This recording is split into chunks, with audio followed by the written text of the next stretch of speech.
Okay, well, don't forget about those things because we're going to need that before we get to that evidence.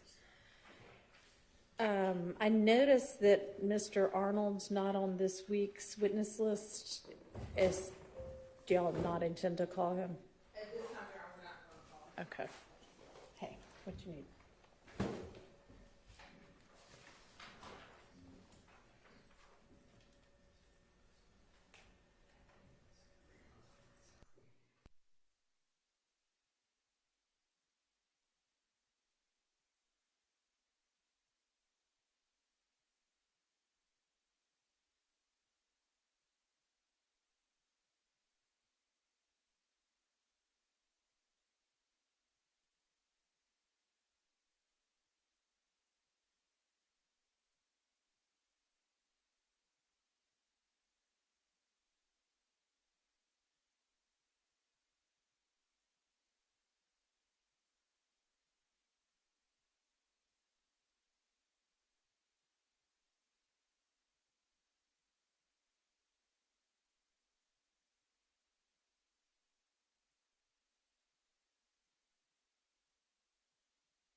suggested limiting instruction for when Mr. Kendrick's plea comes in, and also covering Mr. Stillwell's pleas that already got admitted.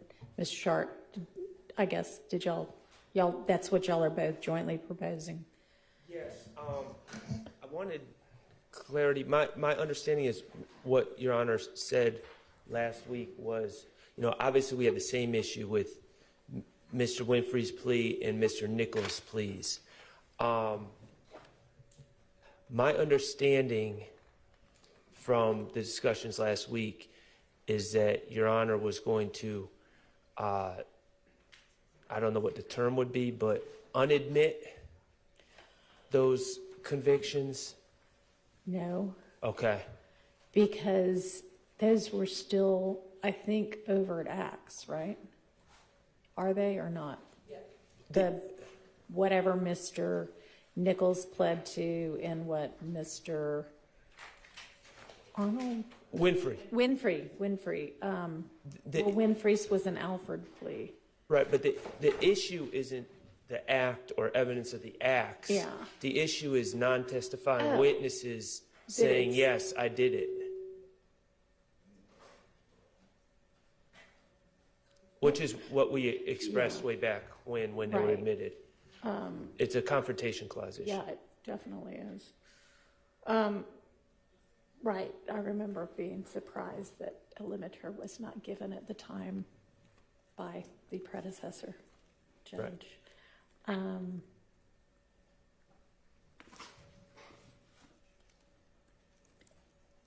Was there any instruction on Winfrey's? I cannot recall. Our stance is that the plea itself should not even Right. be in evidence. And not even a limiting instruction wouldn't even be the issue. It just shouldn't be in. And same with Nichols. Same with Mr. Nichols. Although Now that they are not. Mr. Winfrey never was sitting with us. So that our stance is that should have never been. But Mr. Nichols, He has come in, though, to sort of explain some of his testimony. no, he never testified. We were arguing that it was a controversial day because from our vantage point, the state was trying to suggest that Mr. Winfrey took a plea because of promises of a car or different things. But Mr. Steele at the time was rightfully pointing out that that plea was not, the Supreme Court later found that plea was not voluntarily given. Right, didn't that come into evidence, though? No, we were not allowed to get into that at all. Yes, that is, you mean the fact that The fact that it had been reversed and that he then entered an Alford plea instead of a guilty plea, right? That came in. That information came in, right? the information that he had to take the plea a second time came in. I don't think the reasoning came in, but the fact that he had to take the plea. But I want to be clear, I don't know if the underlying reason came in, but the fact that he had to take another plea about a month or so later did come in. Which didn't, that didn't help a lot for us No. because we wanted to get into the reasoning. But the bottom line is the plea, whether it was voluntary or involuntary at this point, it's still statements by Jimmy Winfrey, and he never took the stand. So, All right, you know what? I may need to just review that trial testimony. who was on the stand? Okay.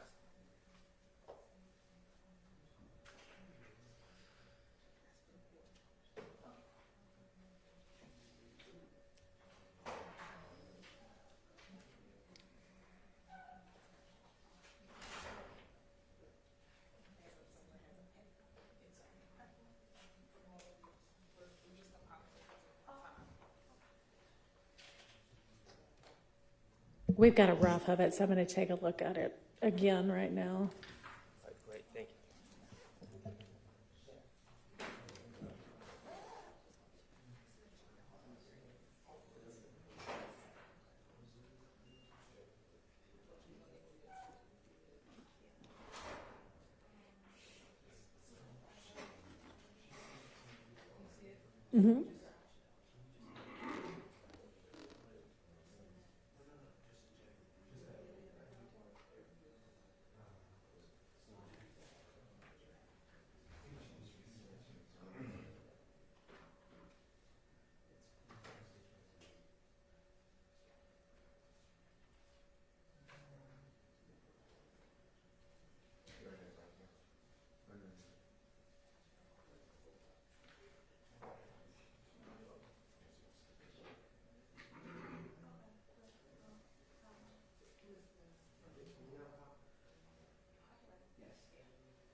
About the certified of Winfrey's plea, redacted somehow. And Mr. Steele says, I know it's just going in and not going to be discussed, but at some point, and then the court says, well, yeah, I don't think it's going to go back with the jury anyway, and it's going to be redacted. Is there anything else I need to cover about it? I mean, so did it not get introduced in front of the jury and anybody say what it was? I mean, I hadn't read through the whole thing, but It did. The defense did not acquiesce to this, but there was a kind of a standard operating procedure where things were being admitted and we discuss whether it goes back with the jury and things like that later on. yeah. And so that is kind of the back and forth that occurred, but it was admitted in front of the jury. Did they know what it was? Or was it just, here's exhibit number I'd 350? I'd defer to the transcript, but I'm pretty sure there was a discussion that Jimmy Winfrey pled guilty to, or pled whatever he pled to the charges.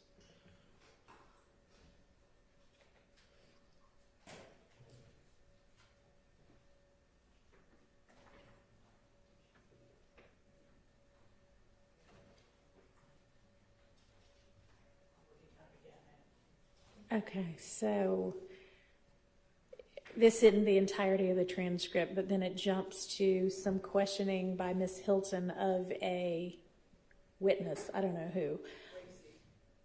Oh, yes. As it relates to this case, do you know if Jimmy Winfrey ever took a plea? Yes, he did.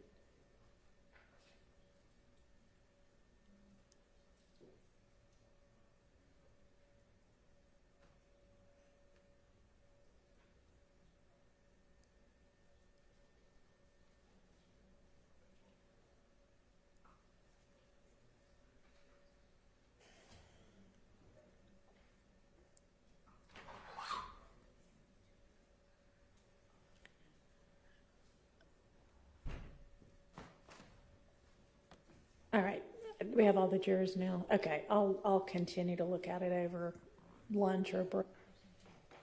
We're not going to need this limiter this morning, right?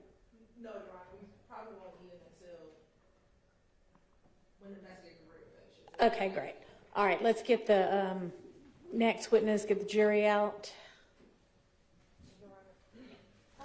to approach, These are sorry. just, the PowerPoints that we're gonna show, so you have a copy of them. Okay, You know the PowerPoint. okay. And the exhibit list is on its way down, and once we get that, we'll pass that up. So these duplicates or? No, different ones. Different ones, okay, perfect. Thank you.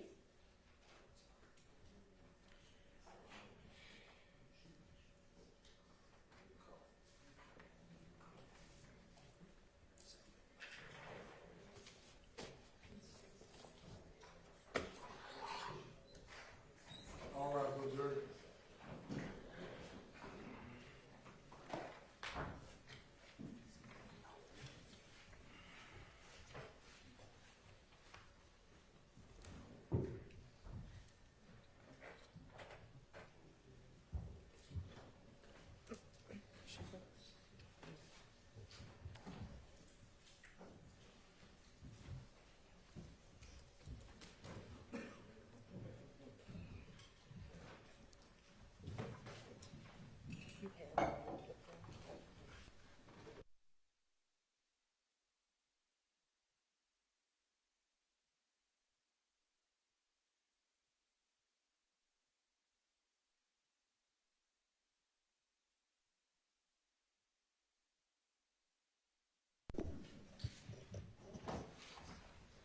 All jury present, out for. Thank you.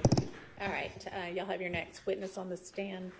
Sergeant Ingram, would you swear that witness for us? Can you stand up till you get sworn, please? Raise your right hand, you swear affirm testimony you give today the truth, the whole truth, and nothing but the truth. That's me. All right, go ahead, Ms. Hilton. State and spell your first last name. Hollis Brown, Hollis Brown, Brown. And good morning, Ms. Brown, how are you? Good, how are you? I'm doing well. Where are you currently employed? Atlanta Police Department, Crime Scene Unit. If you could speak up. Atlanta Police Department, Crime Scene Unit. And how long have you been with the crime scene unit at Atlanta Police Department? 5 years. And has your entire career with APD been as a crime scene tech? Yes, ma'am. Currently, what shift do you work? I'm currently on day watch And what time is that? from 7 a.m. to 3 p.m. When did you start on day watch? July. Prior to serving on day watch, what shift were you assigned? I was on morning watch, And what time is morning watch? 11 p.m. to 7 a.m. And how long were you on morning watch? I was on morning watch for 4 years.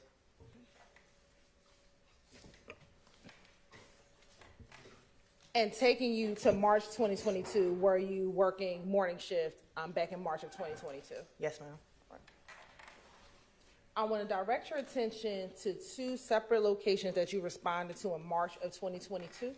First, I want to direct your attention to March 11th, 2022. Did you have the occasion to respond to I-7585 northbound and Fair Drive? Yes. And why did you respond to that location? I was called to that scene for a homicide. Okay. And I'm going to ask you today, do you remember the APD case number associated with that location? No, ma'am. Did you do a report in this case? Yes, ma'am. Will looking at a copy of your report help refresh your memory as to the location, the APD case number? I'm sorry. Would taking a look at your police report help refresh your memory as to the APD case number? Yes, ma'am. Permission to approach, Your Honor?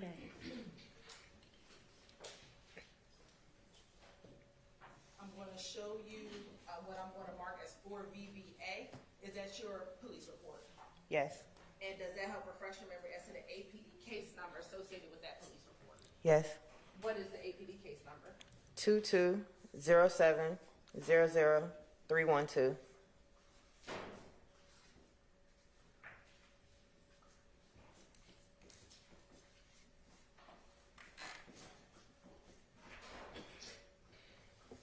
And that's on March 11th? Yes. Why did you respond to that location? I responded to that location for a homicide.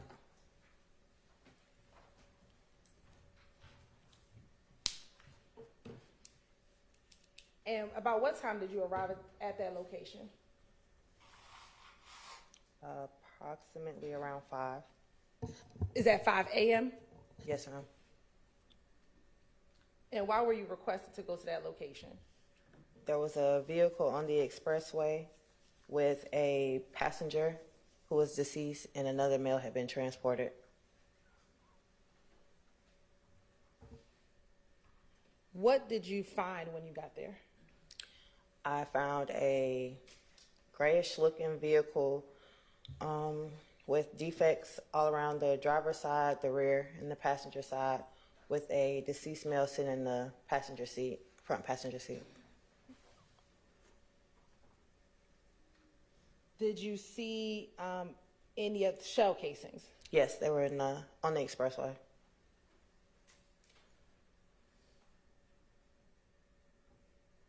With the car, was there anything sitting on top of or around the car? There was a handgun sitting on the roof of the vehicle, On what side of the vehicle? the driver's side.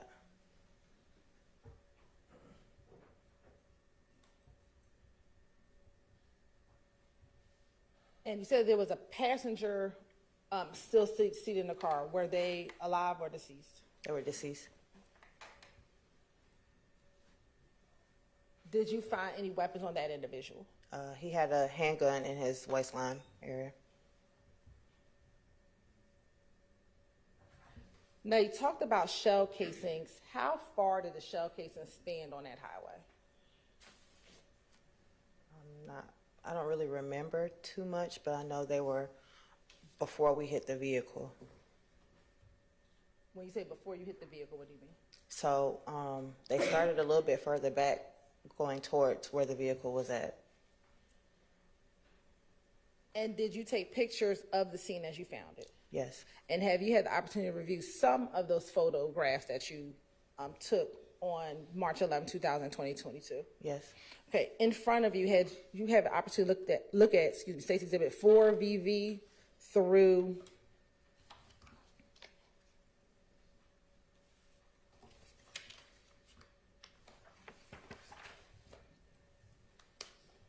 '63 VV.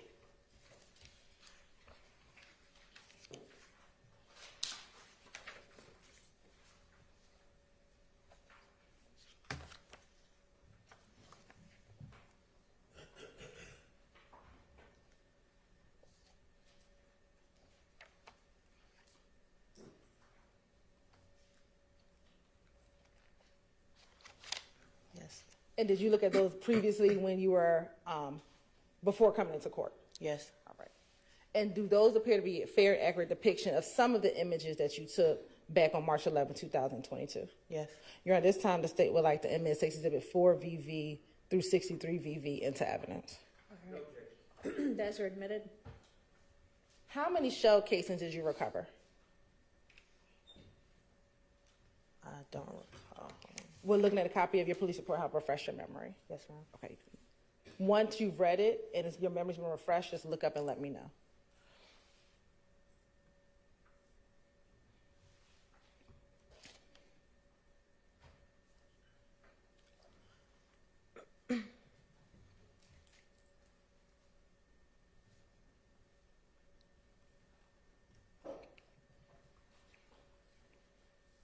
Okay. Okay. How many shell casings did you recover? It was 31. And when you recovered those shell casings, how did you package the shell casings when you recovered them? Individually in a little coin pouch. And what did you do with the shell casings once you recovered them and packaged them in the coin pouch? I took them back to our annex and processed them for latent prints. And after processing for latent prints, what did you do with those shell casings? I placed them back in an individual coin bag, labeled them, and then sent them off to our crime lab.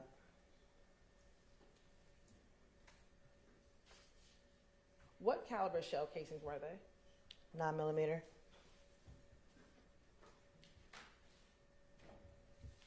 Now I'm going to publish first, starting with State's Exhibit 4 VV. And it should come up on your screen as well.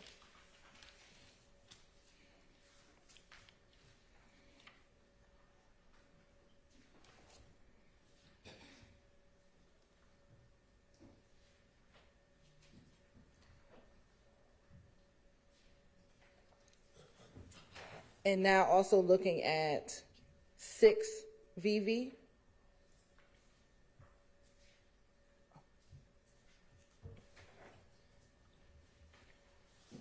Now I want to go to 6VV. And then 7VV. Is this the vehicle in which you found on the highway when you arrived at the location? Yes.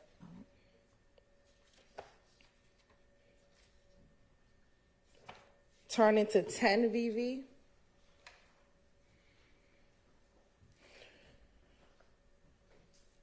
(11VV) and 12VV. What were you depicting in those 3 pictures?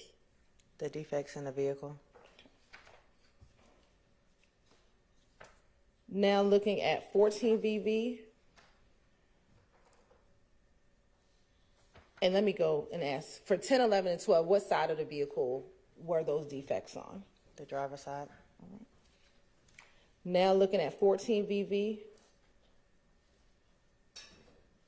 and 15VV. What were you taking pictures of in those 2 pictures? The defects in the vehicle and the damage to the window. Okay. And what side of the vehicle is that? Passenger side. Okay. And is that where you found the male that you discussed earlier? Yes. And was the driver present when you arrived on scene? No. Okay. Do you know where the driver went? I was told he had been transported. Transported to the hospital? Yes. Now, starting at 19VV, and I'm going to ask you to look at the packet that's in front of you.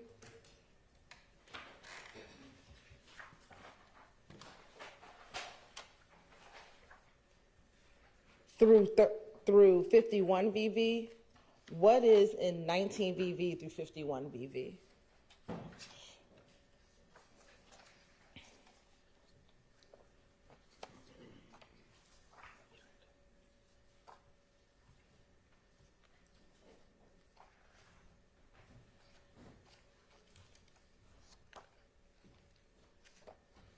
There are photos of my casings. Okay. And are those the individual photos of the shell casings that you collected? Yes. All right. Now I want to go to 53VV.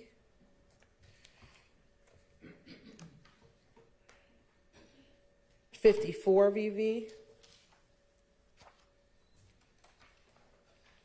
55VV, 56VV, 57VV, 58VV, 59VV, 60VV, 61VV, 62VV, and 63VV. Were those all the shell casings that you collected in this case? Yes. And looking at starting from 53VV to 63VV, was that the stretch of where all of the shell casings were on the highway? Yes. And did the shell casing start from the rear of the vehicle where you found it all the way up towards the front of the vehicle? Yes. And did it go past the front of the vehicle? Yes.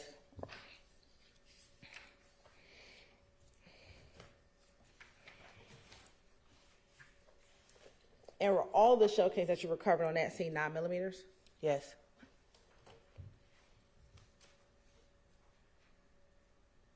After collecting and processing the shell casings, once you went back to headquarters and after you took your pictures, did that conclude your involvement in this case? Yes. All right. Now I want to direct your attention to March 16th, 2022. Did you have the occasion to respond to 2830 Waters Road in Atlanta, Georgia? Yes. And was that about 5 days after the incident that we just looked at? Yes. All right. And do you remember that APD case number? No, ma'am. Did you do a report in that case? Yes, ma'am. Will looking at a copy of your report help refresh your memory as to the case number, APD case number? Yes, ma'am.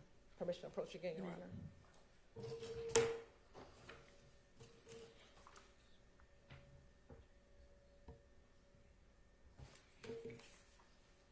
I'm going to show you what I'm going to mark as 248 VVA. Do you recognize 248 VVA? Yes, And how do you recognize 248 VVA? it's my report with my name on it. And what is the APD? Does that help refresh your memory as to the APD case number associated with this case? Yes, What is the APD case number? 220750015.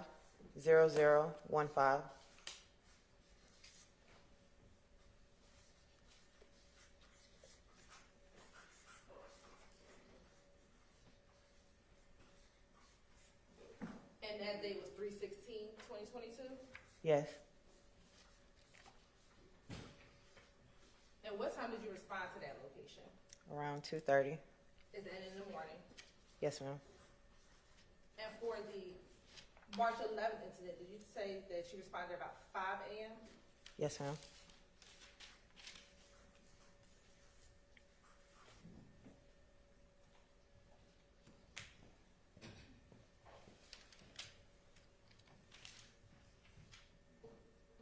And why did you respond to that location? I was called to this location for a shots fired call. And what was the weather conditions like when you responded to that location? It was raining a lot. You said it was. It was raining a lot. And does rain affect how you process a scene? Yes, it can. How? It can distort my photos a little bit. It can also be hard to find certain pieces of evidence. And when you say certain piece of evidence, what type of evidence might be more challenging to find when it's raining outside? Casings, anything involving glass, blood.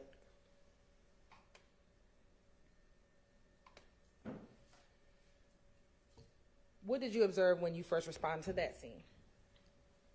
When I arrived, I noticed there were shell casings laying in the grass area by the fence.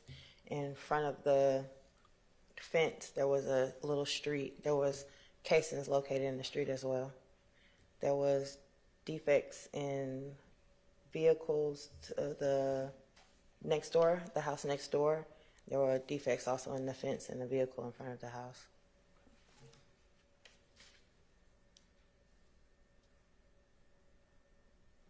Did you take pictures when you arrived to this location? Yes,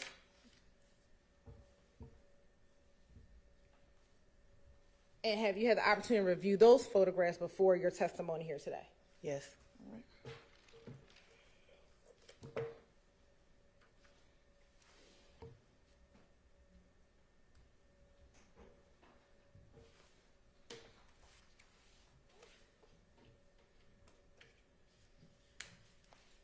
Permission to approach, Your Honor?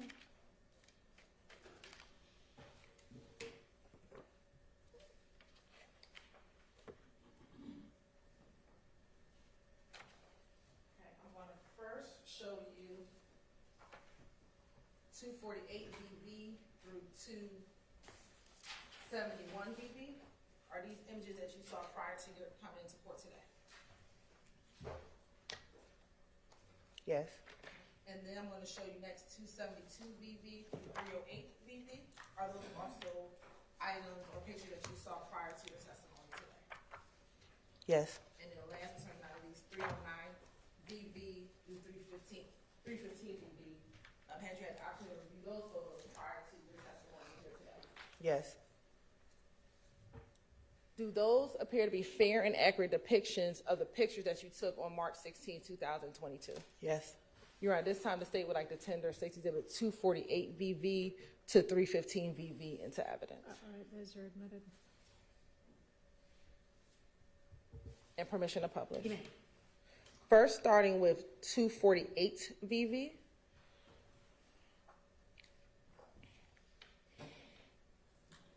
And is that the mailbox located in front of the location? yes. And what is the address on the mailbox? 2830. And is that Waters Road? Yes, All right. Now looking at 249 VV. What is depicted in 249 VV? that's where the scene occurred. Okay. And looking at 249 VV, do you see the gate that's in front of the location? Yes. Are there any defects in that gate in front of the location? Yes. Where on the gate are the defects? They're going to be in between the trash cans. And for the record, is that the blue Atlanta recycling trash can and the green trash can? Yes. Okay. And is that also where the hand is indicating on the picture? Yes. Right. Now looking at 252 VV. What is contained in 252 VV? That is a vehicle parked in front of the residence. And there's some other kind of spots on the image. Is that from the raindrops? Yes. All right. Looking at 253, 254, and 255 EV, is that the same vehicle that we just looked at previously? Yes. Okay. Now, looking at 255 EV, what, if anything, were you depicting in 255 EV? The defect in the vehicle. And if we can scroll in, is that the defect that you're referring to? Yes. Do you recall sitting here now what side of the vehicle that defect is on? From this photo, it looks like the passenger side, Okay. rear passenger window. All right. Now looking at 257 VV. What is being depicted in 257 VV? The driver's side of the vehicle with defects. And I'm going to show you, where are the two defects, excuse me? Or not two, where are the defects that you see? The driver's side window. Okay. Are there any other defects on the driver's side of the car?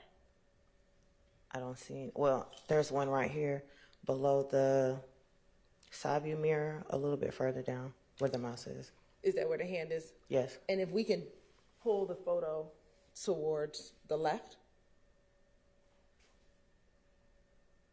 are there any other defects? I can't see from this photo, so no.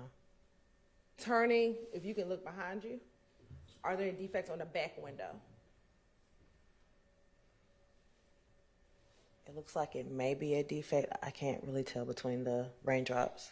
Okay. Now looking at 258 VV. Is that a close-up of the defect that we saw on the front the front driver's side window? Yes. All right. 259 VV. Is that a defect on the rear driver's side above the rear tire? Yes. 260 VV. Is that a close-up of the defect that was on the front driver's side of the vehicle? Yes. Now looking at 261 VV. Where's this area of the home? This is on the right side of the residence. And this is on the front porch of the residence? Yes. All right. Looking at 262 and 263 VV. What were you depicting in 262 and 263 VV? The defect in the burglar bar and also the window. All right. Now looking at 264 VV and 265 VV.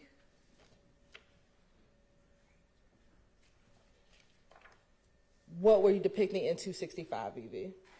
Showing the defects in the doors. Okay. And is this a defect as we zoom in at the top of the door? Yes. And is there another defect as we zoom in on the bottom of the door? Yes. If you could zoom in.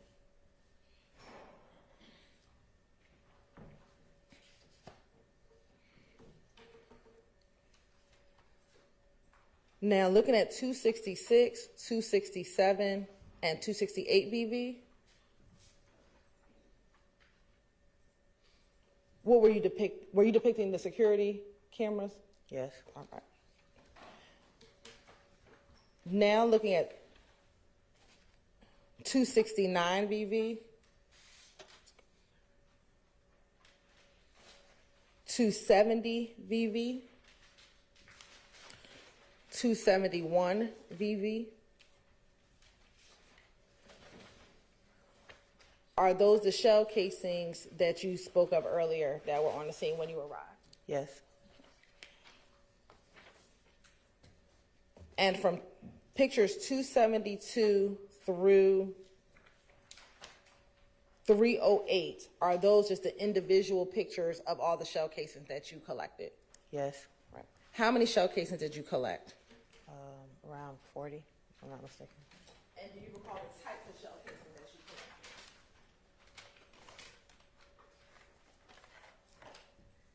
collected? They were, That's they, fine. well, okay. They were 40s, I'm sorry, they were 5.57s, 223, 40s, and 9s. Okay. And have you had the opportunity to look at those items today before your testimony? Yes. Mr. Sharp. Permission to approach again, Your Honor. You may. I'm going to show you what's been marked as 424 DV. You can, you come prepared. Can you look in that bag and tell me if you recognize the items in your bag? In the bag, excuse me.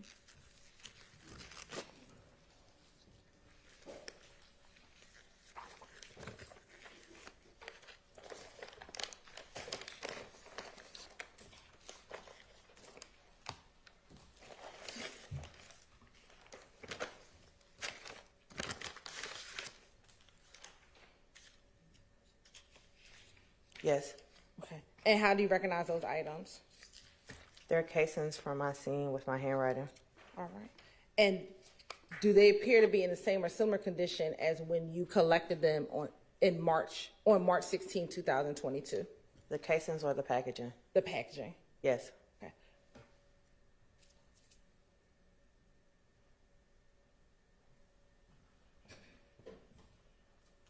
And is your identification on all of the packaging as you remember it from March of 2022, March 16th of 2022? Yes. Now, this time the state would like to tender and admit the contents of 424 VV into evidence. All right, that's admitted. Can you tell us how many of each type of shell casing did you find?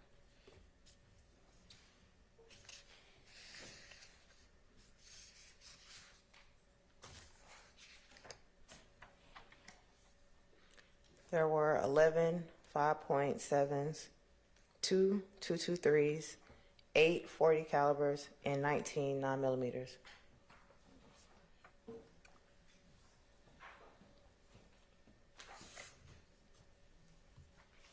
11 5x7.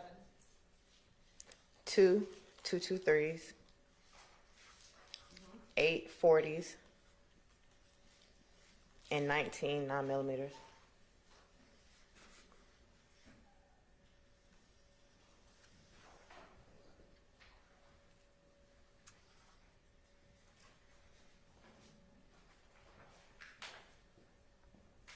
When you collected those shell casings, did you do the same thing that you discussed, that you did earlier with the March 11th shell casings? Yes.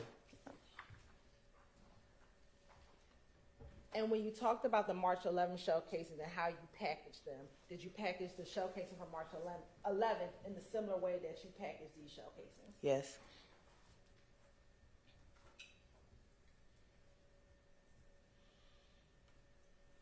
And then did you turn these shell casings over to the APD crime lab in order for any further testing? Yes. After taking the pictures, collecting the evidence, and turning it over to APD, that concludes your involvement in this case. Yes. All right, court's indulgence for a moment.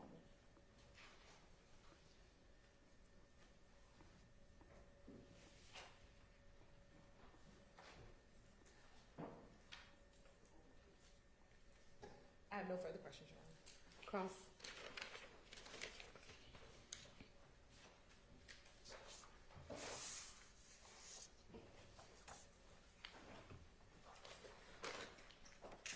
Good morning. Good morning. Crime scene take Brian. My name is Max Shard. I represent Shannon Stillwell, okay?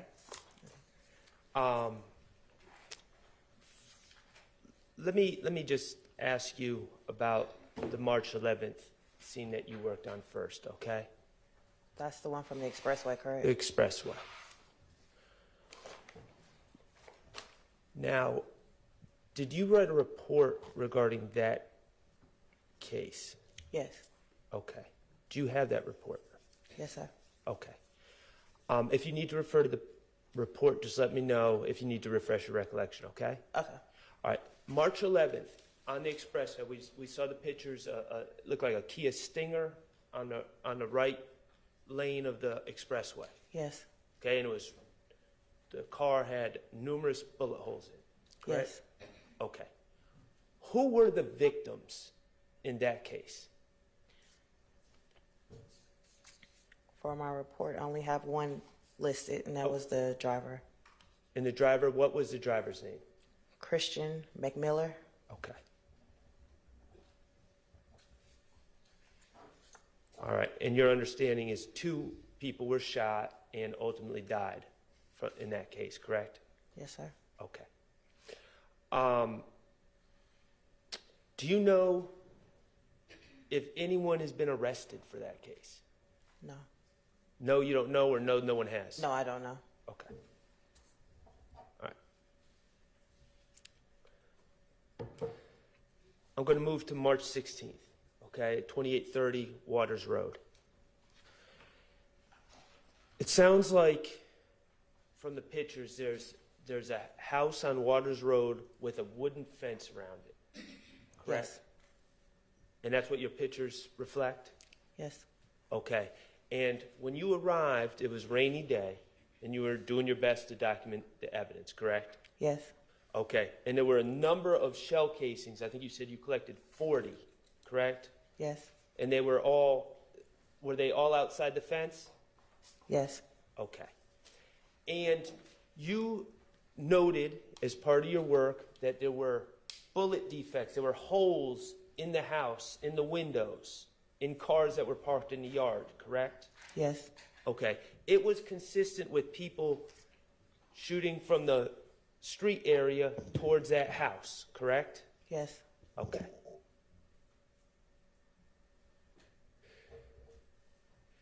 Do you know anyone who has been charged with shooting at that house?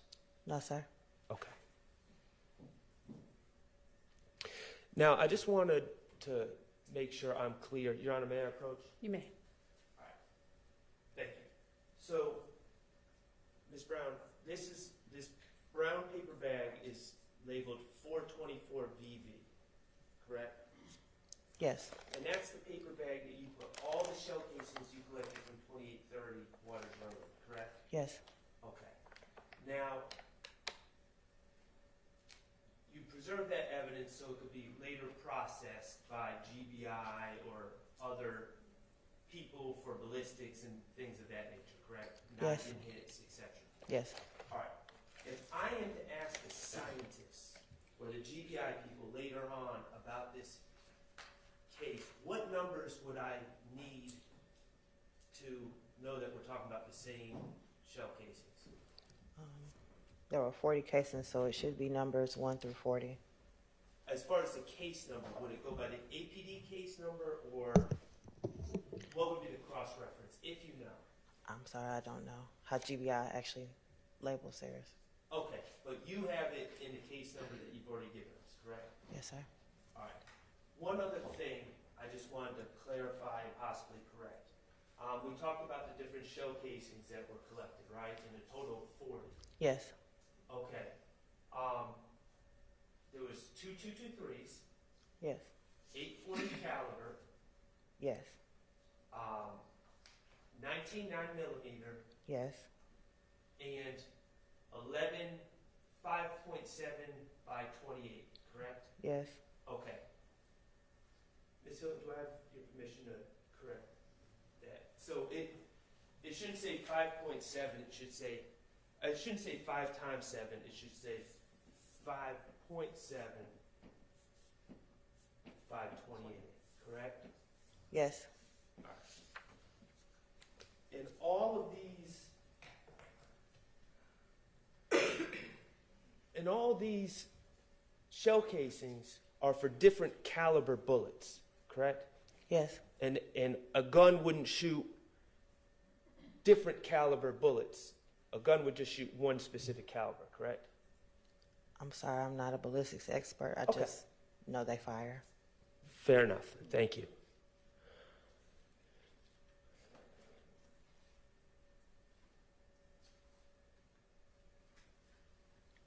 Okay, I have no further questions. Thank you. Okay, redirect.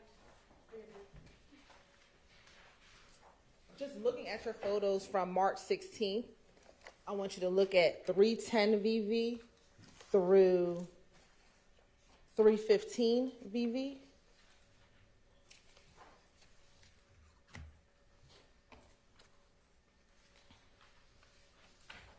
Which numbers? 310 VV through 315 VV. Okay. Earlier you talked about going to another home and taking pictures of some defects. Is that the home next door to 2830 where you went and took other pictures? Yes. Right. And looking at 311 VV, 312, 313, 314, and 315, is that the vehicle that was of interest that had defects inside of the vehicle? Yes. All right. Thank you. No further questions, Your Honor. All right, thank you for your time. You're excused. Call your next witness. Yes, Your Honor. The state called Detective Deamonte Kendrick to stand. Judge, Yes. you'd like for me to leave these here? Yeah, that's fine. Thank you. Thanks.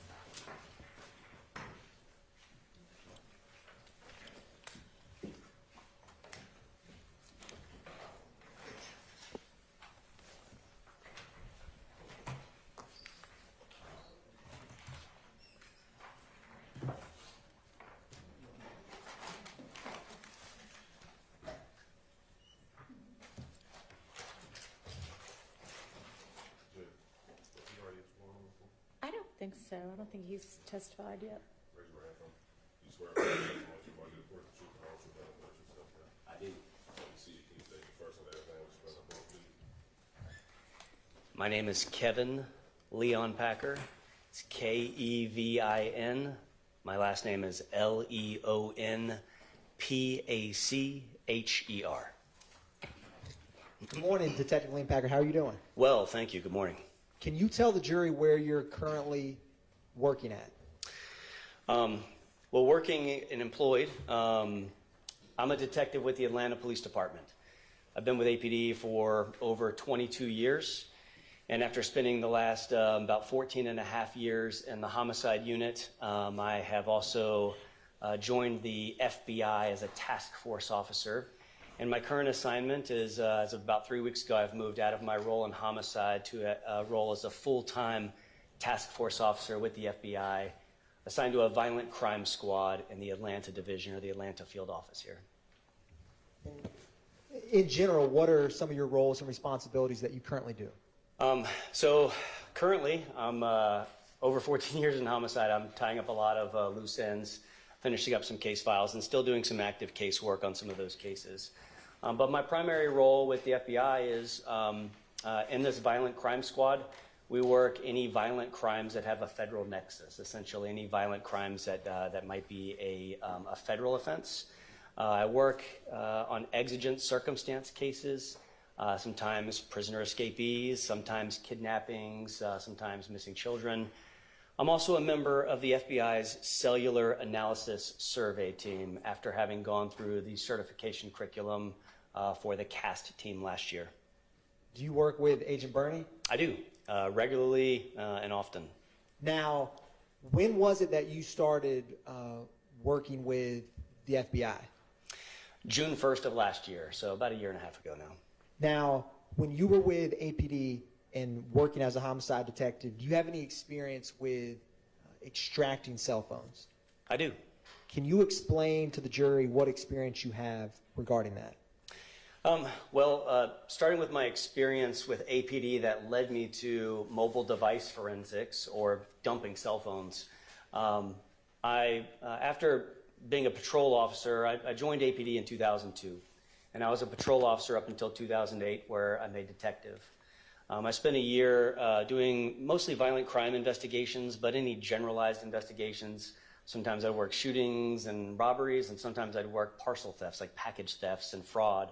In 2009, I was transferred to the Special Victims Unit, where my role there was working offenses, investigations into offenses of a sexual nature, but primarily those involving children, with an emphasis on protecting children from online exploitation. And in that role, I began to familiarize myself with mobile device forensics, because mobile devices were an instrument used to affect that type of crime. In 2010, I moved to the homicide unit, and there's been just an ever-increasing use of mobile devices in criminal investigations and the data that we can obtain from them. In 2014, I attended my first formalized training in mobile device forensics, and that was a class put on by the Public Agency Training Council. They're a very large private entity that conducts law enforcement training. And that instruction was cell phone technology and forensic data recovery. So that was instruction, a 1-week course, 40 hours on working with cell phone records, mapping out cell phone activity, how phones communicate with cell networks. But it was also mobile device forensics. And at the conclusion of that class, I also obtained a certification in Oxygen Forensic Suite, which is one of the many tools that we use to dump cell phones, or at least did back then. In 2018, I attended a certification course put on by a company called MSAB, and they make a tool called XRY. Again, one of the forensic tools that are out there available for law enforcement to use to dump cell phones and get data off of cell phones.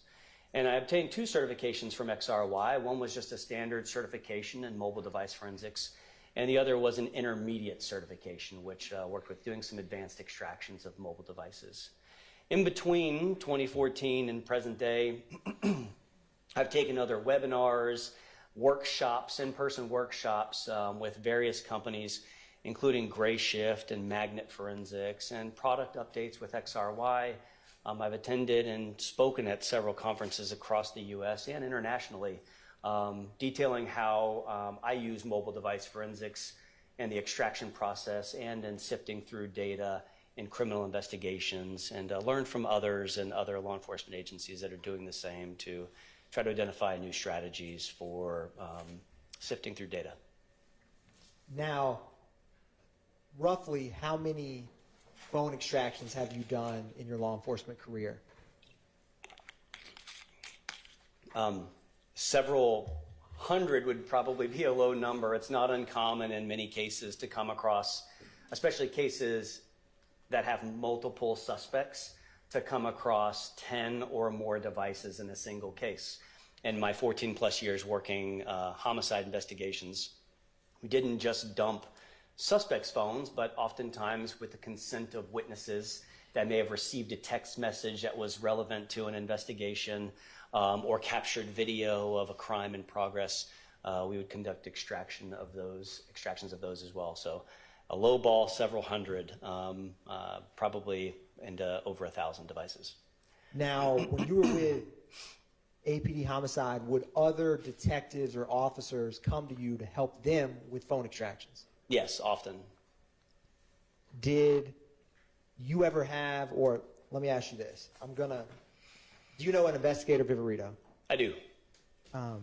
Has she ever utilized or asked your help to extract cell phones on cases she's working? Many times, in many different cases. And before testifying here today, did you have an opportunity to review some USBs that pertain to some phone extractions? Yes.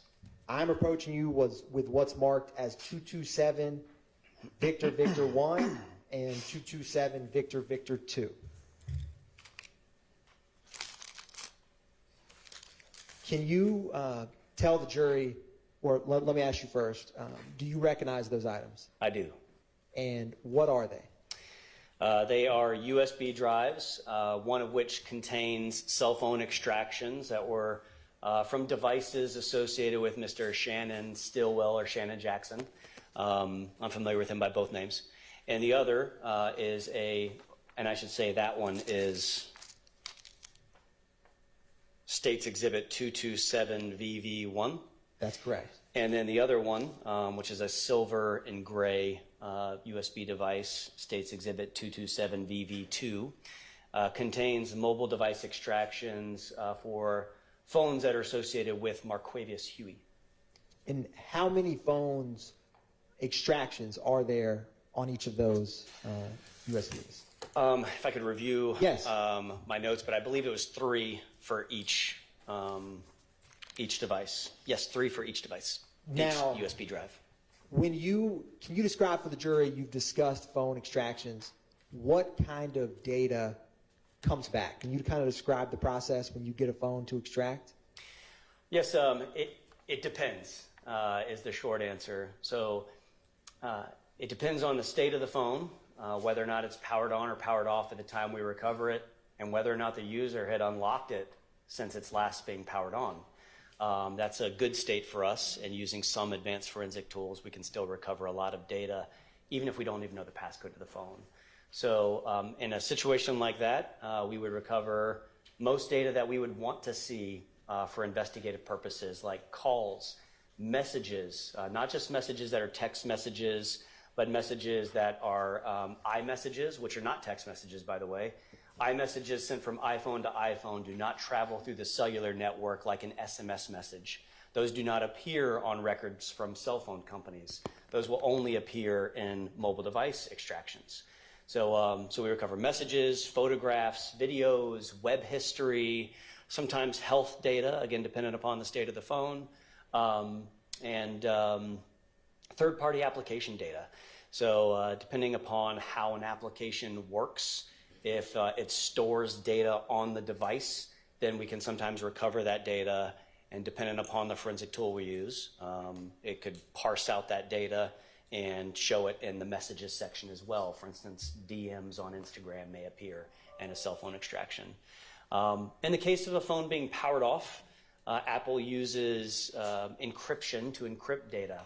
And if the phone powers off, from iPhone 5S, which is a long time ago, to present day iPhone 16, there's a whole separate chipset inside of Apple iPhones that does nothing but hardware encryption for iOS devices or iPhones. And that can present some challenges to us. If we do not have the passcode for the phone and the phone's powered off, we're going to have a difficult time getting all that data that we want to see for investigative purposes. And we'll be left with sometimes a list of blocked numbers on the device, sometimes some cached images or images that are temporarily stored in the phone's memory but aren't the photos and videos taken by the camera inside the phone. We won't see messages or web history. So we're very limited if the phone's powered off. So again, it depends, but the shorter answer is, in best case scenario, we get pretty much everything that you have on your phone. Now, is 2 of the phones that investigator Viparito asked you to extract pertaining to Shannon Jackson or Shannon Stillwell, did investigator Viparito have a passcode for those? Yes. And roughly, was it in December of 2022 when you conducted the extraction on those 2 phones? Yes. I wanted to also circle back. You had mentioned web history. When the data comes back, are you able to look and see web searches? Yes.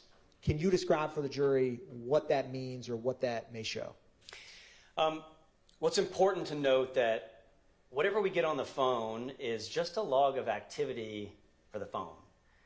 So I may not know who was physically holding the phone unless we have a witness or it's on video to show who was physically operating a device.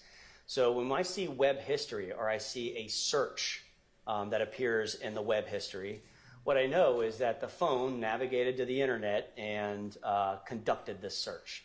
So for instance, if I go onto my iPhone and I go to Google and I type in a search term, then I would see the URL or the web address of what that search term result is. That's the page that Google will navigate to, that my phone will navigate to. And in that URL, you'll see an indication that this may have been a Google search. You'll see some indication of what the search terms were. If there's multiple search terms like Kevin Leon Packer Court, then you may see Kevin plus Leon Packer plus Court. And what that means is that the phone navigated to that page that may have those results from Google. If someone were to send a link of search results, which I don't think I've ever seen someone send a link of Google search results, but that would have the same web address. So whether someone types in the search term or navigates to the page that resulted in those search terms because someone, say, texted them a link, then you would still navigate to the Google page that has the results for those search terms. Now, when you do these phone extractions for other detectives, like you did in this case for Vivarito, when you didn't personally, in this case, review the contents of the extraction, is that fair to say? Yes. Now, when you give it to them, are they able to navigate and see the data that you just described? Yes. And is the system that they see that data for messages or calls, are they able to tell if it's incoming, outgoing, and who they're communicating with? Yes. The tool that I use and used in this case is XRY. That's the one that's made by that company, MSAB. And XRY has essentially, it's two different tools. One is the extraction tool, that's XRY, and then the reviewer or reader tool is called Examine. So Examine is used to open up the XRY extracted files, and it presents the results of the extraction. And you can create filters. You can say, I want to see all the calls, or I want to see all the messages, or you can select both and say, I want to see just calls and messages. And when you click on messages, it brings up the messages. It's essentially divided into 3 columns. Filters on one side, the left, calls, messages. And then in the middle, it'll display the calls and messages. And you can sort it by time or sort it by how frequently someone communicated with this person. And then when you click on a message, in the right-hand side, it'll give you more details about it. So you can tell in the center column or in the more details column on the right from whom the message was sent and to whom it was sent. Now, when you extract these phones, is there any data gleaned of if various SIM cards were used on a phone? Yes. Can you describe, one, what a SIM card is and how that data may show up? SIM cards, which are slowly going away. SIM cards are physical cards that insert into a mobile device. Before we had them just for like GSM phones. That's before we went to like what modern day LTE technology is. We would have a SIM card in like an AT&T phone, but maybe not a Verizon phone. But with SIM cards, they're inserted into the device, and they contain information that is used to authenticate that phone or that user on the cellular network. So there are a couple of identifiers. One is an ICCID. That's the SIM card identifier, integrated circuit card identifier. The other is the IMSI, or International Mobile Subscriber Identity. That's a unique identifier for a cellular network, and the IMSI is used in that authentication process. You put a SIM card in your phone, you turn it on. If you have AT&T or now Verizon, it goes to the Verizon cell sites, and it goes through an authentication process. Verizon looks at your IMSI, identifies your phone number. The phone number is stored on the SIM card as well. And it says, yes, Kevin's paid his bill this month. He's allowed to use the cellular network, and you'll have access to make and receive calls. In iOS devices or iPhones, some of that SIM data is stored. Even if you remove the SIM card from the device, we may still see the ICCID or the IMSI and the date that SIM card was in the device. It'll have a date last updated. Did you see any SIM card changes in the 2 phones associated with Shannon Stillwell or Shannon Jackson that you got in December of 2010? I did. And did you ever find or see any connection or association with a phone number ending in any phone numbers of interest, I should say? Yes. What was that connection? Well, there was a phone number that I understand was a phone number that was identified by. Sustained. What was the phone number without saying anything else about it? The phone number is 470-814-8694. And what was the connection with that 8694 phone number when you looked at the cell phones you got in December related to Shannon Stillwell or Shannon Jackson? It was the phone number associated with an Apple iPhone 12 mini. And that was one of those devices that investigator Viverito asked me to conduct a forensic analysis of, and that she provided the passcode for. Now, after you gave, Your Honor, the state tenders State's Exhibit 227, Victor 1 and 2 into evidence. Yes.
Don't go ahead.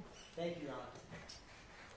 Now, Detective Leonpacker, did you have the opportunity on March 17th of 2022 to participate in a search warrant Yes. at 2830 Waters Road? Yes. Can you describe for the jury how you got involved in that search warrant? Well, I mentioned just a moment ago that I know Investigator Viverito. I've worked with her a lot over the years. She's been in a few different roles, and I've worked with her in each of those capacities with the different agencies that she's worked with, including when the search warrant was obtained and to be executed. So she asked for my assistance to execute the search warrant, and that's why I participated. Now, when you got there, was it daylight or nighttime? It was daylight. And was there other units within APD that were there for the search? Yes. What were some of those units? The SWAT team, our intelligence unit, I think some gang unit investigators, and myself and I believe my sergeant and our homicide unit, Ray Layton, were there, and our crime scene technician. Now, you personally, when you go to scenes or work cases, do you take any photographic or video evidence yourself? Sometimes. And what do you use for that? Usually a city-issued cell phone to photograph or video a walkthrough of the area. And did you do that in this case? Yes. Now, Your Honor, I am approaching with what's been marked as 336 Victor. Detective Leonpacker, before testifying here today, have you had a chance to review that medium I gave you? Yes. Can you tell the jury what that is? 336 VV, State's Exhibit, contains all the photographs and videos that I took while I was out there on Waters Road. And I'm also going to approach you, Detective Leonpacker, with what's been marked as State's Exhibits 316 Victor through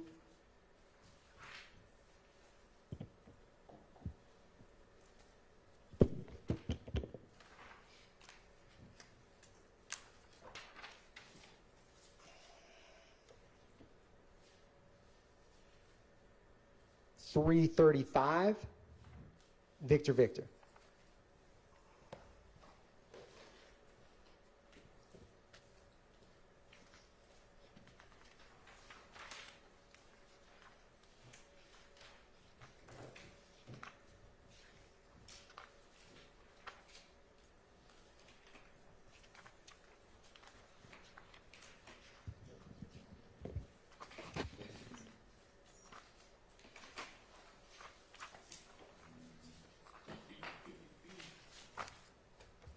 Are those photographs that you took the scene that day?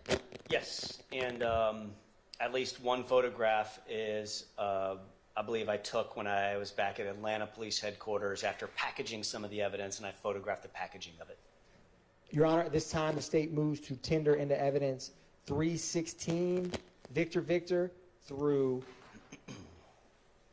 335, as well as 336 Victor, the USB.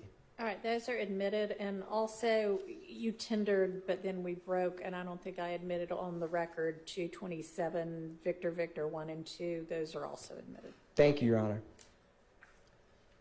I'm going to publish 336 Victor.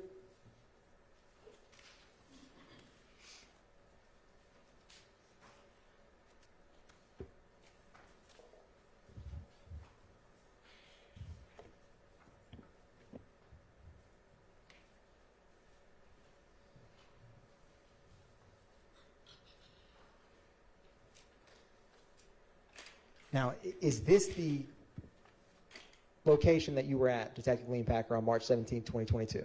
Yes.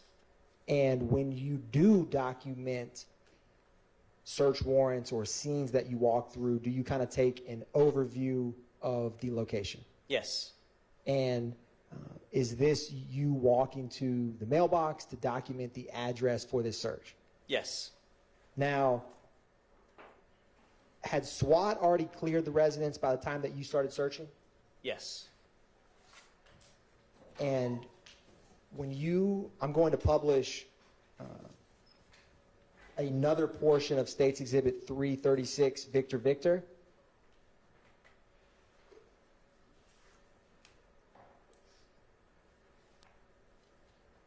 Was there a Audi that you see in this clip when you got there? Yes.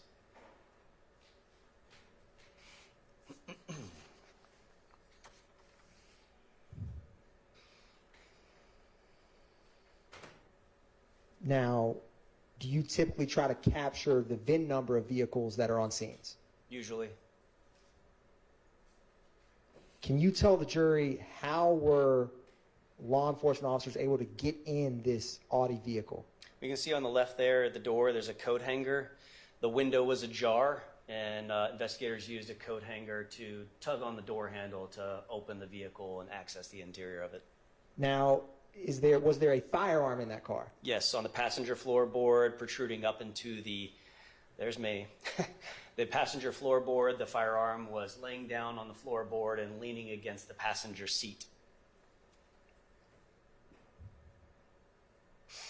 Now, after documenting the firearm inside of the vehicle, did you ever pull it out of the vehicle to examine it closer? Yes. I am going to publish 318 Victor Victor. Is that a picture of the firearm in the passenger seat where you found it? Yes. And what type of firearm was it? This was a Ruger AR 5.56. It takes 5.56 caliber ammunition. And I'm going to publish another portion of 336 Victor Victor.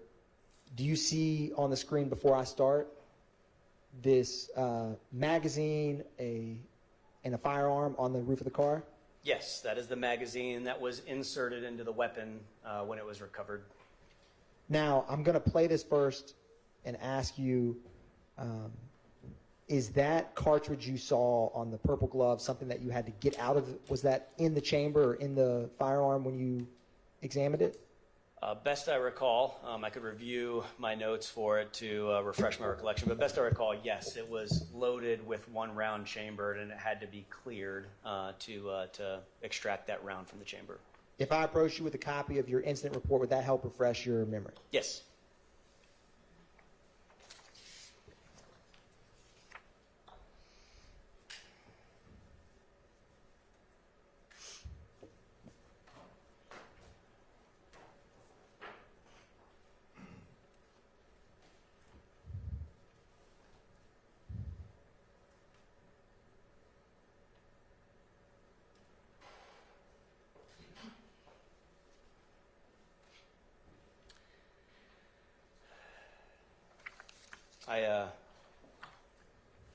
I've refreshed my recollection about what I wrote in the incident report.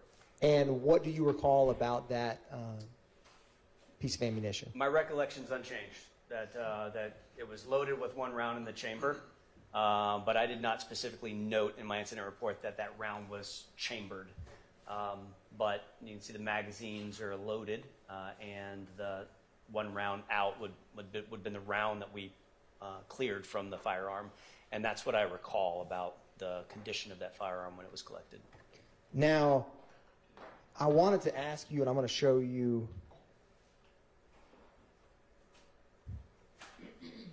from this clip. Can you describe for the jury what is that, 2 magazines, and can you describe like what that was and with the tape and the different magazines? Well, there's 2 magazines that are designed to fit that weapon, that AR, and they're taped together facing opposite directions. So if one were to insert the magazine and fire enough rounds to use all of the ammunition in that one magazine, one could then pull the magazine out, flip it over, reinsert it, and get back in battery and begin shooting additional rounds without having to drop a magazine, retrieve an additional magazine from an alternate location, and then load it in. It's taped together so it makes a quick extract, turn over, reload, and then the firearm would be ready to fire again. Now, did you also collect this firearm that day? I did. Now, I am approaching with what is marked as 223 Victor Victor. And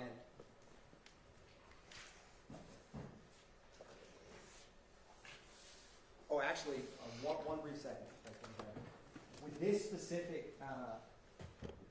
With this specific firearm, did you do any research with this and contact any other law enforcement entities? I did.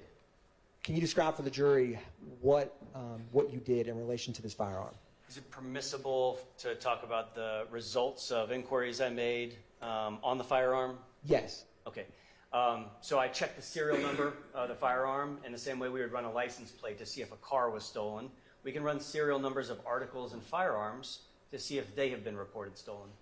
What I found was this firearm was reported stolen while in transit from a Ruger manufacturer in North Carolina while it was en route, I believe via UPS, to Baton Rouge, Louisiana, somewhere between origin and destination. It was stolen in this essentially cargo theft from UPS.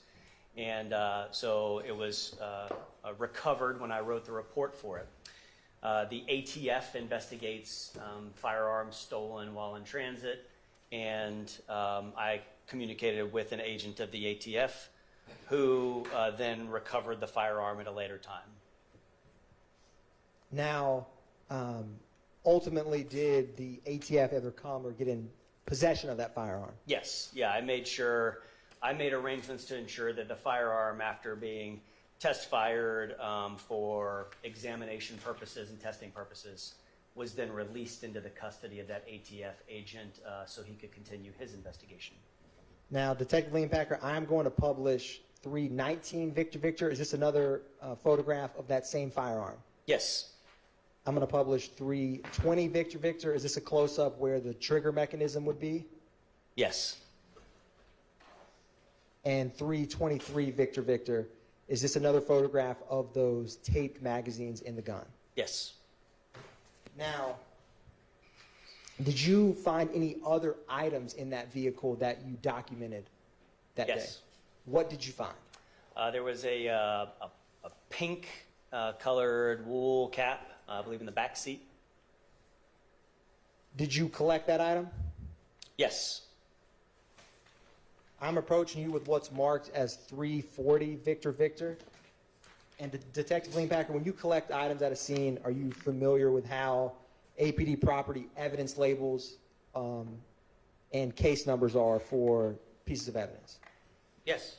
And is there any identifying features on that? And if you need to open it, you by all means can. That helps you know what is inside of it. Well, I packaged this item and sealed it. My initials were on the original evidence seal. And I also wrote on there that it was a pink wool cap recovered from the Audi. And in the evidence label that I created, I labeled it as the brand Time and True pink wool cap. So at the time that I packaged it in this evidence envelope, it was a pink wool cap. Your Honor, the state moves to tender into evidence 340 Victor Victor. Oh. And this... I have an objection. Is 340 the firearm or the envelope there? It is the envelope with the pink wool cap. Objection, relevance 403. Overruled. And Detective Liam Packer, to be clear, this first, the vehicle where officers put the coat hanger inside of it, is this the Audi we're talking about where you found this pink wool cap? Yes. That first vehicle, if you were to enter the property on kind of the right-hand side of the yard. I'll go back to 318 Victor Victor. Is this the vehicle that you found that pink wool cap? Yes. Did you also find any temporary tags or license plates in that vehicle? Yes, multiple. I am going to publish 324 Victor Victor. Are these some of the temporary plates that you found? Yes, And did you ever find a driver's license or identification in that car? I did. I'm going to publish 325 Victor Victor. Who was the individual's name that you found? Eric Jerome Moore. I'm going to publish 326 Victor Victor. Did you find some other registration paperwork for that vehicle Yes, with the same individual's name? yes.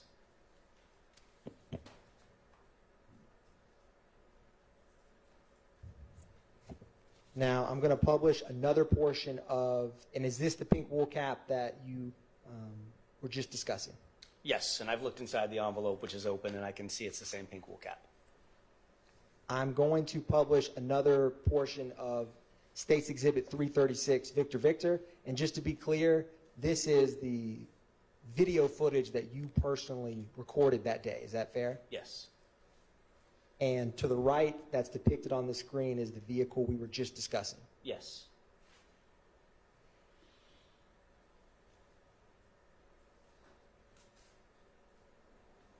Did you find any other firearms in the yard that day? Yes. Approaching this Jeep vehicle on the ground there was this firearm with a drum magazine. Is the circular item the drum magazine? Yes. Is that increase the capacity of rounds that it can hold? Yes, a drum magazine is a high capacity ammunition magazine that loads rounds or cartridges in a circular motion. And as rounds feed into the firearm, they continue loading a round in that circular motion to feed into the firearm. So it's just a high capacity magazine. Now, Detective Leanpacker, I am approaching you now with what's marked as 223 Victor Victor.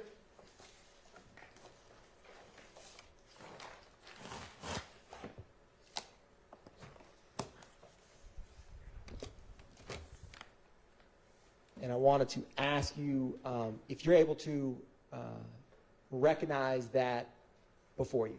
Is it okay to go ahead and open it up? It is. Yes. And what is that item? It's the firearm that was just depicted in the video, and it's a AK M10762P firearm, and the drum magazine that was there as well. Your Honor, at this time, the state moves to tender into evidence what is marked as State's Exhibit 223, Victor Victor.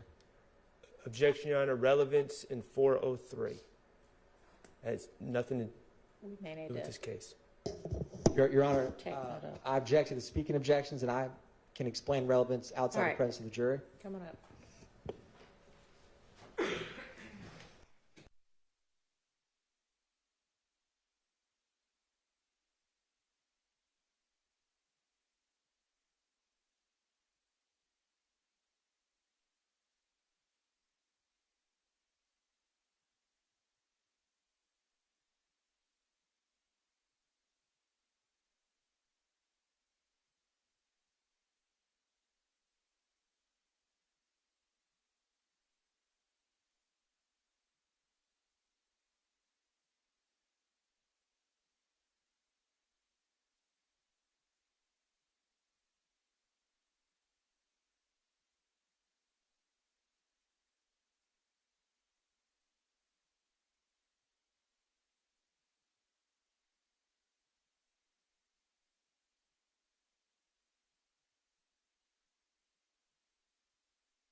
So, Detective Lean Packard, this is the firearm we were just discussing with the drum magazine that we see in the yard of 2830 Waters Road. Yes, still covered with the same dirt. Do you know if it rained the night prior? I don't recall. Now, I am going to.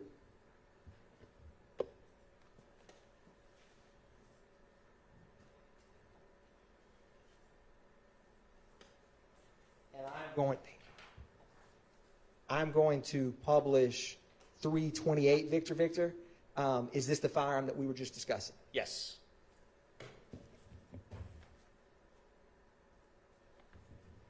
I'm going to publish 329 Victor Victor. And with this specific type of magazine, do you see how the ammunition at the very end to the right? Does it keep feeding into it until all rounds are discharged or something else? Until all rounds are discharged or whoever's operating it stops shooting, as long as there's still rounds left. But yes, that's how it feeds, and that it's loaded in that circular motion and feeds up through the magazine into the firearm.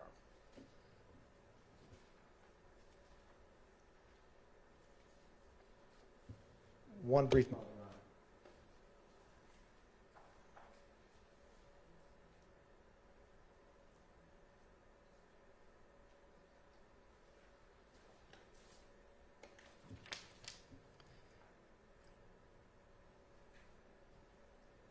Now, you had mentioned that Jeep Liberty that we saw in that video. Yes. Was there any defects in that car or anything of note in that blue Jeep Liberty? Yes. What did you see? On the driver's door, there appeared to be what we often say in homicide cases, we don't know what caused it, but it's a defect consistent with gunfire. It looked like a bullet hole in the door. Now, I am about to publish, before I do another portion of 336 Victor Victor, what part of the house is this frame right here? This is the rear of the house. And is that a stairwell in the rear that you see in this photograph? There's a set of stairs that leads up, and then there's an open door in the back. And did you ever go and explore or examine the basement level of this residence? Yes. I'm going to publish this next portion of 336 Victor Victor now.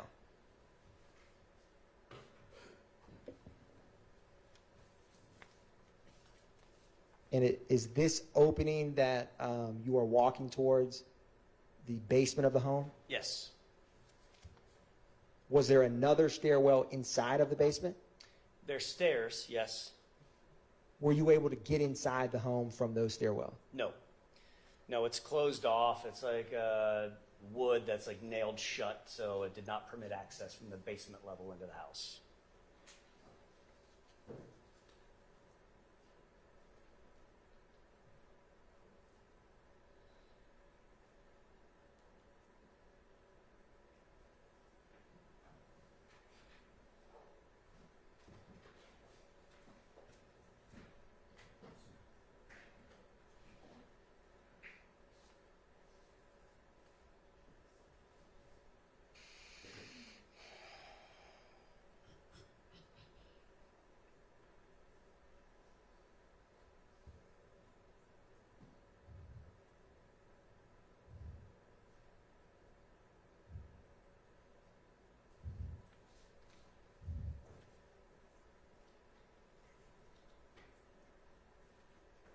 Now, when you looked in the ceiling in this basement, was there any openings that were in the basement?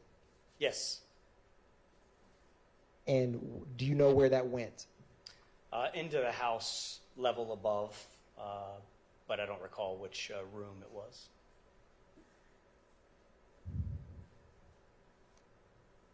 Now, ultimately, did you go and conduct a search of the house inside the home? Yes. I am publishing 336 Victor Victor, another portion, but before I do, what is that, or let me ask you this, if you were to walk in the front door, do you know where we are in the house with this photograph right now?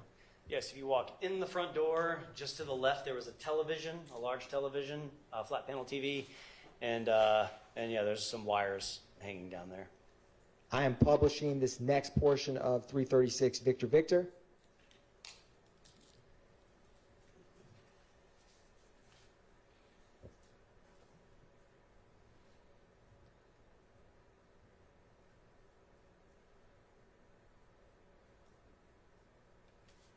Did you ever find or see any device that normally would be plugged into those when you were searching there at that time? Yes and no.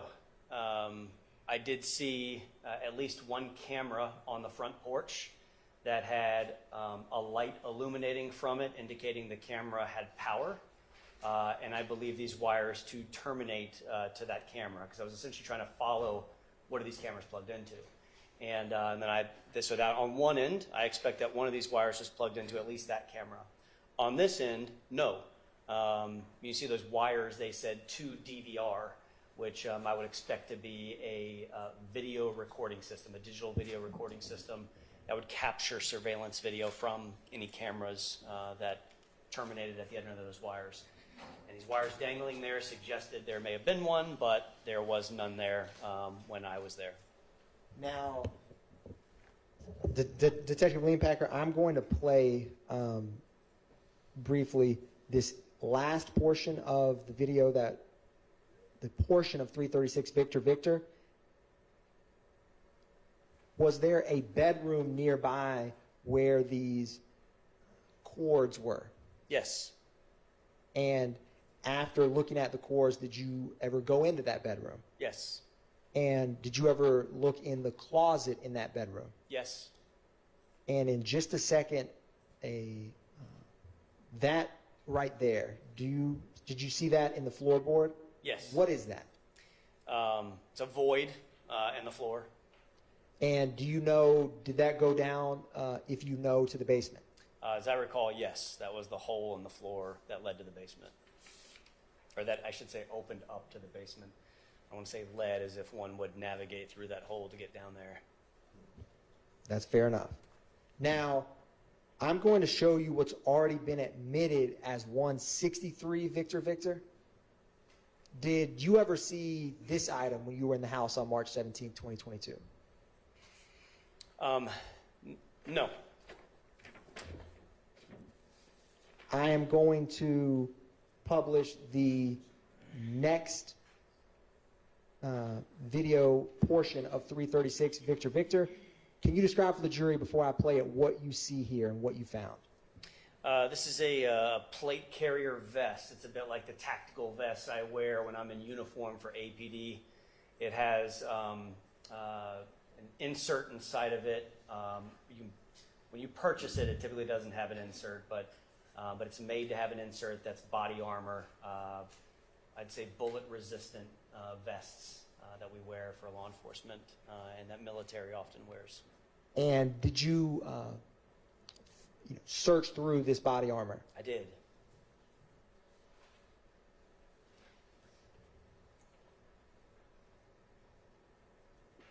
Did it have, if you recall, what type of, in general, plate? Was it hard, soft, or some? It was hard. The body armor that I have for my Atlanta police uniform is soft and flexible. This one was extremely heavy and hard, which would indicate to me it's a different level of body armor than the one that I wear for APD. And was there any other cases found nearby the body armor? Yes. There's a gun case or a rifle case.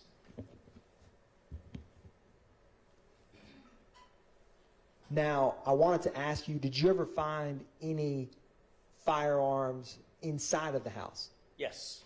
Where did you find it? In a bedroom closet on the top shelf, there was a pistol. I'm going to publish the next portion of 336 Victor Victor. Is this the inside of the home? Yes.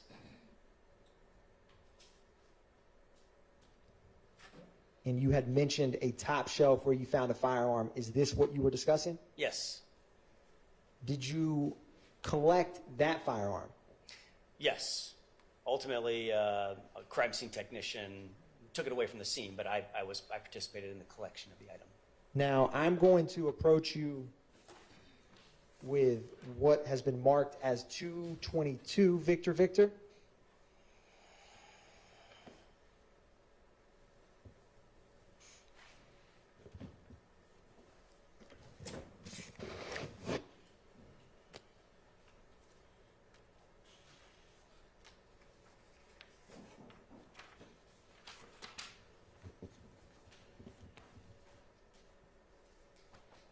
Do you recognize that item? I do.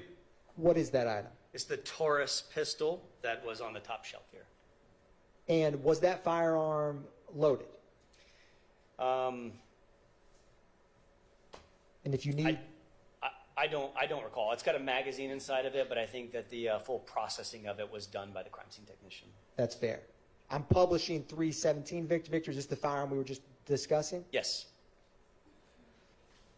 And 330 Victor Victor, is this another photograph of that firearm? Yes. Now, did you ever go up into the attic of that home? I did. How did you get up to the attic, if you recall? I don't recall if there was a pull downstairs or a scuttle hole. I don't recall. Now, before I play this next portion of 336 Victor Victor, is this the attic area of the home? Yes. And did you find anything up in the attic? Yes. What did you find? There was a bucket full of ammunition of various calibers. Now,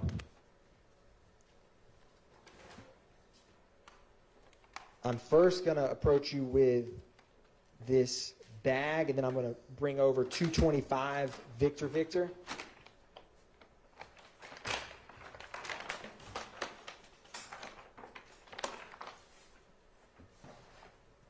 And I'm going to set it down by your feet and ask you if you recognize that item.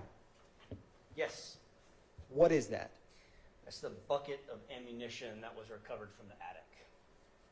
And at some point, was that bucket inside of that bag that now has a hole in it? Yes. The the bucket was packaged by the crime scene technician who misspelled my name, but it's on there nonetheless. And yes, that's the bucket that was inside the residence. Can you explain for the jury, and feel free, well, Your Honor, at first the state's going to tender 225 Victor Victor into evidence. To admit it. Thank you, Your Honor. And Detective Leanpacker, feel free to examine 225 Victor Victor. What kind of ammo was in this bucket in the attic? 5.56 ammunition. It's pretty much a full box. 223 ammunition.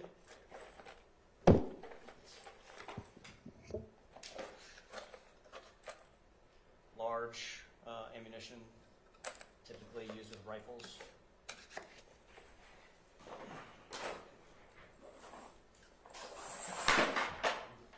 And the 5.56 are the green tip ammunition, much like the ones that were loaded into that stolen rifle had green tips as well. The two magazines taped to each other. Only 4 popped out, so excuse me.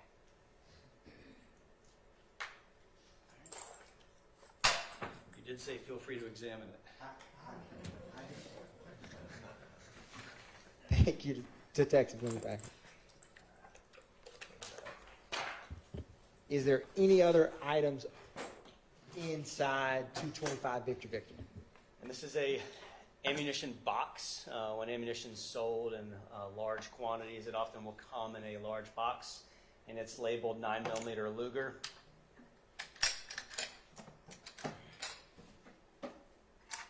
Which contains a Glock magazine for a semi-automatic pistol,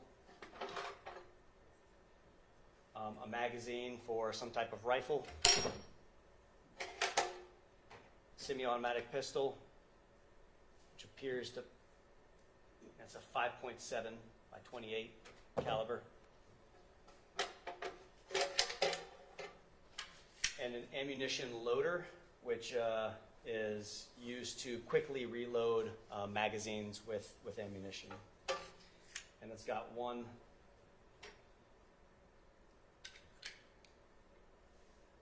cartridge loaded inside of it.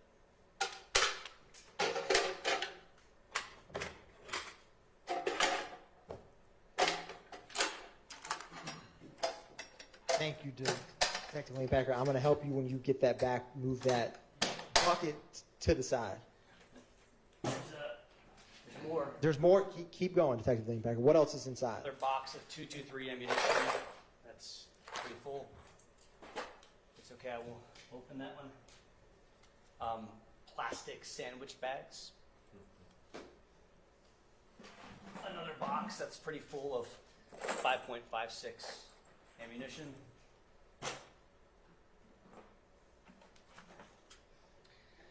A digital scale. 5.7 by 28 ammunition. A box for an FN57 pistol magazine. Another box of 5.7 by 28 millimeter ammunition. An evidence bag with test bullets and cartridge cases from laboratory testing of the firearms. Another box of 5.7 by 28 ammunition.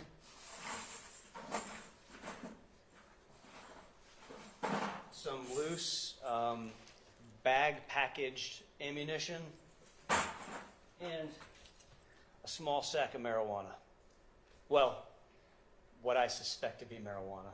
Without testing, I wouldn't. Thank you, Detective Wayne Packer. And I did not. I returned the marijuana back to the bucket. Let the record so reflect. Thank you. And, Your Honor, I don't believe that I formally tendered 222 Victor Victor into evidence, but the state would move to tender 222 Victor Victor at this time. Admitted. Is the firearm. Now, Detective Wayne Packer, I'm going to help make a little bit of room for you.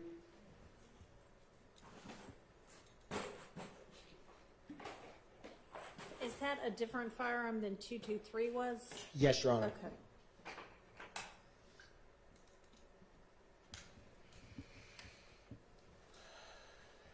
Did you ever collect, Detective Wayne Packer, any items of clothing in that house? Yes. What did you collect?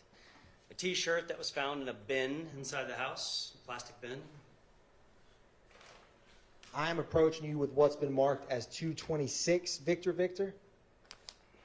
Ask you if you recognize or see that item. Yes. Is that the piece of clothing that you were describing? Yes.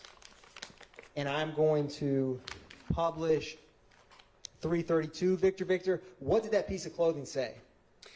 The front of it had a print on it that read slime, and then in quotation marks it read slime. Its adjective is listed below that, and then it says, 1, can't be trusted, a repulsive or despicable person, wipe your effing nose. I'll just say F asterisk asterisk ing. So wipe your effing nose, and then is you slime enough? Did you ever examine the front yard for any possible shell casings or cartridges? I did. I'm going to publish another portion of State's Exhibit 336 Victor Victor at this time. Can you tell the jury what we're looking at as this plays in terms of right here? This is a portion of the front yard near those Herbie Kirby cans where I recovered 2 cartridge cases of different caliber. And is that the first cartridge that you recovered? Yes.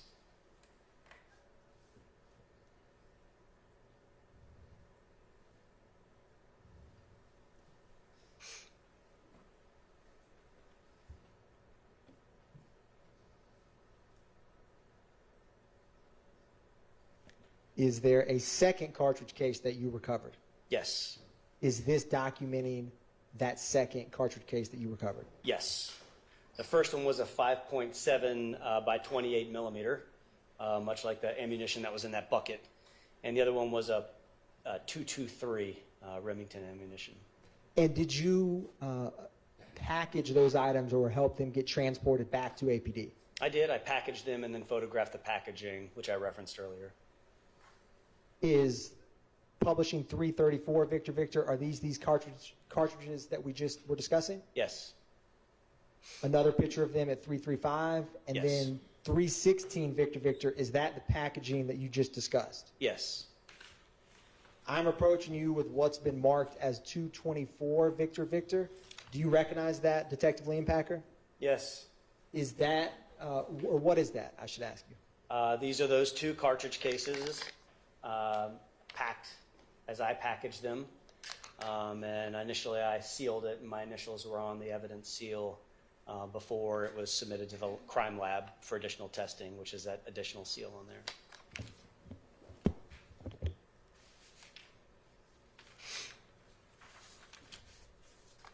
Your Honor, the state moves to tender into evidence 224 Victor Victor at this time. Okay, it's admitted. And Detective Leonpacker, was there a vehicle parked very close to the front door of that house? Yes. Can you describe for the jury what you saw in relation to that vehicle? That vehicle was a 2011 Chevy Malibu, and it had significant damage from gunfire. There was gunfire. First off, I should say, I believe it was the front passenger tire was flat. And then there was gunfire, I think, through the window, through the fender, through the pillar, like on the back. We call it the C pillar, it's the rear driver's side pillar. So there was just damage from gunfire in the car. And then there was damage behind it as well on portions of the residence, the facade of the residence. It seemed to line up with the where the defects were to the car, as rounds may have traveled through the vehicle and into the house.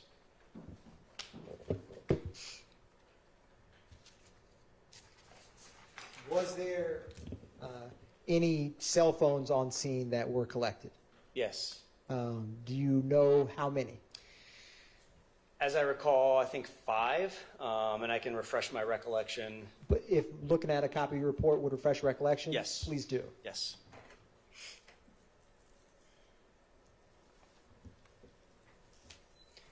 My recollection is refreshed. It was 5? Yes. Now, I am going to, or let me ask you this. In total, in your time working for Atlanta Police Department Homicide, do you get familiar with different parts of the city? Yes. And have you, in your career, had cases or had to go to various parts of Atlanta? Yes. I'm going to approach you with what is marked as 344 Victor Victor through 347, and then 350 through 353, as well as 216, all Victor Victor. Yes, you may. Can you read those numbers again for me, too? Yes, Your Honor. And to make it, yes, yes, Your Honor. I think I got it. One brief moment, Your Honor. Sure.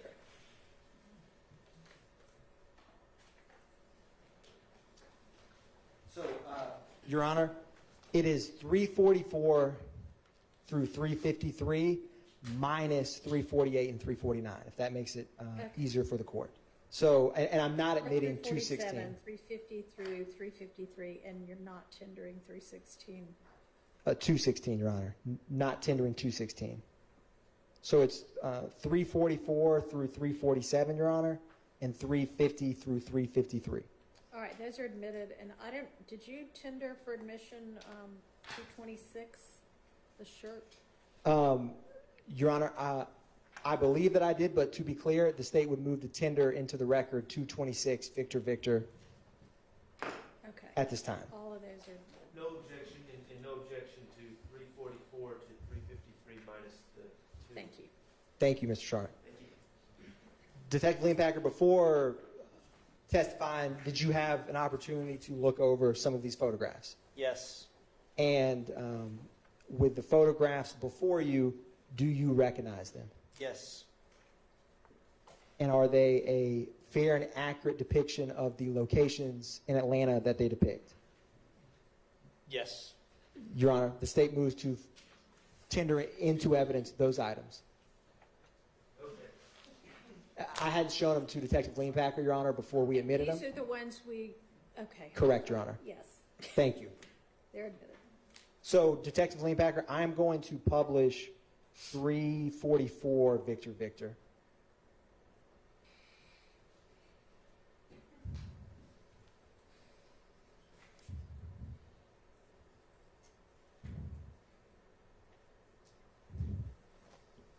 One brief moment, Your Honor.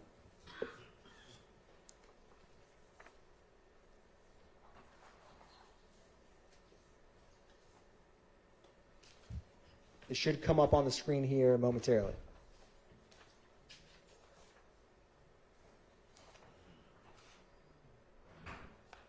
Where is this area, Detective Leonpacker? That's, I believe it's 464 Windsor Street. It's at the corner of Windsor and Fulton, the northeast corner. Is it near I-20? Yes. I'm going to publish 345 Victor Victor. Is this another photograph of that same location? Yes. I'm going to publish 346 Victor Victor. Is this the inside of that BP gas station? Yes. I'm going to publish 347 Victor Victor. What is this?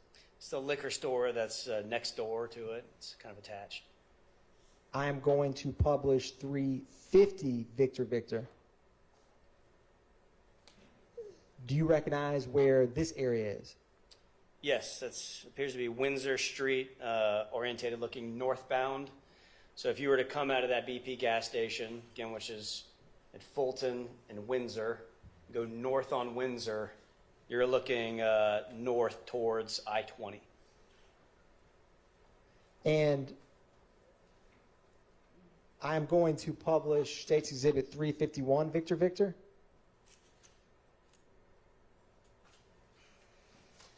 It's a closer image of Of the Windsor and intersection? I-20. Yes. I'm going to go to 353, 352 Victor Victor.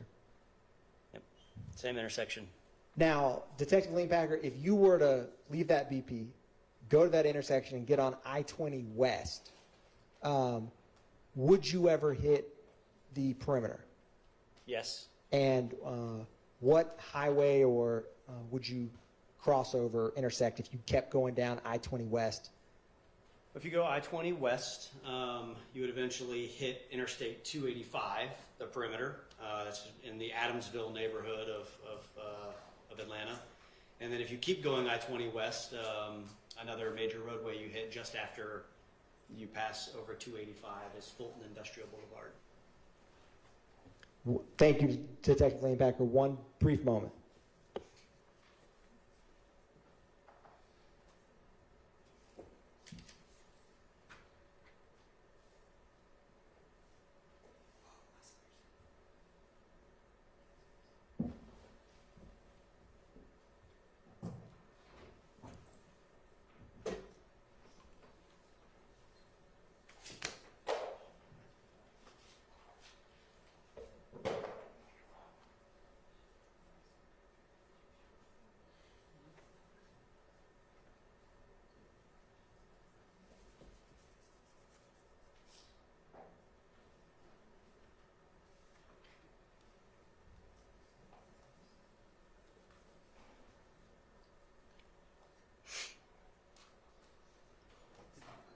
Detective Leonpacker, I'm going to publish 353 Victor Victor. And that's a Scribner's error, Your Honor. It shows 253, but that's what has been admitted as 353. Is this also what you were just describing, Detective Leonpacker, with I-20 near Windsor? Yes. Yeah, different perspective, but yes. I am going to go back to 164 Victor Victor. Or I'm going to go back to 164, Victor.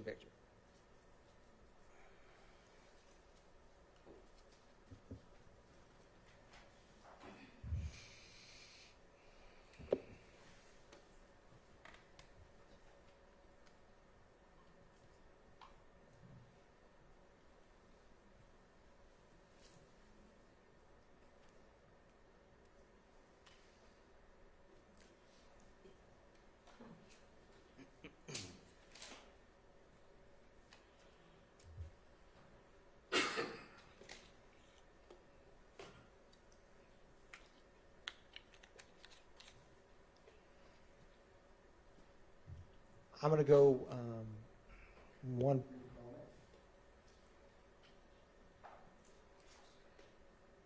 Detective Leanpacker, do you see that TV that has TCL Roku TV on it? Yes. Was that TV in 2830 Waters Road on March 17th when you did the search? Yes. And do you see on this photograph like a table or some kind of setup on the right-hand side of this photograph? Yes. Do you see any cords that resemble or appear to be ones that you saw on March 17th? Yes. And the screen that appears to be mounted on the back of the wall, was that or was that not present? Was not present. One brief moment, Your Honor.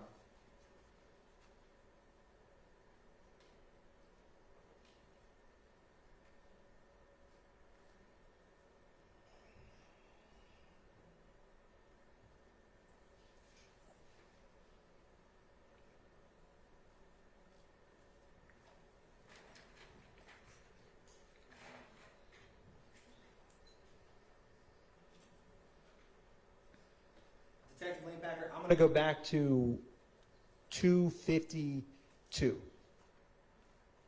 It should come up on the screen in just a minute.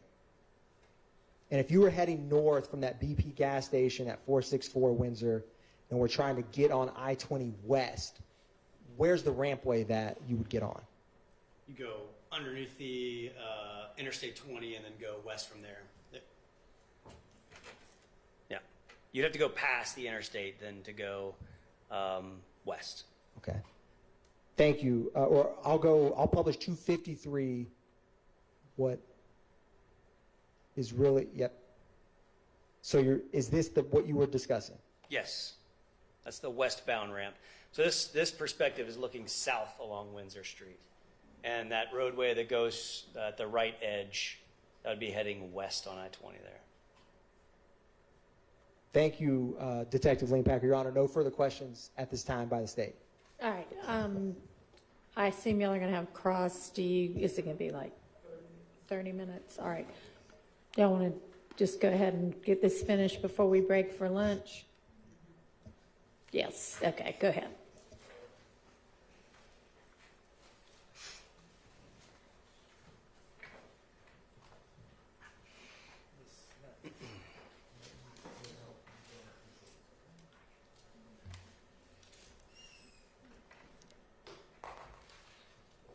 Detective Leanpacker, good afternoon now. Good afternoon. Max Shard, we've met before, but Max Shard, I represent Shannon Stillwell, okay? Yes, sir. All right. I just want to ask you first about what we talked about first in direct, talking about the downloads of the phone. We talked about you were able to find searches on a phone that you download or extract the data from, correct? Yes. Okay. I should say I didn't find searches because I didn't sift through the data, but I'm aware of there being some links associated with searches. So let me get this clear. You extracted information from several phones, including my client's phones, but you did not review any of the downloaded information. That's correct. Okay. Do you know who reviewed the downloaded information? I provided all of the extractions to investigator Marissa Viverito, who I believe conducted thorough reviews of the data. Okay. Now, you it seems to me that your role now in law enforcement focuses a lot on cell phones, correct? Yes and no. I actually, in my role now with the FBI, I expect that I'll be spending a lot more time working with cell phone records from providers and less time working in mobile device forensics. So I'm transitioning now. But yes, over the past several years, I've been working a lot with mobile device forensics. You were once a homicide investigator, though, correct? Up until about 3 weeks ago, yes, sir. Okay. Now, as a homicide investigator, if you see a search in a phone, is there some information you'd want to know? Let me back that up. You would want to know when that search was made, correct? Yes. And now let me be clear, because on direct, you did say a few things. It could be when a search shows up with keywords, it could be someone clicking on a link sent by someone else, right? Yes. It could be someone searching in their phone themselves, correct? Yes. And it could be someone else utilizing a device, right? Just because it's someone's device doesn't mean they were the ones utilizing it at that time, correct? Yes, I wouldn't count that as a third option because as a forensic examiner, I'd only be concerned about what the phone did. So no matter who's holding the phone when it did what it did, it's only one of the two, right? The phone navigated to a URL that resulted in search results from, say, Google, regardless of who's holding it. Okay, now with all those qualifiers aside, as an investigator, if you saw search results in a phone of a person of interest, you would want to know what date that search was allegedly done, correct? Yes. Okay. You would want to know, if you were investigating a case with such a cell phone, you would want to know if on that date of that search, other people had already alerted the owner of the phone of the fact that something had occurred at an address, correct?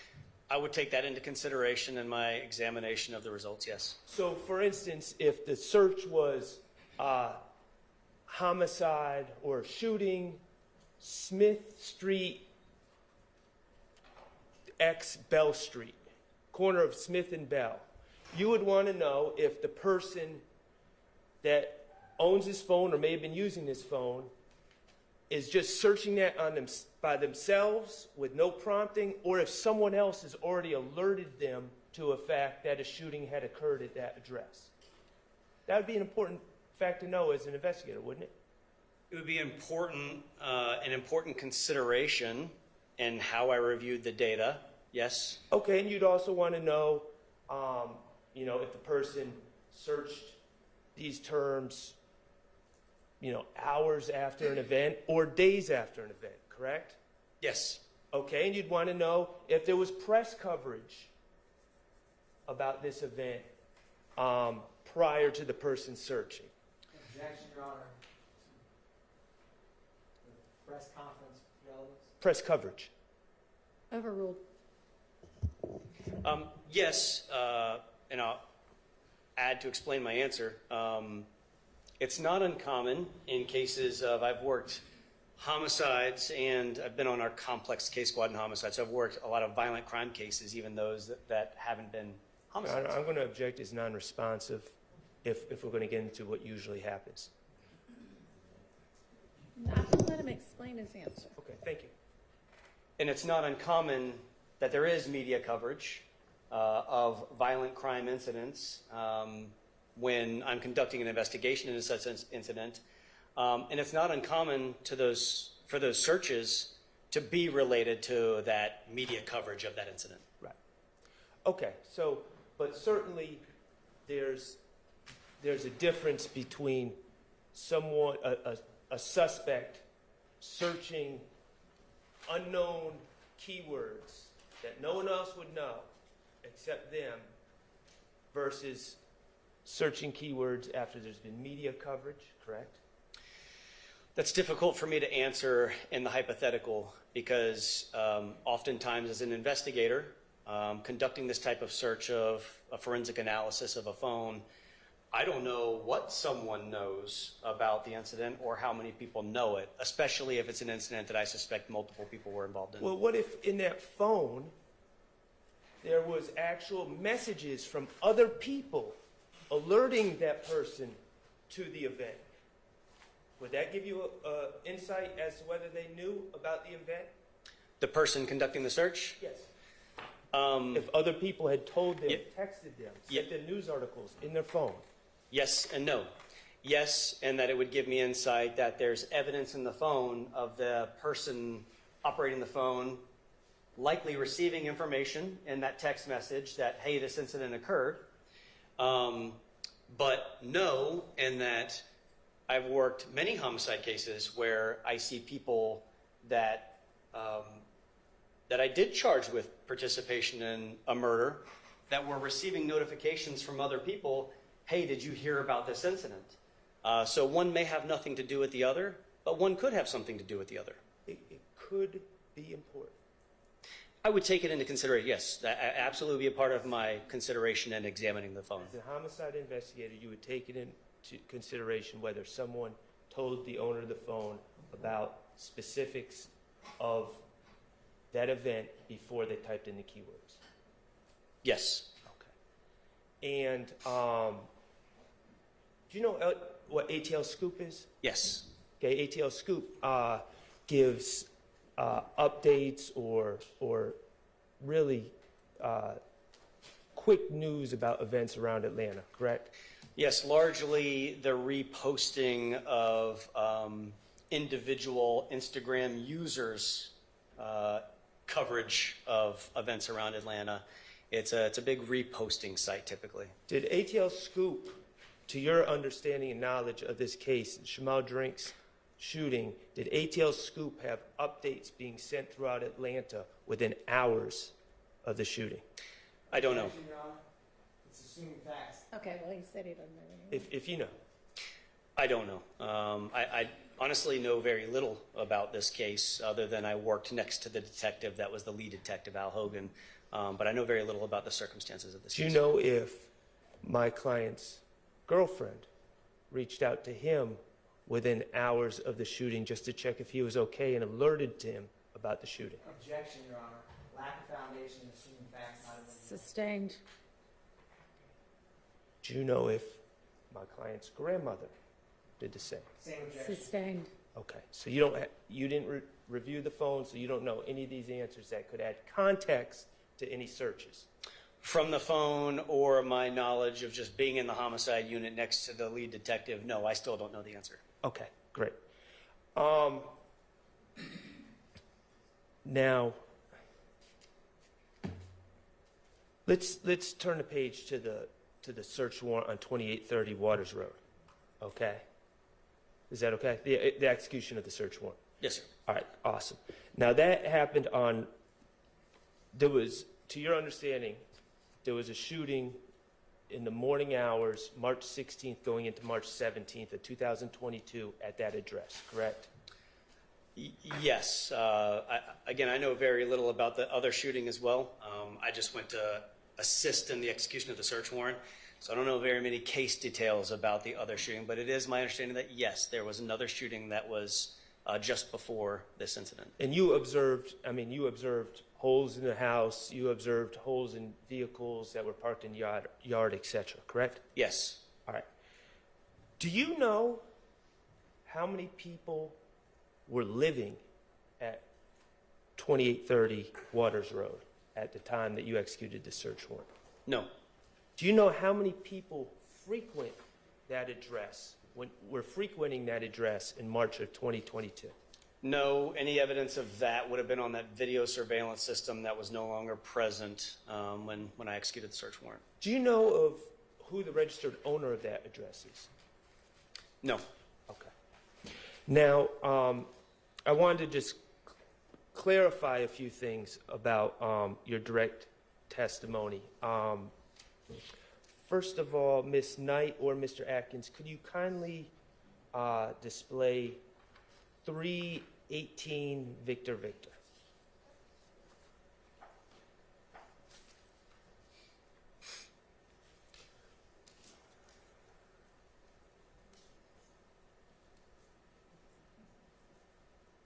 Now, what time did you execute this search warrant?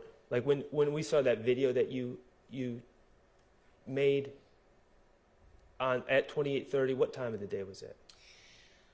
I don't recall, but I'll add that I often do, and I believe I may have in this case. When I start recording a video, I verbally say aloud the date and time that I begin the recording of the video. And I know that the audio is not included in this published version of this video, but I'd have to refer to that to tell you the exact That's time. fine. Do you have an approximate time? I'm not going to hold. Okay, it's fine. Sorry, I don't. Yeah. Light hours. Daylight, yes. Okay. All right. You are aware that on March 17th,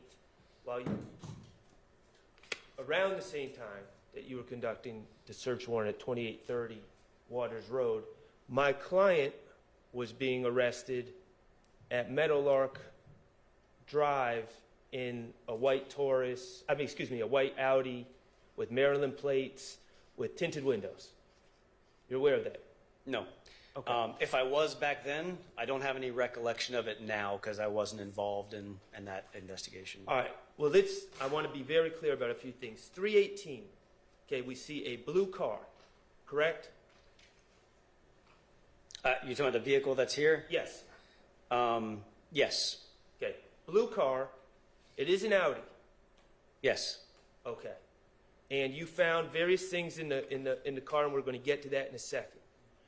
You are not suggesting that this is the white Audi with tinted windows that was rented to Shannon Stillwell, are you? I have no idea. I don't know anything about that. Okay. All right. This pink hat, 323 Victor Victor, if you would, Miss Knight. Thank you.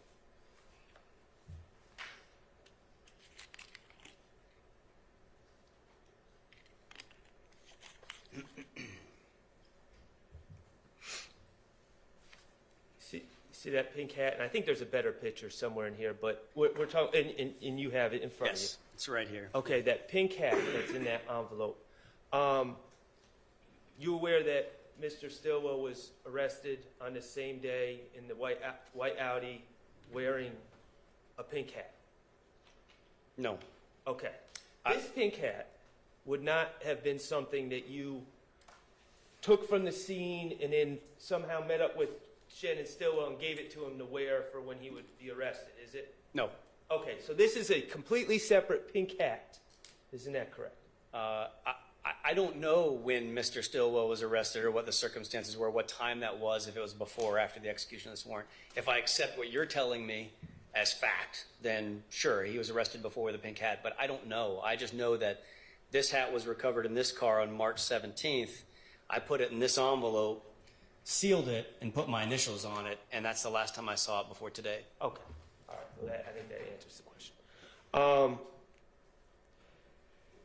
Now, in this car, you also found a gun, a very large gun.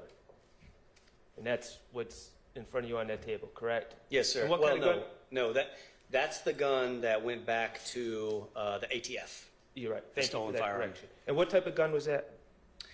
That was a Ruger AR 5.56. Okay. And that gun was found in this blue Audi, and it was also inside the blue Audi was a license in the name of Eric Moore. Yes. Correct? Okay. And Eric Moore,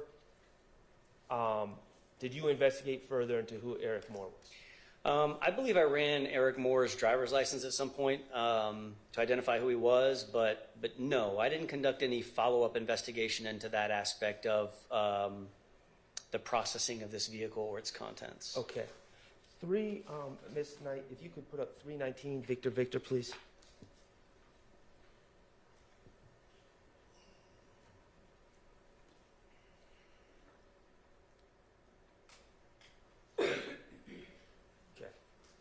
So that's the gun that was found in the blue Audi, correct? Yes. All right. Do you have any evidence that Mr. Stillwell's fingerprints are on that gun? I don't physically have any evidence of that. I believe the gun was taken by the crime scene technicians for additional processing. The results of that I'm unfamiliar Okay. with. Do you have any evidence that Mr. Stillwell's DNA is on that gun?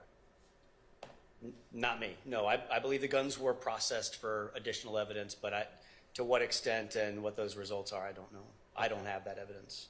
I don't want to speak on behalf of the police department to say that the police department or the Georgia Bureau of Investigation does or does not. Kevin Leon Packard doesn't have DNA results. Anyone that comes from the crime lab, I'm going to make sure I ask them the same questions. I'm just Yes, asking sir. you. Yep. So you don't have any evidence that Mr. Stillwell has ever touched this gun?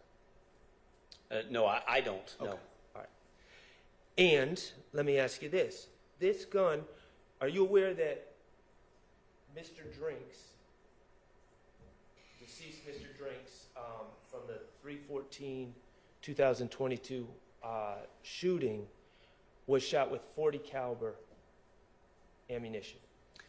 I'm unfamiliar with that. Okay. Well, let me ask you this. Does this gun shoot .40 caliber ammunition? No. All right. Excellent.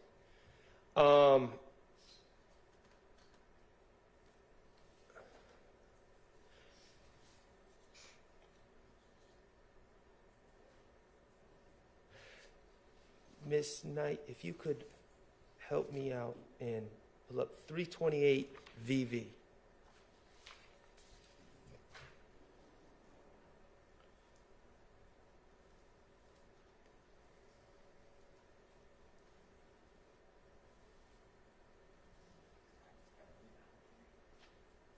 Definitely further down. It's the second gun. No, up.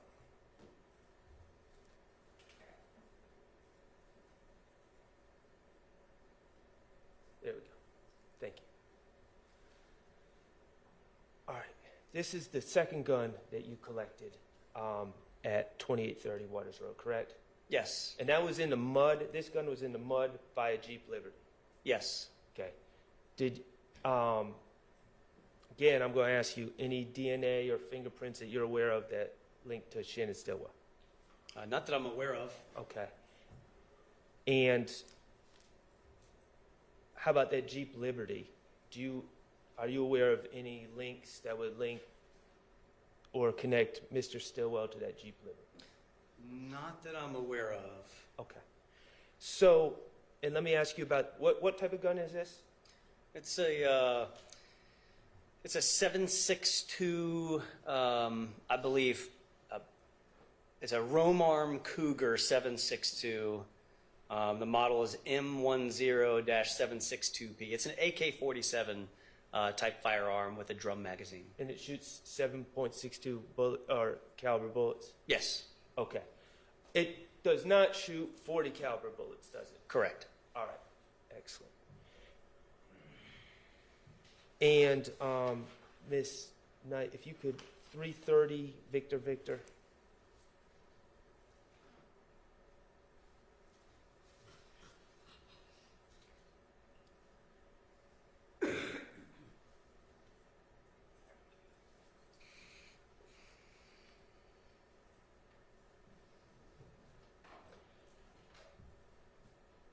Now, this gun was actually found in the house at 2830 Waters Road? Yes. Okay. And any DNA or fingerprints that you're aware of that link this gun to Shannon Stillwell? I have no knowledge of that. Okay. And what type of gun is this? This is a Taurus G3 9mm pistol. 9mm. Yes. Does this gun shoot .40 caliber bullets? No.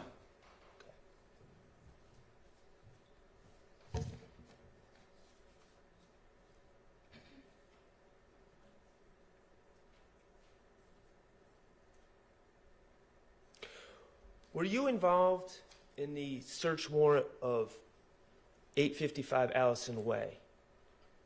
No. The residence of Jeffery Williams? No. Okay, fair enough. All right. Couple more questions. A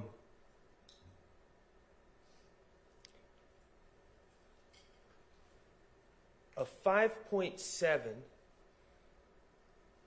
by 28 an FN gun, a 5.7. Would that shoot 40 caliber bullets? I would not expect it to, no. Okay. I'm not a firearms expert or a ballistics expert. Right.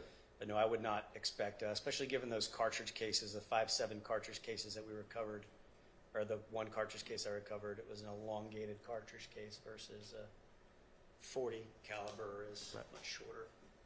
And an FNX 45, FNX 45, would that shoot 40 caliber bullets? I don't know what an FNX 45 is. Okay. Let me just ask you this, would a 45 caliber handgun shoot 40 caliber bullets? I would not expect it to. Okay. I suppose under like a perfect set of circumstances, you might be able to put a 40 caliber cartridge in a 45 caliber firearm, and it may, under the right set of circumstances, a firing pin might strike it in the right place, but I wouldn't suggest it, nor would I overtly expect it to fire that round. At least not correctly. Not correctly. Right. I think it's a bad idea to try. Yeah. Okay. Is it fair to say that you don't have any information about any guns ballistically matching the shooting of Chamel drinks? If I ever came across any information about any ballistic matches or Nibin correlations, I listed some in my report that I wrote following this incident. Mm-hmm. Whether or not those matched that shooting, I don't recall. Okay. And I did not conduct any follow-up investigation into any correlations that were made from anything found at Waters Road or elsewhere. How about any of these guns matching the January 10, 2015 homicide of Donovan Thomas? I'm not aware of any, if there were any Nibin correlations to that incident, I'm unaware of them, and I did not conduct that investigation into the murder of Donovan Thomas. Okay.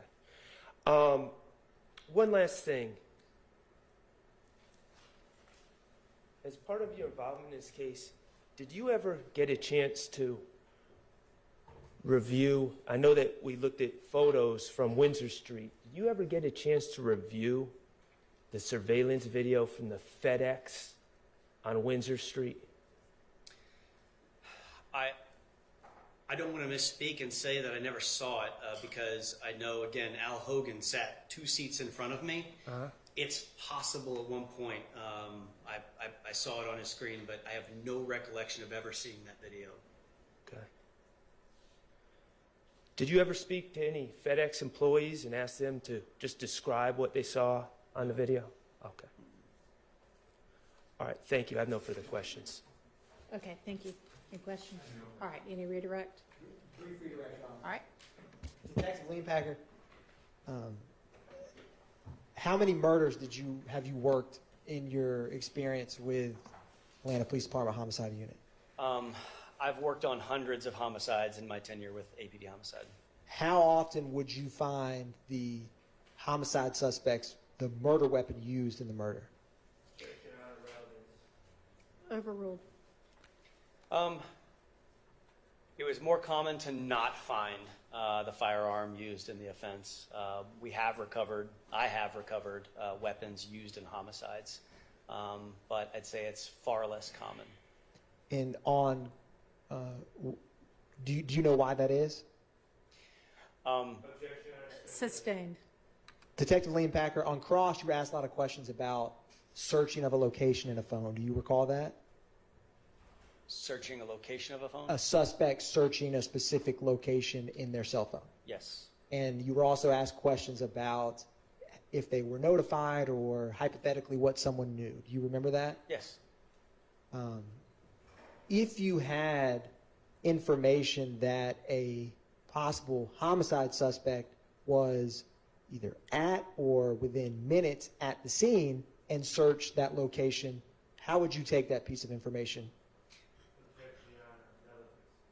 Sustained. On cross-examination, do you remember Mr. Shard asking you about 8 to 10 questions about searching a location of an incident Yes. and how that would impact your investigation? Yes. With those line of questionings that you remember, how would it impact your calculus if the person that searched the location was on the scene when the murder happened?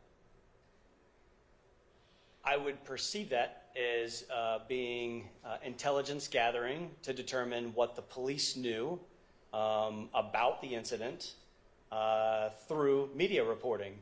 And if I obviously knew who my suspect was because I'm searching his or her phone, then I would incorporate that into a series of questions that I might ask that individual given the opportunity to interview them about their search of these items. It's not uncommon in my experience for people that have been determined to be involved in an incident to say that they had no involvement and they weren't there, and that they had little if no knowledge about the incident at all. So whether I confront them with the knowledge of knowing they searched about the incident and probably other evidence that suggests that they may have been at the scene and the duration of time that passed between the incident occurring and when the search occurred would all be things that I'd want to talk to that individual about. One brief moment, Your Honor.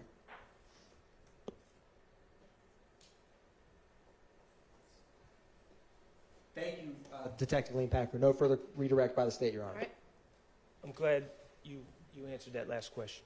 Said if you had a suspect that said they had no involvement and were not there, you'd think that's important. Yes. What about a suspect that says, I have no involvement, but yes, I was there. I was there. What if you have him on tape at a BP, crystal clear, wearing distinctive clothes, and he's not denying he's there? Would you make sure that you watch the surveillance video of the killing pretty darn carefully? Yes, among other things, given that assertion made by that person, there's additional things that I would do as well. You wouldn't just ask someone that works for a business with no law enforcement training, hey, tell me what seems to be going on your videotape that you have, would you? You would want to watch it for yourself, wouldn't you? Yes. You'd want to watch it several times for yourself, wouldn't you? Probably yes. You'd want to look for details that are important in that videotape, wouldn't you? Yes. All right, thank you. All right, let's take our lunch break. Thank you, Detective. You are excused. Thanks for your time. Let's take until 1:30.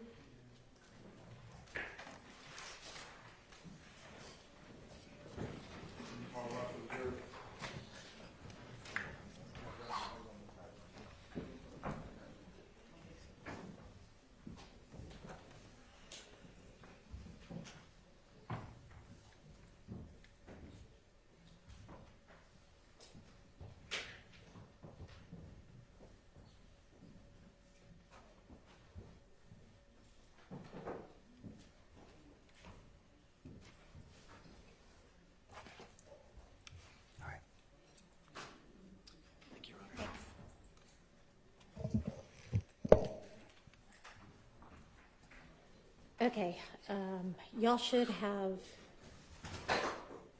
a copy. I received your proposed instruction and I took a look at it and made some potential edits, and it's about to get sent to you. And we don't have to sort it out right now, but if y'all will take a look at that, see what you think, and then maybe we can come back at maybe 1:25 and put whatever on the record about that then, okay? All right, anything else before we take our lunch break? All right, see y'all at 1:25, thanks.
The proposed limiting instruction, yes, Mr. Weinstein, that was a typo. I was super copying a sentence from above or below, so thanks for catching that.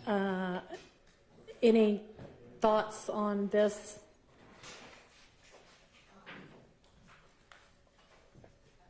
I had none other than that one. Okay. Mr. Shart and Mr. Shart, do you, specifically, I'd like to hear about whether you want anything said about them being reminded what an Alford plea is or means. If so, if that's what you'd like, and then just generally how you feel about that.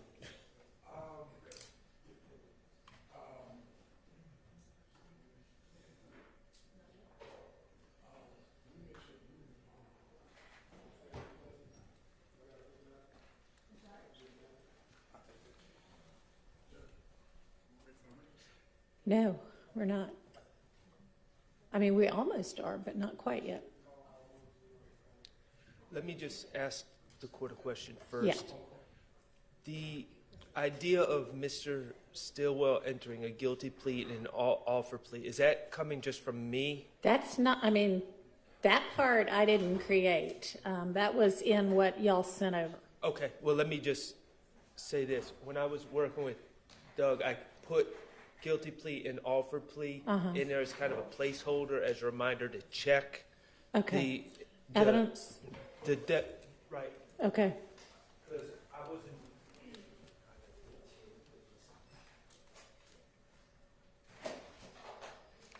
I mean, I think it said, when it came over to me, I think it said guilty pleas and offered pleas, and I just figured it was one of each. So I did change that. I did that without, it was more just reminding me. Okay. As opposed to now, because I wanted to know. I think there's actually 3 convictions. Okay, well, however you want to say it.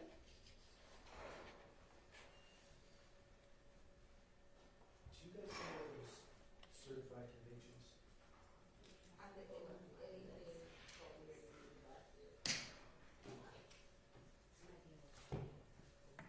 Oh, you came up.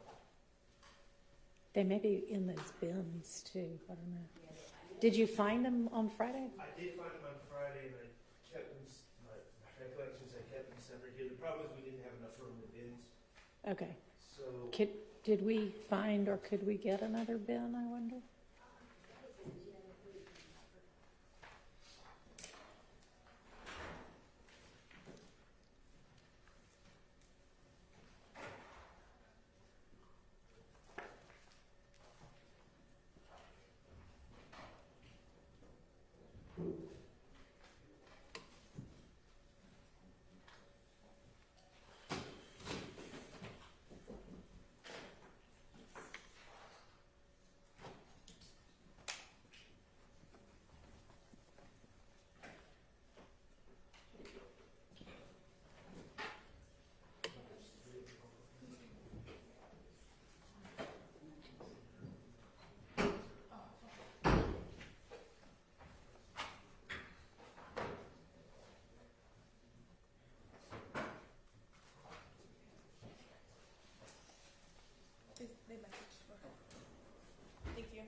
So we don't have to, you got them? All right, what do we know? All right, so there appears to be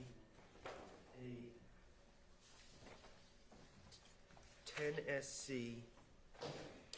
87662.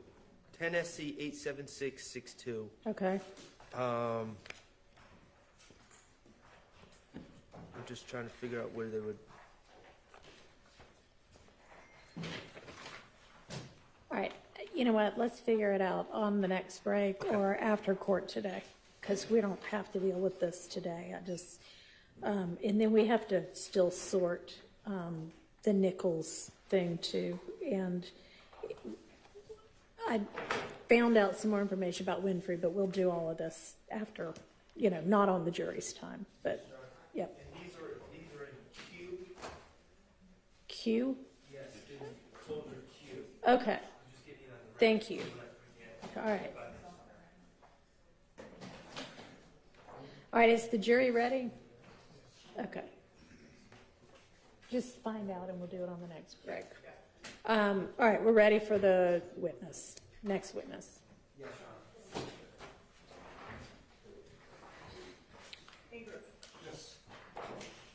I'll just send her an email.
You can come on up by the stand.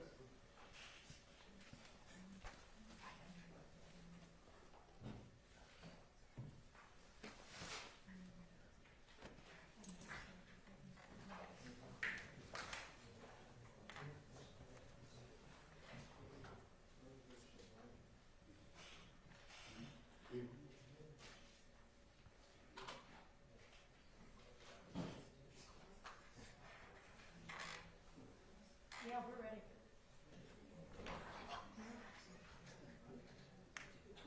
Do y'all want to take that board down for this next witness? The board. I don't know what's on it, because it's based on the jury, but.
Officer, present counsel. All right, new witness on the stand. Yes, Your Honor. Needs to be sworn in. Yes.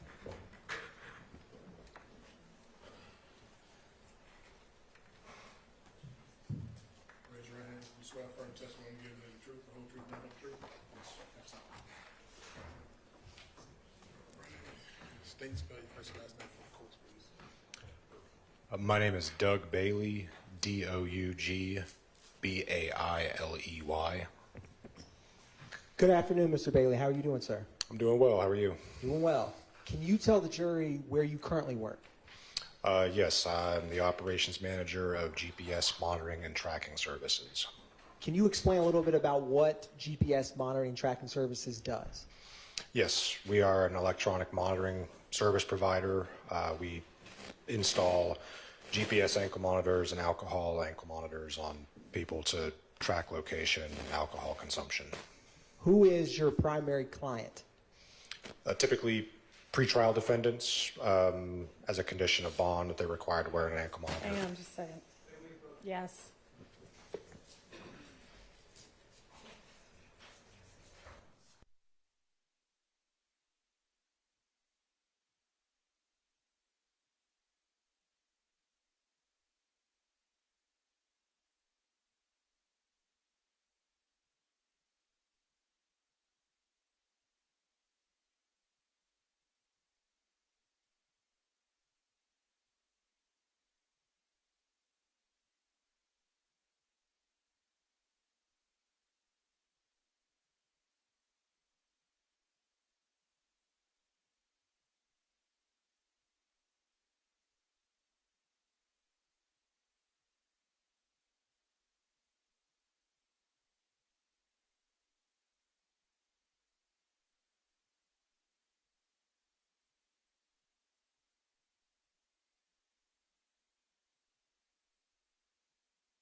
Specifics. Is there a number of reasons why someone may utilize a GPS monitoring service company like GPS monitoring? Yes, sir. And back in 2022, did you work for another company? Yes, sir. A&A All County Monitoring Services. Now, when did you first get into the ankle monitor? And if you could, Mr. Bailey, could you try to speak into that mic? Thank you, Yes. Yeah, I started in ankle monitoring in September of 2016. And can you, or let me ask you this. Since working in ankle monitoring since 2016, have you had, can you tell the jury your experience with the data that's collected on ankle monitoring in general? Yes, for the Scram GPS ankle monitor, which we've used probably since 2017, I've seen all sorts of use cases and all kinds of data, location, and just a lot of data. Is some of the data in what's called a Scram report? Yes, sir. Is some of the data in Excel spreadsheets? Yes, sir. Now, before testifying here today, did you have the opportunity to review, and I'm approaching you with what's marked as 397 Victor Victor and 397 Victor Victor Alpha? One of those is a disk. Did you have an opportunity to review that disk before testifying here today? Yes, sir. And did you initial that disk after reviewing its contents? I did. Can you describe for the jury what data is on that disk? The disk contains, if I recall correctly, it's 2 different Excel reports containing location history data for Mr. Jackson, and this same, I believe, stop report, which is a summary of that location history, and an event details report that shows any events recorded by the device on his leg. And is that 397 Victor Victor Alpha, that document, that Scram report you had just mentioned? Yes, sir. This is the stop report. Yes. Your Honor, at this time, the state moves to tender into evidence 397 Victor Victor and 397 Victor Victor Alpha. My understanding is there's a disk and then a printed out report. Could Correct. I just see what the Scram report is? Yeah. Which one of them? Thank you. All right, cool. Thanks. All right, those are admitted without objection. Thank you, Your Honor. Now, before we get into these documents, can you talk about the technology of the ankle monitor in terms of, in general, how does it work? Yes, sir. So the Scram GPS ankle monitor is, it's basically like a cell phone that attaches to someone's leg without a screen, but it does have a GPS antenna to ascertain location, and then a cellular modem in it to communicate that location data to the ScramNet system, where then location data is recorded in a minute-by-minute history. So in these Excel spreadsheets, do they capture each minute of location data for whoever's wearing the monitor? Yes, sir. Approximately every minute, yes. Now, are they battery run, the ankle monitors? Yes, sir. Can you explain what's the average shelf life of the battery before you have to charge it? Yes, sir. So the manufacturer recommends that the device be charged for 2 hours per day, and that should last at least 24 hours continuously, never dying, as long as every day it's connected to a charger for 2 hours.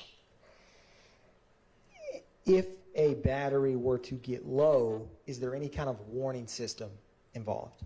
Yes, sir.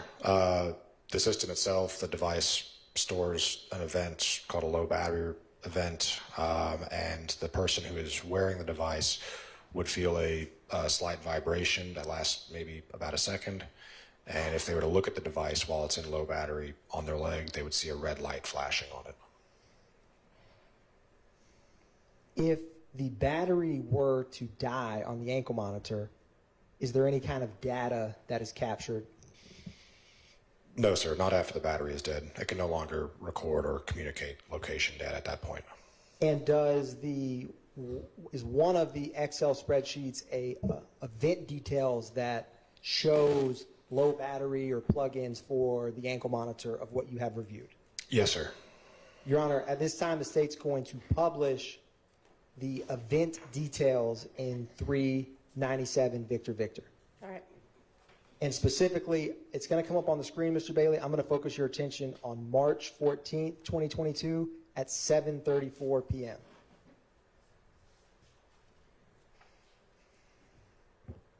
And we're going to zoom in a little bit on this document. And what I may ask you, Mr. Bailey, and if I have a old school pointer that I may use so you can help orient the jury to what we're discussing.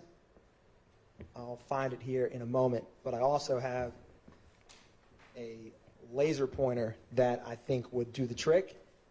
But can you describe the columns for this to the jury while I'm pulling that up? And I'm going to give you this laser pointer. You click this big red circle, and it should, well, that screen consumes the laser pointer, but we'll make it work. This one should work. Yep, and it does. So I'm going to give you this laser pointer. Use it carefully, Mr. Bailey. Can you tell the jury what the columns and data this has?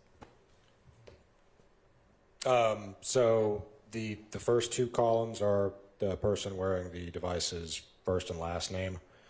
The third column, column C, the events. That is any events that is logged by the device, including when the service was complete, anytime the location failed or communication failure occurred, typically due to a dead battery. There's also battery critical events, low battery, any type of event that the device records. And then column D is just the date and time that event was recorded. Okay. Now, Ms. Bailey, I'm going to scroll down and ask you about a couple of these to March 14th at 7:34 p.m. Do you see that data? Can you show the jury where that date and time is on this Excel with the laser pointer? Yes, March 14th at 7:34. What is the event detail for this ankle monitor at this time? At that time, it was a battery critical event. Now, can you tell the jury what does battery critical mean? Battery critical, it's below low battery. It's 10-15% battery remaining. Would the person wearing the ankle monitor be alerted that the battery is in a critical state? As with the low battery, it's the same type of event. At low battery, the device vibrates, and there's a red light flashing if one were to look at it. And then at battery critical, the device again vibrates, and that red light keeps flashing. Now, do you see the entry above that? And if you could show the jury at March 15th, 2022 at 12:07 a.m. What is the event detail at that point? At March 15th at 12:07 a.m., it was a potential dead battery event. Now, I'm going to scroll up 2 rows and ask you about the next input. So after that 12:07 March 15th potential dead battery, what is the next event detail? So the next two events at 12:07 and 12:11 a.m. on March 15th were communication failure and location failure when the device, the system realized the device had no longer been communicating or providing location data. Now, with potential dead battery 12:07, communication failure 12:07, and location failure 12:11, are those events connected in terms of in the system? Yes, the assumption is that the device is no longer communicating because the battery has died. Obviously, the device can't communicate that it's dead. It can't phone home with a dead battery, but it's correlated, assumed that the device has died. Now, can you go up to the next input in this Excel? So we have, what's the next date and time? If you can show the jury. So that is March 16th, 2022 at 8:41 p.m. There's a communications failure clear event. What does that mean? That would typically mean the device has been charged and is now communicating and ascertaining location once again. So from March 14th, 2022, you have battery critical. When, can you explain to the jury, you have this potential dead battery at 12:07. Does that mean that the battery died at 12:07, or what's the time range of when this alert would come? Not necessarily that it died at 12:07. I don't remember the exact configuration at the time, but it's typically 60 to 90 minutes prior to that. Like I said, the device can't report once it's dead because it's dead. So a certain period of time passes where it's out of communication, that the assumption is the battery's dead. Would the event report Excel that's minute by minute help give clarity on when exactly it died? Yes, sir. Now, I am going to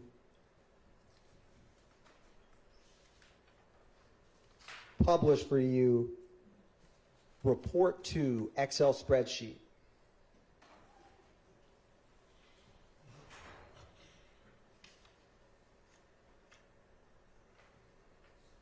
And I'm going to scroll to the very bottom or the oldest date of that document. And from reviewing this report while it's coming up in general, and I can ask you when it comes up, what is the time frame for report 2? If I recall correctly, report 2 is from January of 2022 through March of 2022. If we scroll to, so you see at the top it says January, and we're going to zoom in some. Can you explain for the jury while we're zooming in what these columns show? Yes. So from what we can see here. Can you use the laser pointer, Mr. Bailey? Thank you, sir. Column B is the person wearing the monitor's last name. And then date and time column. Date and time column is column D. What about those numbers in E and F?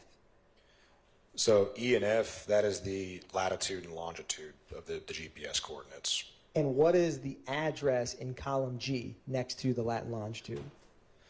The address in column G is the closest address that the system can correlate to the specific latitude and longitude recorded. And then what is column H? Without seeing the header, I'm not sure. It's either accuracy or speed. It is accuracy. Okay. Column H. And then column I? And column I is the speed. Okay. Now, and this is the one you described that's minute by minute? Yes, sir. So the last date, was it March 18th, and the first date was January 2nd of 2022? I believe so, yes, sir. Okay. Now, scrolling down, I wanted to ask you, is that roughly 2.5 months, give or take? Yes, sir. So if you wanted to see where the person wearing this ankle monitor was in terms of certain locations, if I control F or searched an address, would it populate how many times they've been at an address in 1 minute increments, or would it not? Yes, sir. So if I were to control F 2830 Waters RD for road and click find all, would that tell us how many times in minute increments the person wearing this ankle monitor was at that location in this 2.5 month span? Yes, sir. Okay. And can you see, because it's kind of hard, what the cells found is in the bottom left? It says 3,331 cells found. So I'm not going to ask you to do this math, but is that 3,011 minutes at that address? Yes. Between January 2nd, 2022 and March 18th, 2022? Yes, sir. Okay. Now, I wanted to orient you to 2:48 p.m. on March 14th. We're going to get to that location in this data, 2:48 p.m. on March 14th, 2022. And when it comes up, I'm going to ask you a couple questions.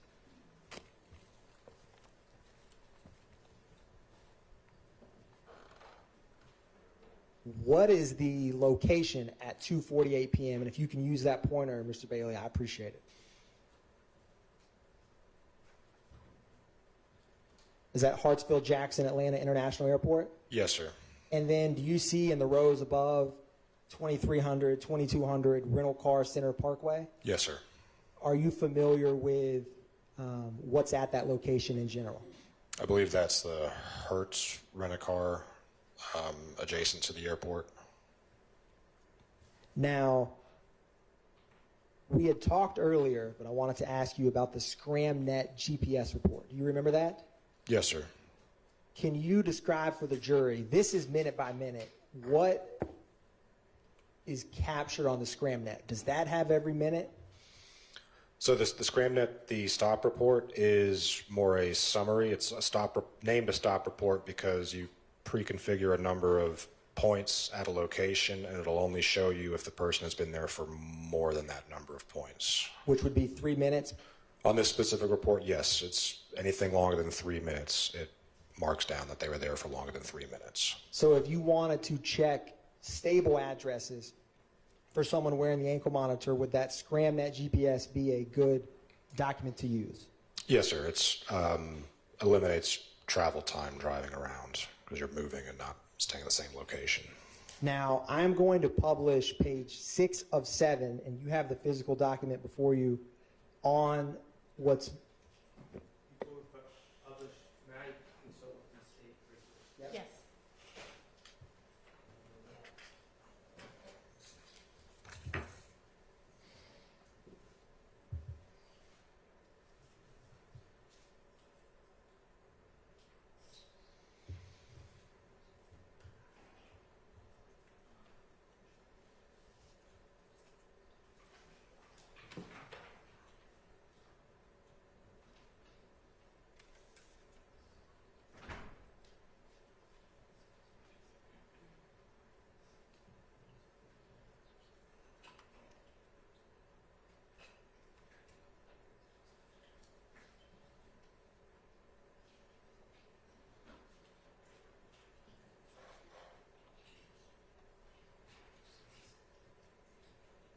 So, Mr. Bailey, you can use that physical copy. We're going to zoom in on page 6 of 7 of that report on March 14, 2022 at 3:10 p.m. Now, while that's coming up, you know on the far right column of that document, it has a date and time. Can you tell the jury what that date and time means? As in, what kind of columns does this document show us while it comes up? I'm sorry, I didn't understand the question. If you go to the very first page of that report while we pull it up, what are the different columns of data that we're looking at? So again, the first column is the name of the person wearing the device. The second column is the number of points, which with a point being approximately once a minute should be at least that number of minutes at the location. The third column does actually show the amount of time there. And fourth column is the address, again, the best correlated address from the grouping of GPS coordinates. And then the final column is the last date or time that they were at that location. So if I was at 123 Main Street at 1 o'clock for 30 minutes, would the time on January 1st, just say, would the time and date on the far right be January 1st, 1:30, 123 Main Street? Yes, sir. And if the number of points indicated 30, then I was at that address for 30 minutes. 30 minutes prior to the last date and time. Okay. Yeah. So with what we were just discussing, do you see that 220 Rental Car Center Parkway on this? And if you can, use the screen. We tried to zoom in on it. Yes. And is that March 14, 2022 at 3:10 p.m.? Yes, it is. What is the next address that the monitor of Shannon Jackson went after the rental car location, or Rental Car Center Parkway, I should say? So after that, it was at 2830 Waters Road, Atlanta, Georgia. Now, I wanted to orient you to, we're going to scroll up a little bit to 6:30 p.m. on March 14th, 2022. And while that comes up, I'm going to approach you with what's labeled as 397 Victor Victor Bravo through 397 Victor Victor Juliet. Were you able to, in preparation for your testimony, review some locations that came up in this data? Yes, sir, I was. And did you have the opportunity to review those documents before testifying here today? Yes, sir. And what are they in general? In general, these are locations that the monitor pinged at, showing that it was there at the locations. Your Honor, at this time, the state moves to tender into evidence 397 Victor Victor Bravo through Juliet.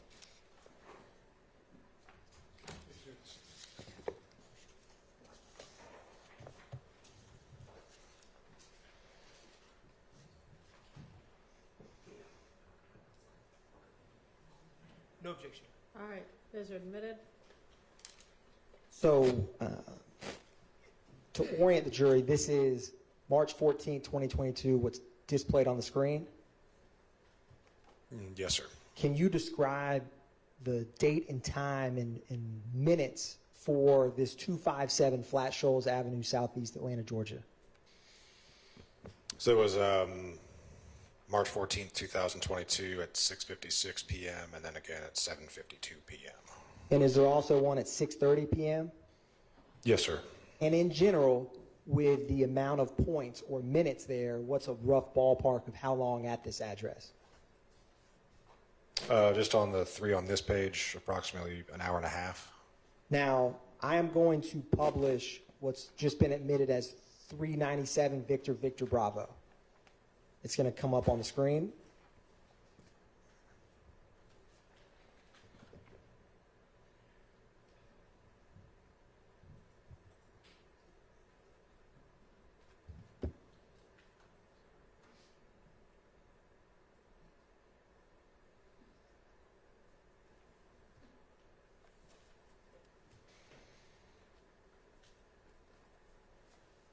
And we're going to zoom in a little bit, but is this 257 Flat Shoals Avenue Southeast if you were to look at it on Google Maps? Yes, sir, it is.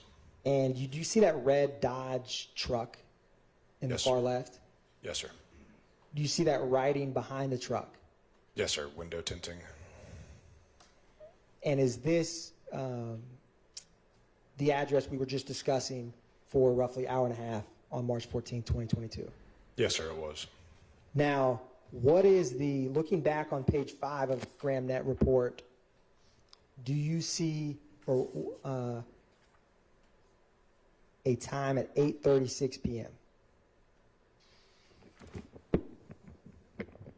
On page 5, yes. March 14, 2022, 8:36 p.m. is at 2830 Waters Road.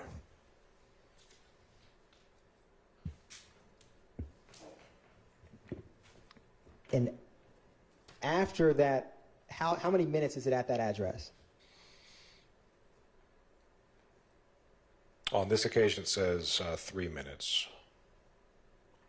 And do you see a 2830 Waters Road at 9:37 p.m.? Yes, sir. How many minutes is it at Waters Road on March 14, 2022 at 9:37 p.m.? 43 minutes. Now, I'm going to go back to the report to minute by minute XL, and I'm going to go to March 14th, 2022 at 9:50 p.m. It's going to come up on the screen here in just a minute.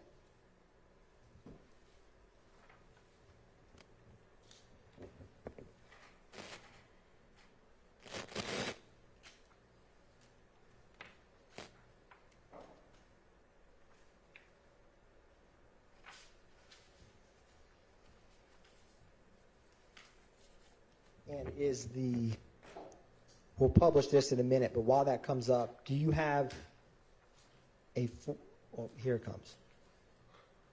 So, do you see the first entry at 464 Windsor Street Southwest? Yes, sir. March 14th at 9:50 p.m. I am going to publish 397 Victor Victor Charlie, and then come back to this document.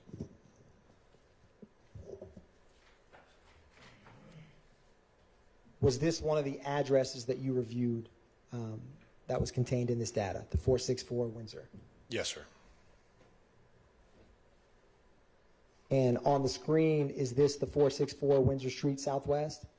Yes, sir. And is there a gas station at that location? Yes, sir. It's a BP gas station, I believe.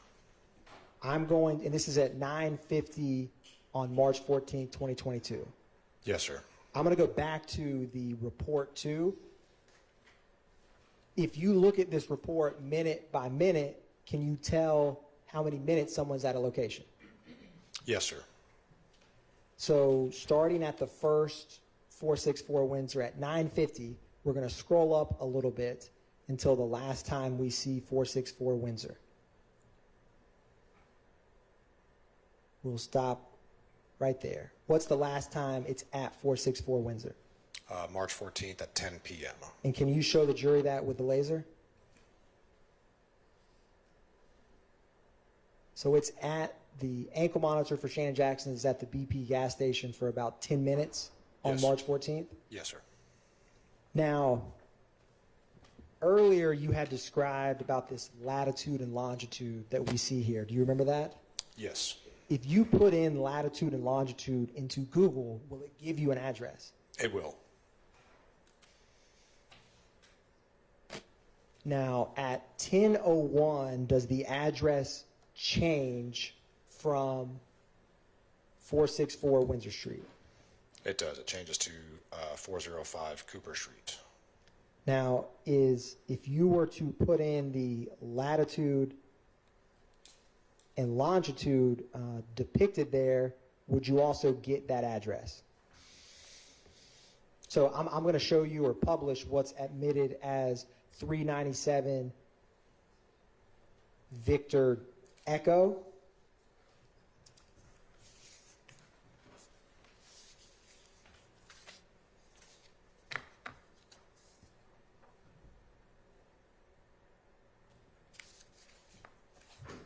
And this is at 10:01 p.m. on March 14, 2022. Yes. And you see that red dot in the middle, is that GPS coordinate location? That'd be the GPS coordinate, yes. And do you see that King's Liquor and a FedEx icon on this map?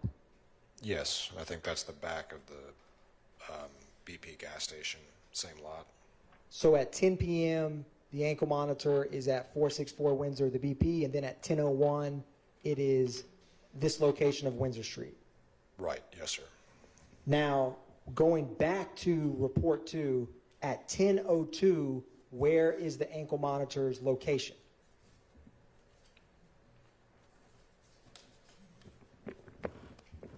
It's going to come up in just a second. We're going to scroll up one column. Do you see where it says PJ V2 plus VR Atlanta, Georgia? Yes, sir. Is that also an address you can put into Google to see where the ankle monitor is at 10:02? It's closer to it like a GPS coordinate. They call it a plus code, but it's like more like a GPS coordinate than an address. But yes, you can search that in Google Maps and it'll show the location. I am going to publish 397 Victor Victor Foxtrot.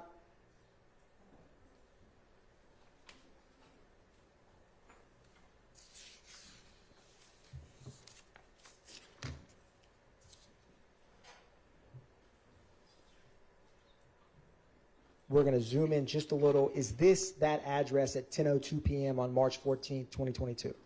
Yes, sir. And is that the same King's Liquor and FedEx icons we see in blue on the bottom? Yes, sir.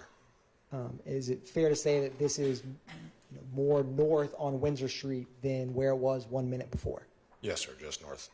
And is that I-20 that major highway that you see depicted on this exhibit? It is. Now,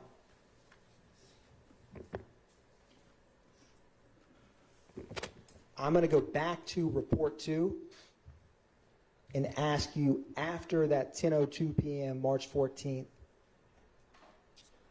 input about some of the addresses next depicted. So we're going to scroll up a little bit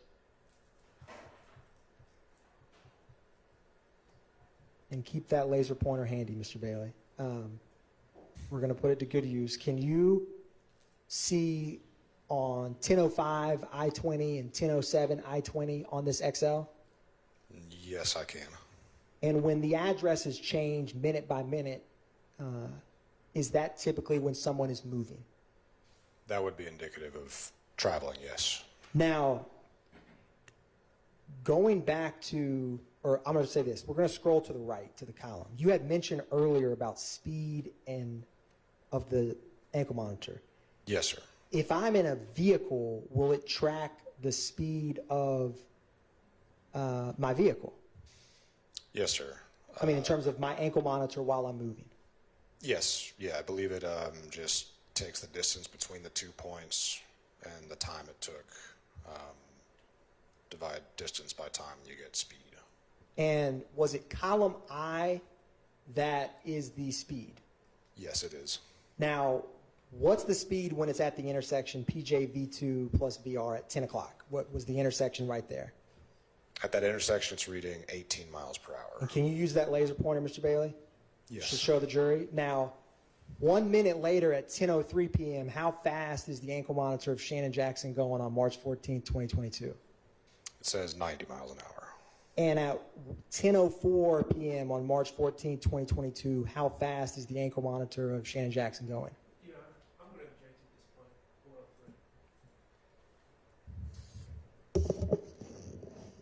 403. What time did you ask about? 10:04 p.m.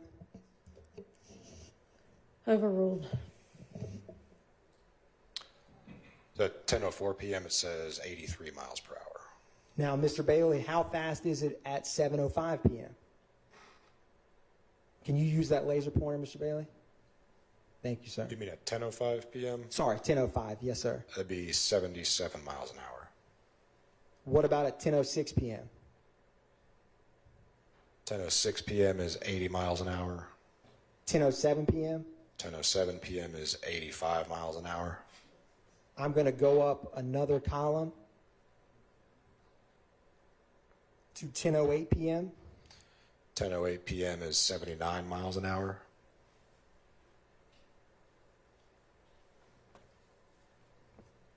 Now,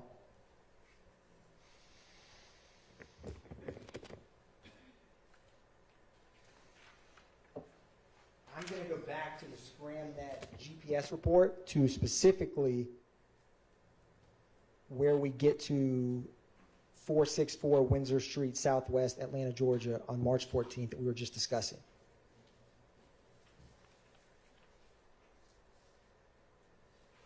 Okay, yes, sir. What is the next stable address after that? Captured on that report.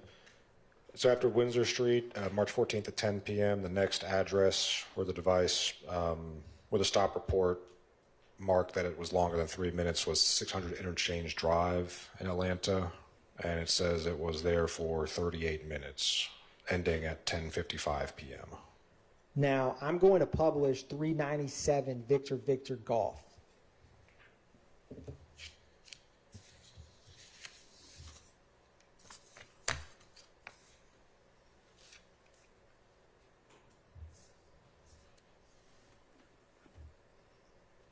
Can you orient the jury what these two addresses show? So the right side of the screen is, I believe, the Windsor Street starting location. And the left icon? Is the 600 Interchange Drive. And that, this is just a Google map demonstrative, but what's highlighted in this screen is that I-20 going westbound. That is the route between the two, yes, sir. I am going to publish. Oh, I wanted to ask you something else. Going back to the, remember how earlier we had mentioned to you about the battery critical and then getting recharged? Yes, sir. On this report 2 data on March 14th, 2022, we're going to pull it up now, and I'm going to ask you if the minute-by-minute increments ever stop.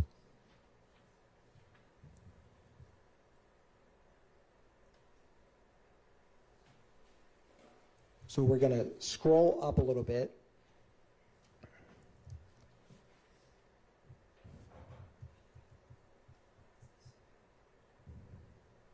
And is this the 600 Interchange Drive we were just discussing? Yes, it is.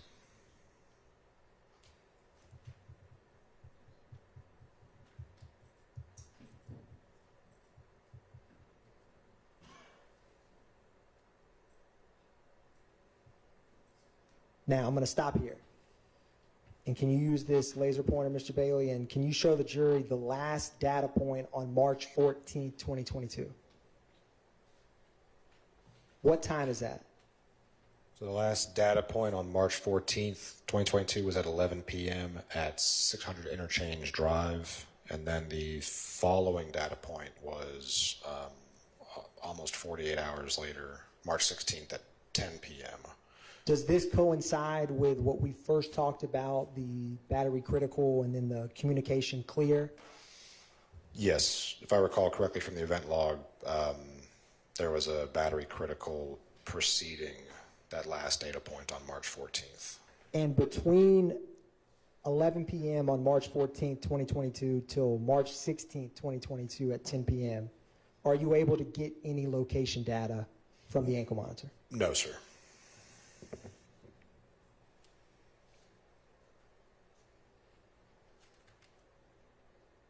Now, when the ankle monitor does plug or comes back online to register data, what is the address?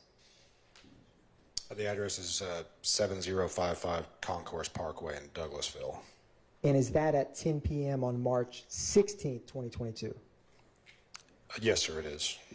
Now, I am going to publish 397 Victor Victor India.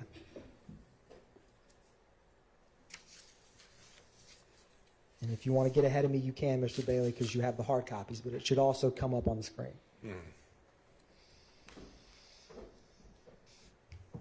Is this the address that comes up for that 7055 Concourse Parkway? Yes, sir. It appears to be a hotel.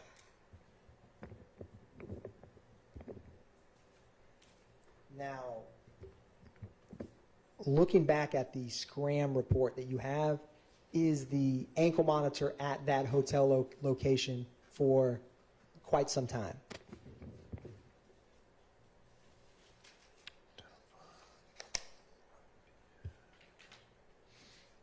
Yes, sir. Yeah, at least several hours.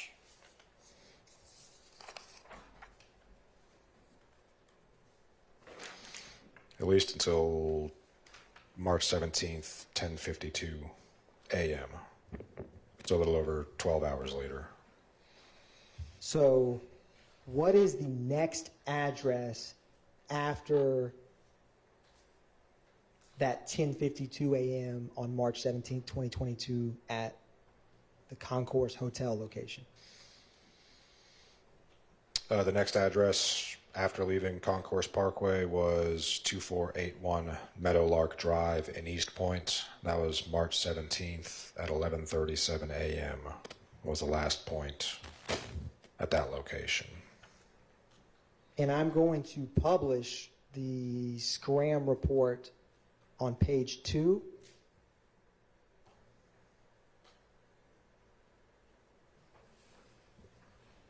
Is this what you were just discussing in terms of the 10:52 a.m. March 17th is the last time it hits at that Concourse address, and then the address above that is the Meadowlark Drive? Yes, sir.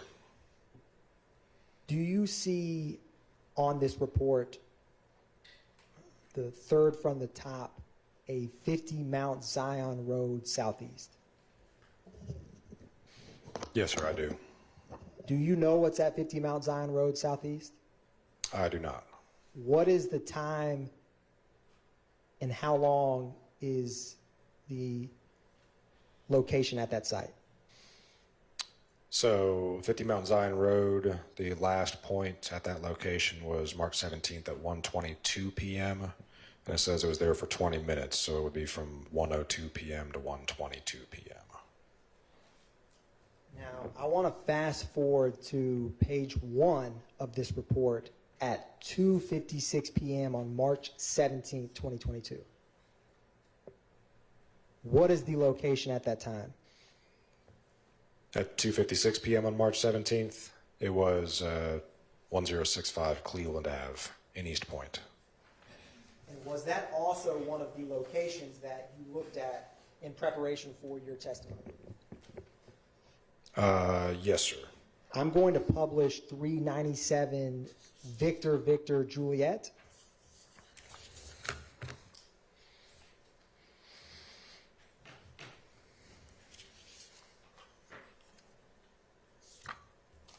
And this is 2:56 p.m. on March 17, 2022?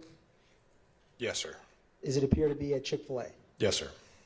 Now, after that location, from the Scram report, what is the next stable address that the ankle monitor reports location data for? Be back to the Meadowlark Drive in Atlanta. And does it have numerous data points at the Meadowlark Drive in East Point, Georgia, or Atlanta, Georgia, you see the report where it has the different Meadowlark drives? Yes, sir. And does that continue for some time at that location? Yes, sir. From at least 3:10 p.m. to 3:51 p.m., about 40 minutes.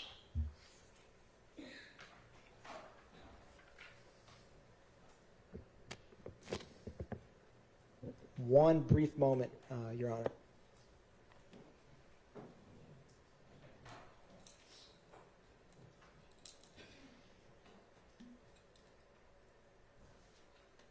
Thank you very much, Mr. Bailey. No further questions by the state. Yes, sir. Mr. Bailey, good afternoon. My name is Max Shard. I represent Shannon Stillwell, okay? Yes, sir. All right. Now, let me just back up to when someone has, let me back up. Ankle monitor. I know it seems self-explanatory, but could you just explain what it is? Yes, sir. I'm talking about the device itself. Yes, sir. So it's a kind of like a bracelet that goes on the ankle. There's a black box portion of it that contains the electronics to record GPS location data, and like I said, the cellular modem to communicate that data to the system. Then there's a strap that wraps around the person's leg from the device back to itself and secures it. Okay, when you say a strap, are you talking about like a Velcro strap that can be taken on and off easily, or? A hard plastic strap.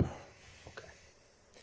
And for instance, if I'm getting an ankle monitor, do I just put it on myself, or does someone else put it on? Typically someone from the service provider, the company would have to come and install it. Okay. And without getting into exact words, if someone is putting an ankle monitor on my leg, your company, would you explain what it is, explain how it works, and explain the data it collects to me when you're putting it on my leg? Generally, yes, sir. Okay.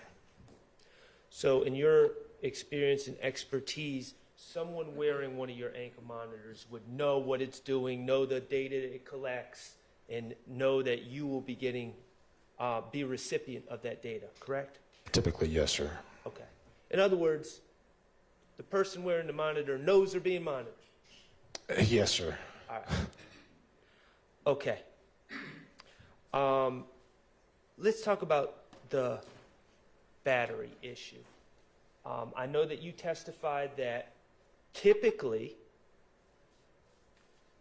if I were to charge my ankle monitor for 2 hours, it would be good for a day. Yes, sir. Okay. How would I charge my ankle monitor? So there's a proprietary charging cable that is issued to the person when they get the ankle monitor. It's standard, plug one end at the wall, and the other end attaches to the monitor. Okay, and how many chargers do you typically give each person that's getting an ankle monitor? One at time of install. Okay, so there's no car charger like we have for phones? No, sir. The manufacturer recommends not to do any kind of car charging. Okay. And so to charge my ankle monitor, I would have to plug it into the wall, plug the charger into the wall, typical outlet, I'm assuming, in a house? Yes, sir. All right, and then plug it into my monitor to charge it, but the monitor stays on my leg.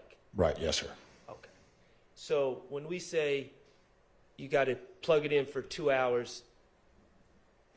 Typically what we're saying is you got to be still for 2 hours while your leg has a device on it that's connected to the wall. Right, yes, sir. Cool.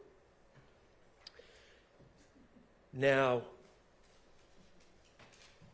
in your experience, I think you testified that about a critical battery and then the battery running out on Mr. Stillwell's monitor on the evening or the early morning of March 15th. Yes, sir. Okay, cool. You've been doing this for a while. Mr. Stillwell's not the only person that's ever had a dead battery on his ankle monitor, is he? No, sir. It's quite common. I'm not sure it's common is the right word, but it definitely does happen, yes. Okay. And in fact, you know, the state's or the prosecutors focus on March 15th. Mr. Stillwell, you have his records of troubles with his battery going back to when he got the monitor, correct? Could you clarify? Well, you've displayed, or the state has displayed all these Excel with minute-to-minute updates and everything else. We can look at those records to determine if Mr. Stillwell has had problems with his battery in the past or if it was just on March 14th, correct? Insofar as the battery dying, yes, yeah. Yes. I believe the event report goes further back than that. Do you have the event report in front of you? I do not. That's, I guess, on this CD, but not on paper. Okay.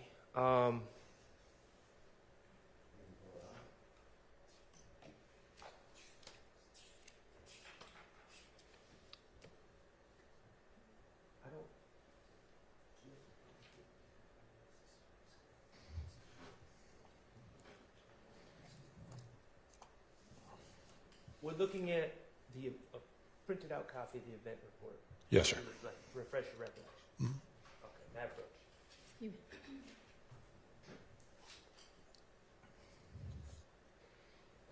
All right. That goes back to beginning of January 2022, correct? Yes, sir. And it goes till March 17th of 2022, isn't that correct? March 18th was the last event prior to when the terminated out of the system in September, but yes. Okay. Let's just start, let's just, for time's sake, begin on February 1st. Okay. Okay. February 1st, going into February 2nd, on Mr. Stillwell's ankle monitor, at 6:18 p.m. on February 1st, there was a low battery. Yes, sir. Okay. 10:28 p.m., battery critical, correct? Yes, sir. Okay. 2:48 a.m. on February 2nd of 2022, location failure, correct? Correct. Yes, sir. The battery's dead, correct? At some point prior to that, it would be dead. Yes, sir. Okay. 2:50 a.m. potential dead battery on February 2nd. Yes, sir. Okay, and it's not plugged in until 10:50 a.m. on February 2nd. It says AC plug-in, correct? Right. Yes, sir. All right, let's go to February 4th. 5:10 p.m. low battery, correct? Yes, sir. 8:09 p.m. battery critical, correct? Yes, sir. Okay, February 7th. 6:24 p.m. low battery, correct? February 7th. Yeah. February 7th, 6:24 p.m. low battery. Yes, sir. 9:43 p.m. battery critical, correct? Yes, sir. Okay, I'm going to February 12th going into the 13th. Okay. 8:50 p.m. low battery, Yes, correct? sir. Yes. 12:46 a.m. on February 13th, battery critical. Yes, sir. Okay. On February 25th,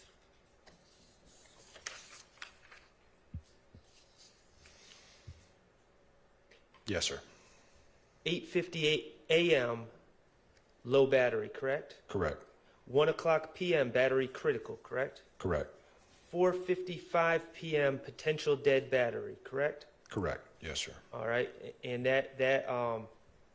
on that particular instance, the charger stayed uncharged or dead for some time, correct? Correct. March 25th through, or February 25th through March 3rd. Okay. So we're talking about 7 days, Yes, sir. approximately. February, 28 It would take days, maybe 6 days. 6 days, yeah. All right, cool. March 4th, going into the 5th. Yes. 8:57 p.m., low battery. Yes, sir. 12:20 a.m. on March 5th, battery critical, correct? Correct. 4:45 a.m., potential dead battery. Correct. Okay, let's look at March 7th going into the 8th. Okay. 9:04 p.m., low battery, correct? Yes, sir. March 8th at 12:34 a.m., battery critical, correct? Yes, sir. March 8th, 5:13 a.m., potential dead battery. Yes, sir. All right. March 8th, later on that day, 2:21 p.m., low battery. Correct. 5:58 p.m., battery critical. Correct. 9:48 p.m., potential dead battery. Correct. Yes, sir. All right. March 10th, going into the 11th of 2022. 11:47 p.m., low battery, correct? Correct. March 11th, 3:32 a.m., battery critical, correct? Correct. 8:10 a.m., potential dead battery. Correct. All right. So in that month and 10 days that we just reviewed, 1, 2, 3, 4, 5, 6, 7, 8, 9, we had 9 different battery events, correct? Correct. Yes, sir. All right. And that's what we had on March 14th as well, correct? A battery event. Correct. Yes, sir. All right. Not his first one. Correct. No, sir. Not his only one. No, sir. All right.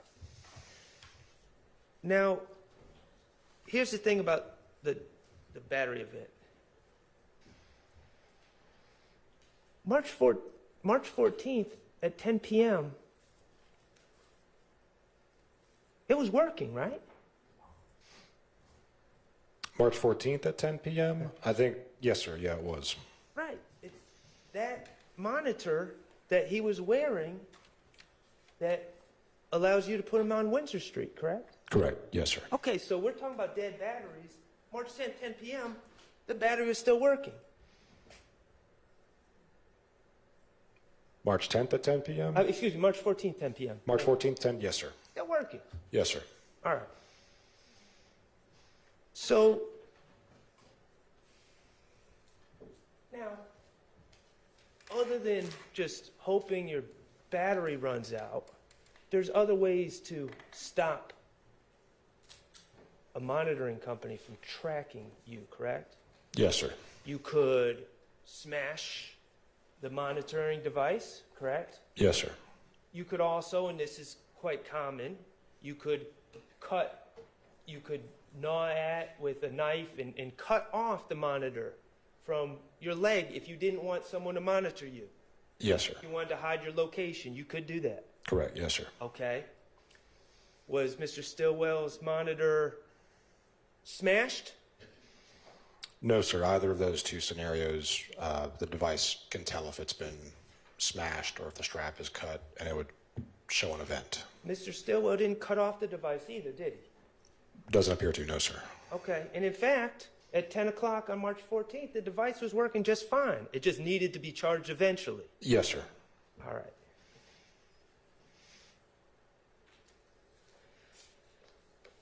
And let me just ask you one more thing. When you were going through those locations on March 14th, 15th, and you Googled different addresses in? Mm-hmm. Okay. Do you remember at 10:55 p.m. on the 14th, and this is in the stop report, 600 Interchange Drive, Southwest?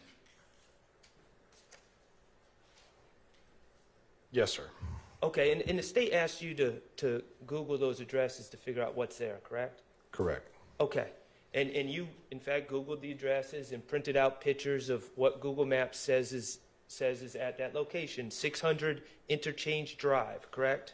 The state asked me to review them, but these are the state's Okay. Commissioners printed these, but yes, sir. So they printed them out and asked you to review them? But I have Googled these addresses as well. Okay. 600 Interchange Drive, your monitor was showing Mr. Stillwell there on 3/14/22 at 10:55 p.m., correct? Yes. And that was the first location in your stop report from the Windsor Drive, or excuse me, Windsor Street address, correct? Yes, sir. All right. Do you have that picture of 600 Interchange Drive? I do. Yes, sir. Would you publish that for me?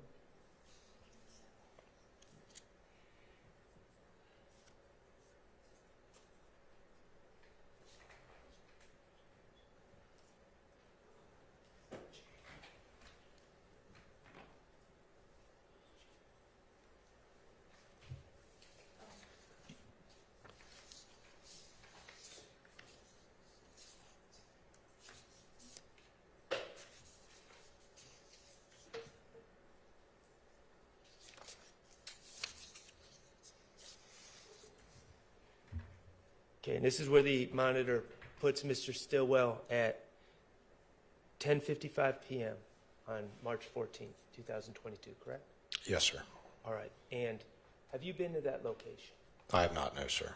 Do you know if there is in fact a recording studio at that location? I do not. Okay. Thank you. I have no further questions. No question. Redirect? Yes, Your Honor. Go ahead. Your Honor, can I have a 30-second approach with you and Mr. Yeah. Sharp real quick?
On cross, you were asked about cutting off an ankle monitor, smashing an ankle monitor. Do you remember that? Yes, sir.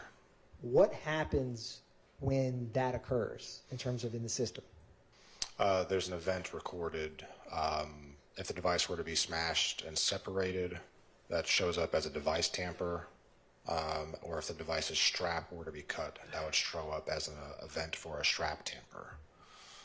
And if the battery dies for whatever reason, does that show up as anything other than communication failure or low battery critical?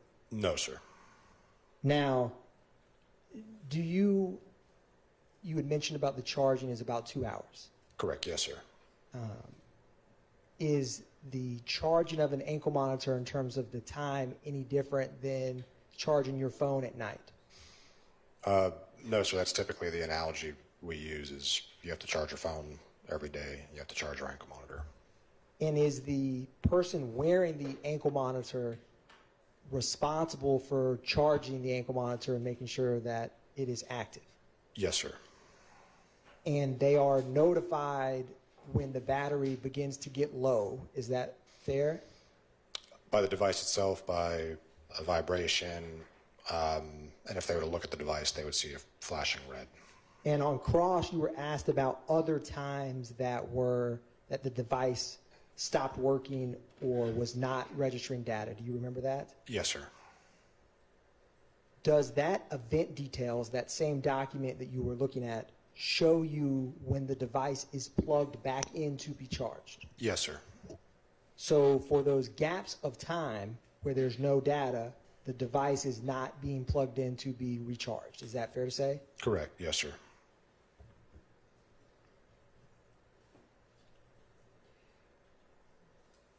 And you also had mentioned that the battery critical warning, there's a window of time for when it can die. Do you remember that?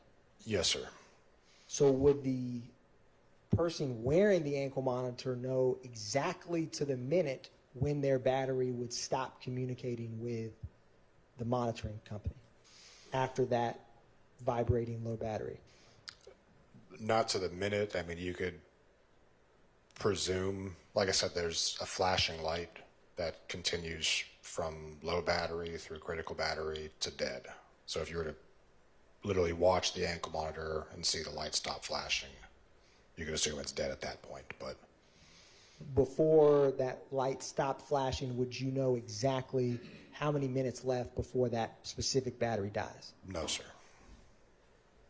And we had, on cross, you were asked about that window of time, March 14th, March 15th. Do you recall that? Yes, sir. And with the event detail data, or excuse me, the event report data, the Excel spreadsheet that we looked at, do you remember that? Yes, sir. Is it fair or not fair to say that within less than an hour from 10 p.m. on March 14th, 2022, the battery or the ankle monitor for Shannon Jackson did not return a signal for roughly 48 hours?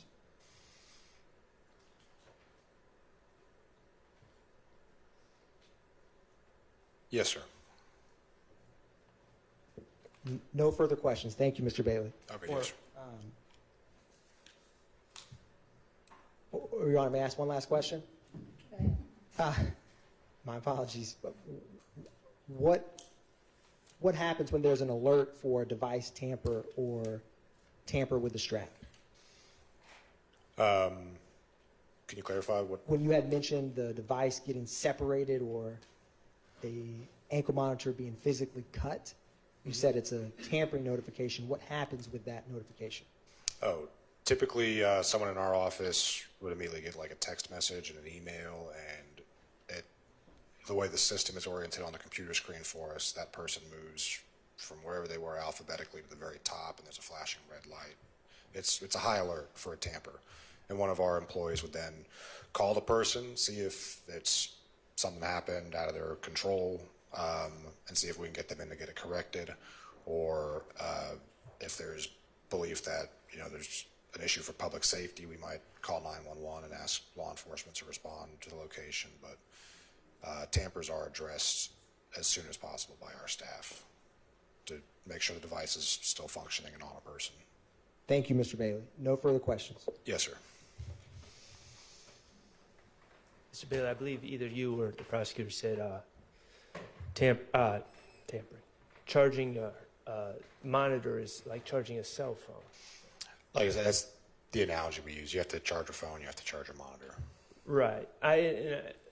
I mean, that's fine as an analogy, but do you connect your cell phone to your body when you're charging it? No, sir.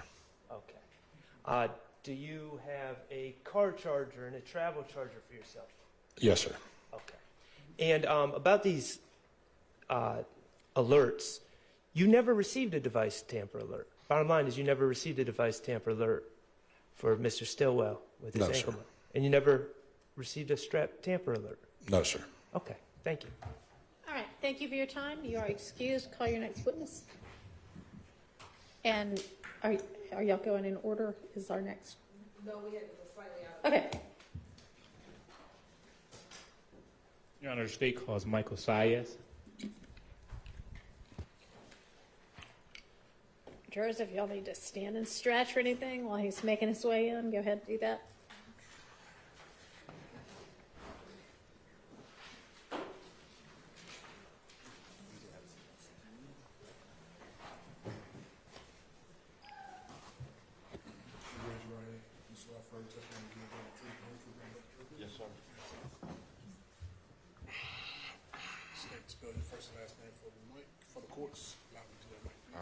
First name Michael, last name Syas, S-Y-A-S-S.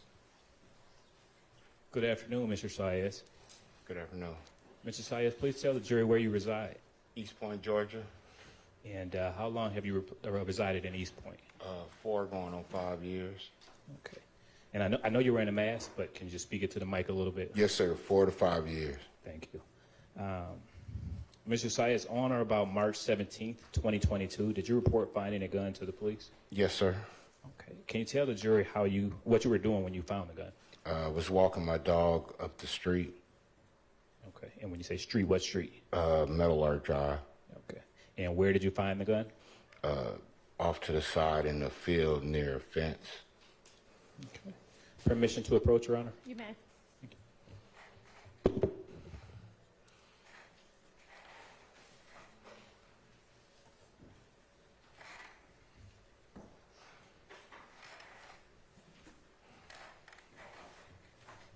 Mr. Sayas, I am now showing you what's been pre-marked as State's Exhibit 398 Victor Victor through 403 Victor Victor. Okay. Do you recognize what I've just handed you? Yes, this is the street going down to my block. Okay. And how do you recognize those photos? I walk down this street every day.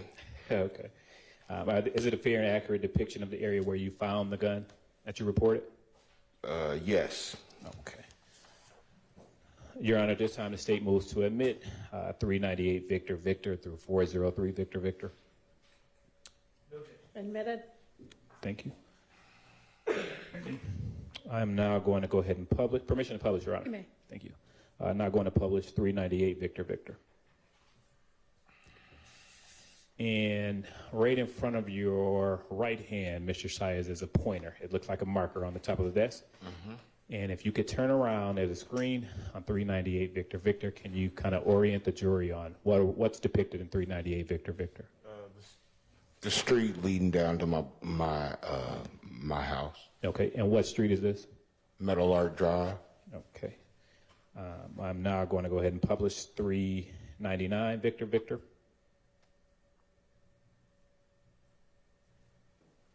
And tell the jury what's depicted in 399 Victor Victor. The road leading down to my house, the area where I found the gun at.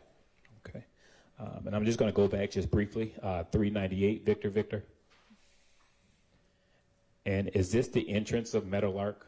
Yes, that's the street leading up to Ben Hill. Okay. I'm now going to publish 400 Victor Victor.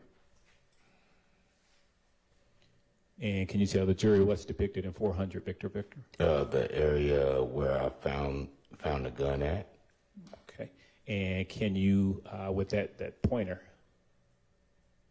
Right in that area.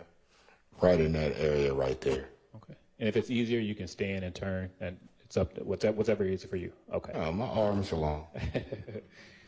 I'm now going to publish 401 Victor Victor. And can you tell the states what's depicted in 401 Victor Victor? The area where I found the gun at. Okay. And can you highlight again with the pointer? Right in that area right there. Okay. I'm now going to publish 403 Victor Victor. And can you tell the jury what's depicted in 403 Victor Victor? This is the street leading down to my house. Okay. This is Meadow Lark Drive. Okay. Now, if you continue to travel north on Meadow Lark Drive, that leads to Meadow Lark Lane. Okay. And if you're going towards Meadow Lark Lane, would you run into 2841 Meadow Lark Drive? Yes, that's going down the block. Okay. Towards your home? Yes. Okay. Now, when you found the gun, can you describe the gun for the jury? Black gun. It was a black gun. I don't know guns like that. It was a gun. Sure. And after the finding the gun, what did you do? Called the police.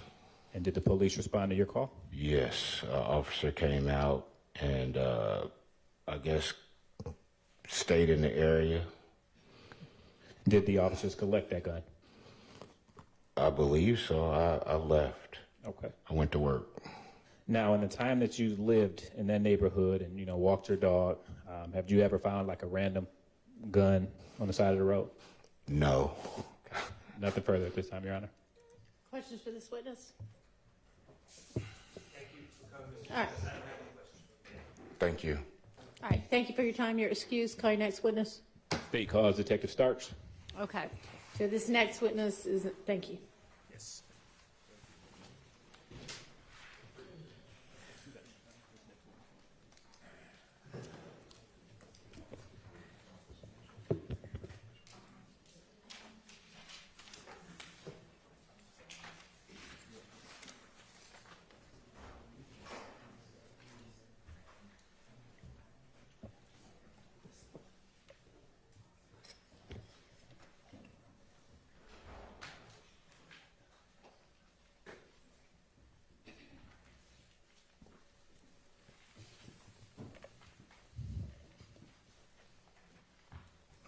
Raise your right hand. You swear affirm testimony to be within the truth, the whole truth, and nothing but the truth? I do.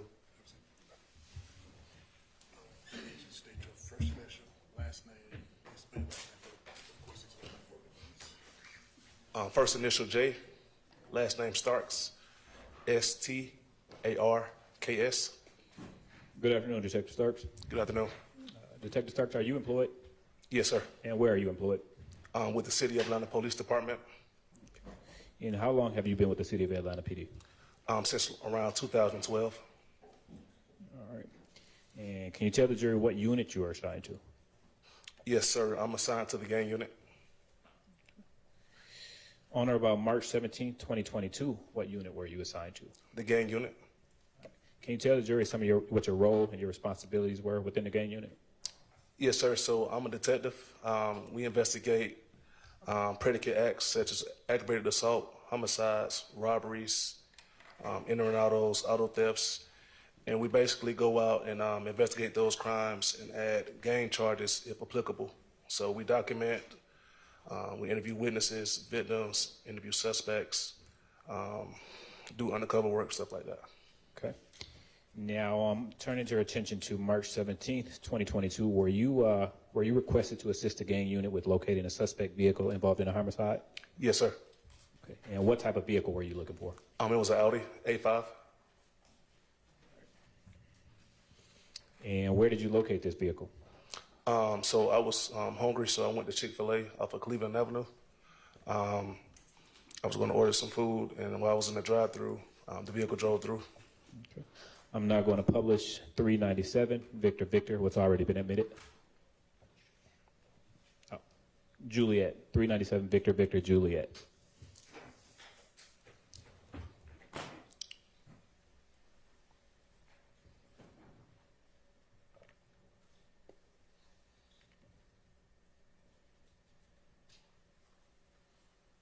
And Detective Starks, is this the Chick-fil-A that you just referenced? Yes, sir. Now, can you tell the jury what caused you to locate this vehicle? So that morning, when I arrived to work, my supervisor handed me a bolo, and he told me to look out for this vehicle in the area of Cleveland Avenue. So, like I said, I was hungry, so I drove to the area. I went up and down Cleveland, did not locate it, and then when I pulled into the Chick-fil-A restaurant, that's when I located it. Okay. Do you recall the what state issued license plate that? Yes, sir. It was Maryland. Maryland tag. Yes, sir. Okay. Now, after locating the vehicle, what did you do? I immediately, so it pulled behind me, so I pulled back out the line and I pulled behind it, like 3 or 4 cars behind it, to verify the tag. Once I verified the tag, I raised my supervisor and support units to come help, with a traffic stop. I raised our air unit, our auto theft unit, and more undercover officers to come in the area. Okay.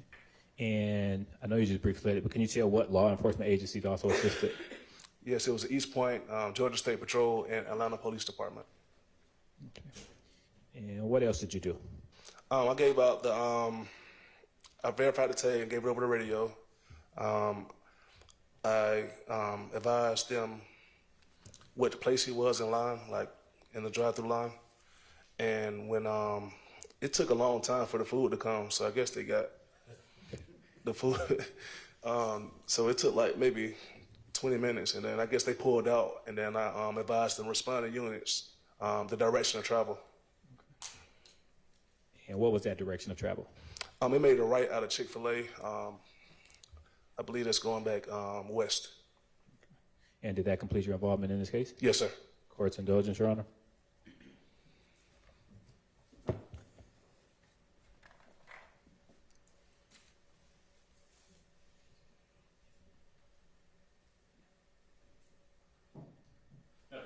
All right, questions for this witness?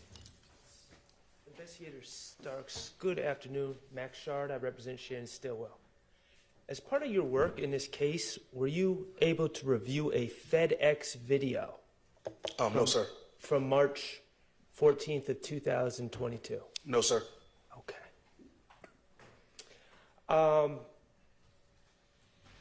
And did you take part, I know that you said you raised other units. Did you take part in any sort of apprehension of Mr. Stillwell on March 17th? I drove to the area, but I did not participate because I was undercover, so I did not do anything to apprehend him. Fair enough. Okay. So let me just ask you this then.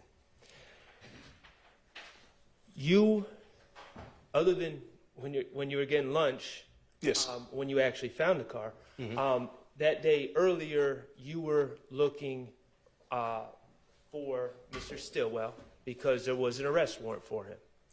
I was looking for the vehicle, Okay. per se. Okay. You were looking for a particular vehicle, that information had been given you emanating from Detective Hogan to be on the lookout for this vehicle so an arrest could be made. Is that fair to say? No, sir. So my supervisor just gave me a bolo with a vehicle with the tag description and said, hey, this vehicle was involved in a homicide. It should be around the Cleveland area, and look for it. Okay. All right. What was that description you were given? A white Audi A5 with a Maryland tag. I don't recall the tag. What about tints? The car was tinted because I could not see the occupants of the vehicle when I was in Chick-fil-A. Right. You could not? No, the windows were up. Okay. Exactly. So you were looking for a white Audi A5 with Maryland tags? Yes, sir. All right. And now, in your experience as an officer, this is not the first time you were looking for a specific vehicle, is it? No, sir, it's not the first time. In your experience, sometimes when you're looking for vehicles for law enforcement purposes, people ditch the vehicles or hide the vehicles or put them in a garage or put them up, correct? That's a fair statement. Okay. Other times, people might get a wrap. You know what a wrap is? Like a paint job? Yes. A wrap or a paint job on a vehicle to change the appearance of the vehicle. Yes. Right? Yes, sir. Other times, people might get a different license tag number and take off the tag that they normally have on the vehicle and put on a different tag number, right? Yes. All to throw you off because they know that you're looking for them, or they believe that you're looking for them. Yes. Okay. In this particular case, when you were looking for a white Audi A5 with Maryland tags, was the Audi in fact still white? Yes. Did it in fact still have Maryland tags? Yes.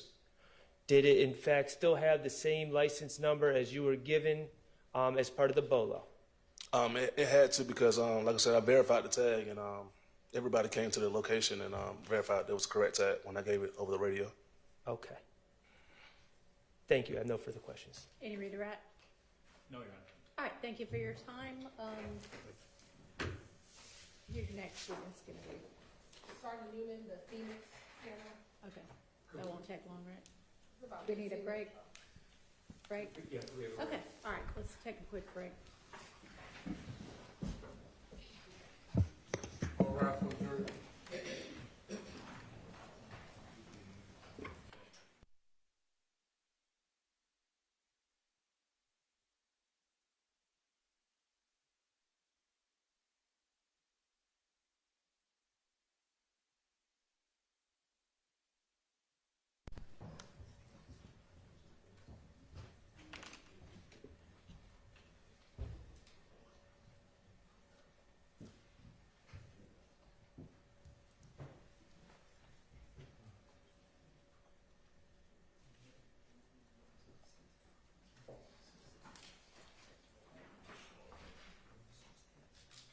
Any matters for the record before we break? Just on the next witness, Your Honor, just so the record is clear, and Mr. Sharp and Mr. Watson both looked at it, but the video that we're using, the part where it says anything about anybody being armed and dangerous has been redacted.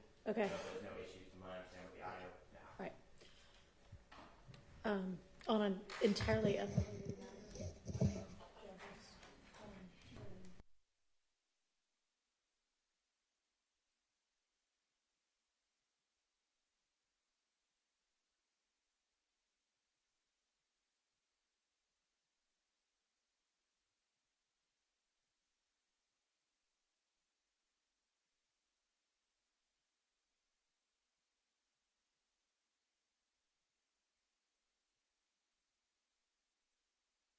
Yes.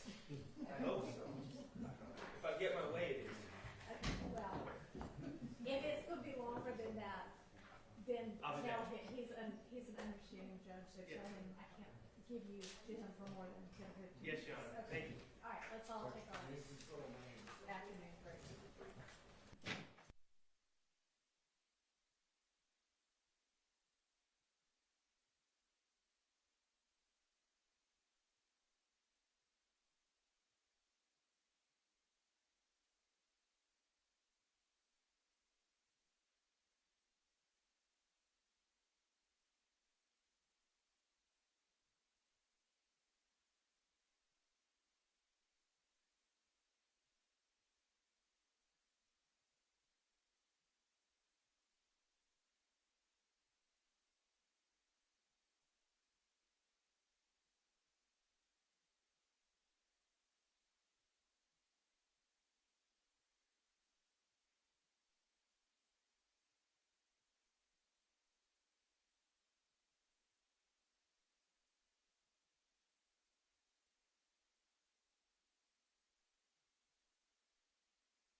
Okay.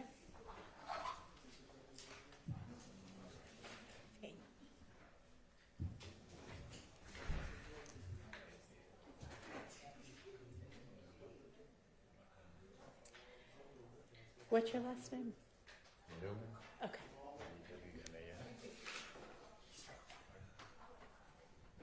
All right. Everybody rise for the jury, please.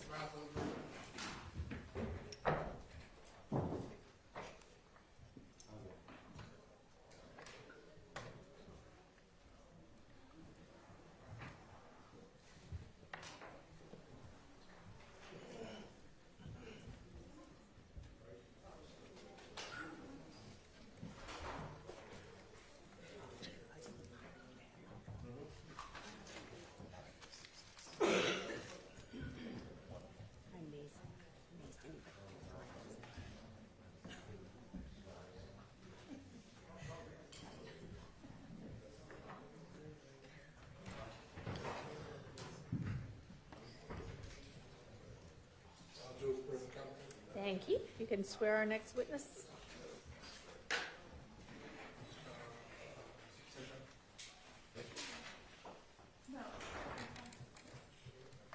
You raise your right hand. You swear for testimony you give. What? You're good. Oh, I'm sorry. You swear for testimony you give today the truth, the whole truth, nothing but the truth? Yes. Have a seat. State and spell your first and last name. No, just take it. Switch it off. Chris Newman, CHRASNEWMAN, And how are you employed? Sergeant with the City of Atlanta Police Department And how long have you served as a sergeant with the City of Atlanta Police Department? since 2019. If you can briefly tell the jury about your career with the Atlanta Police Department. I started out as patrol officer in Zone 3 and Zone 2, 2012. Then I transitioned to the aviation unit as an officer in 2018. Got promoted to sergeant, went to Zone 5 as a sergeant, and then I went back to the aviation unit in 2019. And then as of January this year, I've been helping out with the construction site of the new police academy. Sergeant, if you don't mind just pulling, that mic moves, that shorter one, just pull it towards you so you can talk into it. Thank you. Okay. If you can tell the jurors your job duties and responsibilities as both an officer and a sergeant with the aviation unit. So as an officer, my responsibilities were as what we call a tactical flight officer. So basically the officer that works the camera systems, the radio systems, and the spotlight systems, and communicates with officers on the ground in the helicopter. And when you start off in the aviation unit, do you start off as a tactical officer? Yes, kind of the pathways. You start as a tactical flight officer, and then then you can become a pilot if you transition into that. And as a supervisor, what are your job duties and responsibilities with the aviation unit? So my responsibilities were twofold. Main responsibilities were tactical flight officer and a pilot in command, as well as various administrative responsibilities. Now, what types of calls will the aviation unit assist on? Anything from helping locate missing persons, providing overwatch for parades or dignitary visits, or assisting with pursuits, police chases. I want to direct your attention to March 17th, 2022. Did you have the occasion to assist the homicide and gang unit with a pursuit call?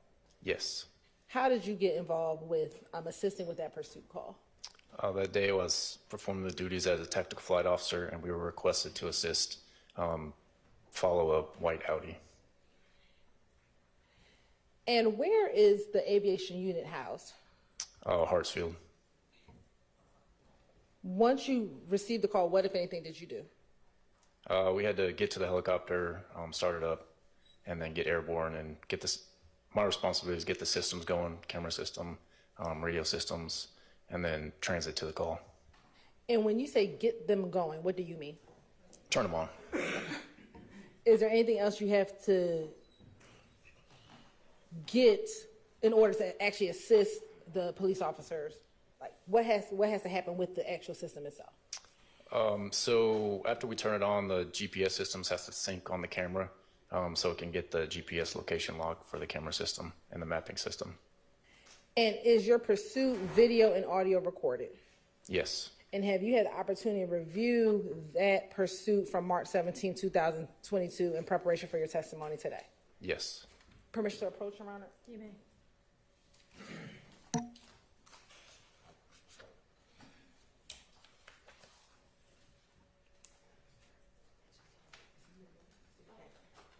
I'm going to show you what's going to be marked as 337 VV.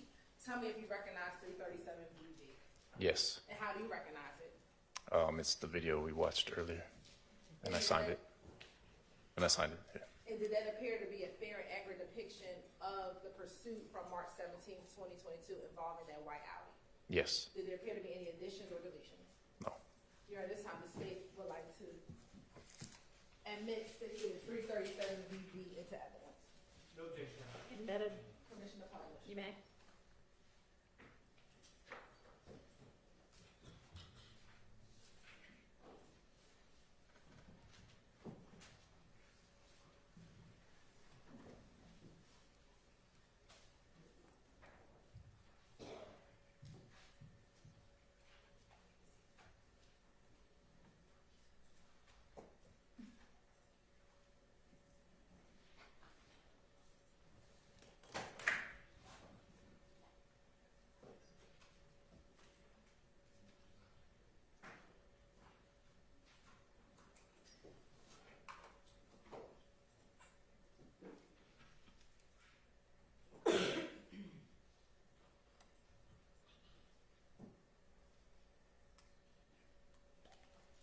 From the airport to where you first encountered seeing the white Audi, about how long did it take to travel that distance?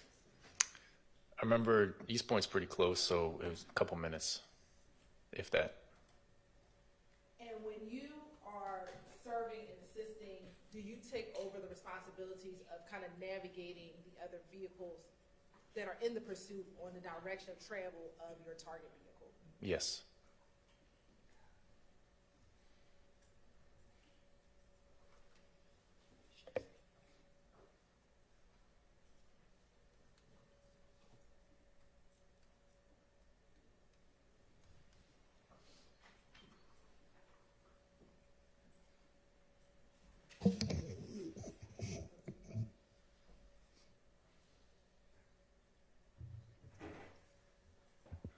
Now, if you could just orient the jury to where we are when we first was.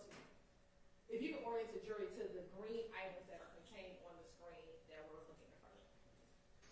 So if you just, let's start out the top left. You just have the date and time, and then we'll go clockwise around. So the next items are camera settings all the way at the top, and then the bottom right corner is where the camera is pointing location. Right now, the GPS system is still syncing, so it doesn't have a latitude and longitude yet. It takes a couple minutes for that to sync. And then if you continue going to the middle, you says IR cooling. That's just the infrared system has to cool down. It takes a certain amount of time. And then the bottom left is the actual aircraft location, latitude and longitude. And if you continue up along the left side, the middle of the left side is the orientation of where the camera is pointing in relation to the helicopter.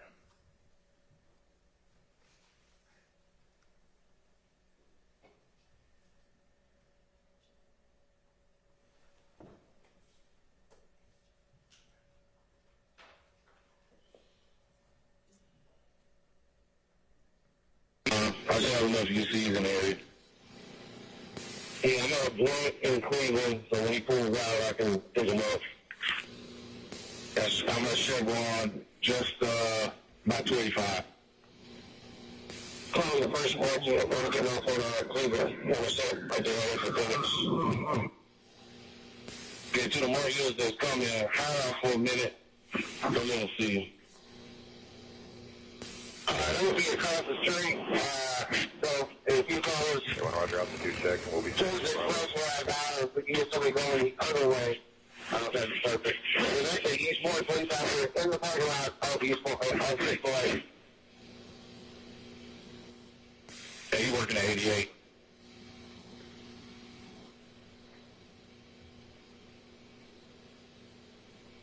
Hey, you know, Florida Market, what's a good 5-hour location? This is 26, right? Hey, make it Cleveland Metro for y'all, Sean. Okay, copy. So if we finish the above, we got one more kills. Let's get him in the pipeline versus him getting over. Hey, Phoenix, that's a negative. Our mapping system isn't up yet. Give us another little bit. All right, y'all. I'm still behind them for reference. Like I said, White Audi 85, Maryland for 8 David David 7071. Black male, tattoo under his left eye with red or pink beanie on. He starts to yell dread. Can't tell because he has on the beanie. Carrier 1 on station. All right, Phoenix, we got our mapping system up. We can call it.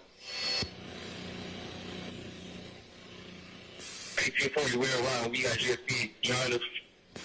And then there's an entrance and exit off of Cleveland Avenue. And we're progressing towards the drive-by window right now. I can't say around the curve, but I think it looks like he's pulling out now, y'all. Y'all might want to go ahead and call the Phoenix. All right, yeah, he's pulling out to Cleveland Avenue exit.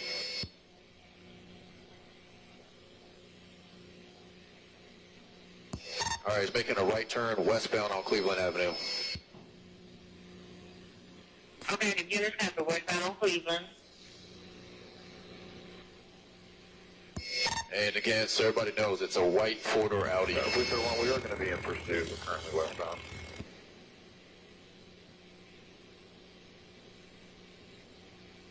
Okay, happy a white Audi.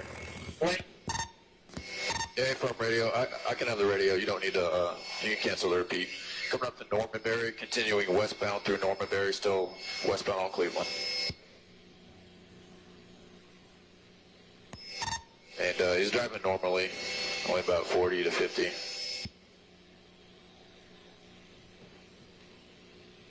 More units, stand by until we get GSP or another more unit with you before you engage.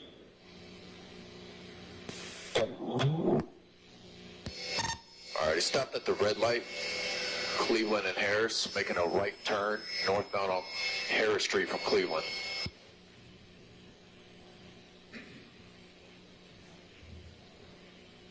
Hey, if I'm in Cleveland Metro, I need to go east or west. I got GSP behind me. Westbound, he's at Normanberry, Harris and Normanberry. Has he already passed Metro? Yeah, he's in East Point. Westbound, left turn on Normanberry from Harris Street.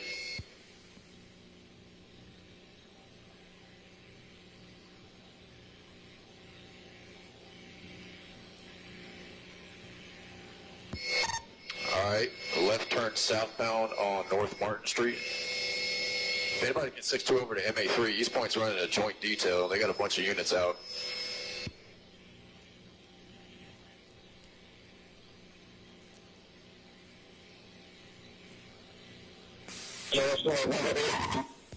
No, he made a left turn southbound on North Martin Street. Now he's back at Cleveland Avenue intersection, making a continuing straight southbound on North Martin from Cleveland Avenue.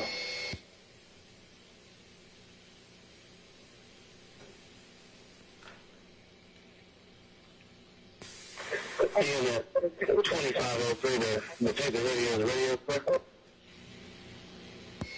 All right, is that Irene Kidd Parkway, right turn westbound on Irene Kidd Parkway, coming up to Central Avenue.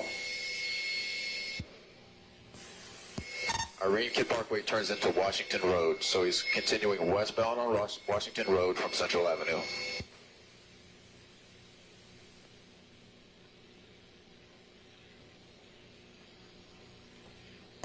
All right, he's at the intersection with Main Street, Washington Road and Main Street, making a right turn northbound on Main Street from Washington.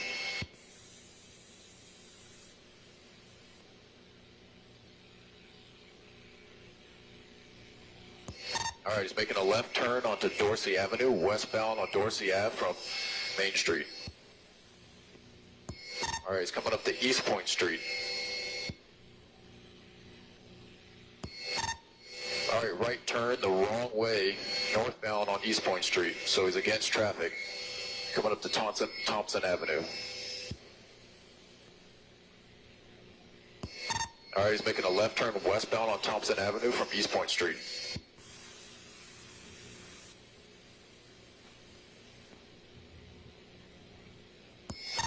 All right, coming up to Church Street. Southbound on Church Street from Thompson.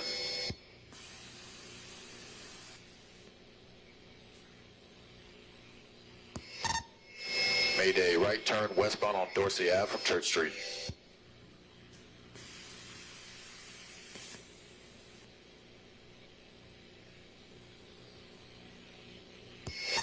Passing Cheney Street, still west on Dorsey.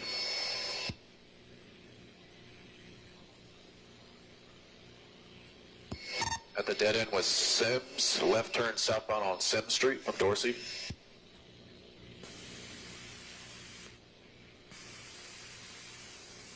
Coming back out to Washington Road. So Washington Road at Sims. Made a right turn westbound on Washington Road from Sims. All right, Tower, please, sir. Well, we're currently westbound, but we're going to slowly be pushing southwestbound from here.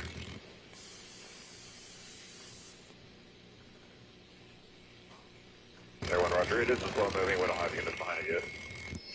All right, passing 8th Street on Washington Road. He's doing about 50 to 60 miles an hour.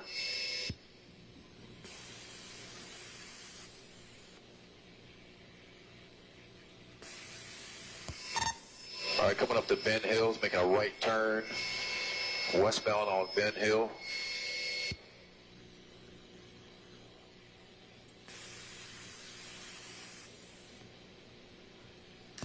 All right, he's coming up to the intersection with DeLow. So he's on Ben Hill facing westbound at the intersection with DeLow. All right, he's passing cars now, westbound, passing DeLow.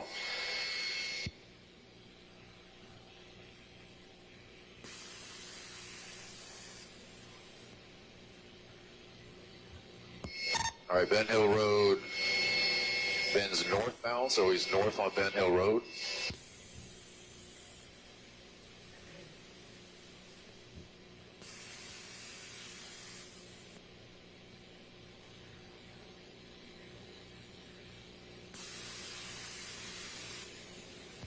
All right, Ben Hill bends back westbound, so he's continuing westbound on Ben Hill Road, 2300 block, coming up to Meadow Lark Drive. APD was behind Westboro with a GSP 10-3. GSP to Washington 3. All right, he's making a left turn southbound on Meadow Lark Drive. Dude, drop away that APD with GSP 10-3.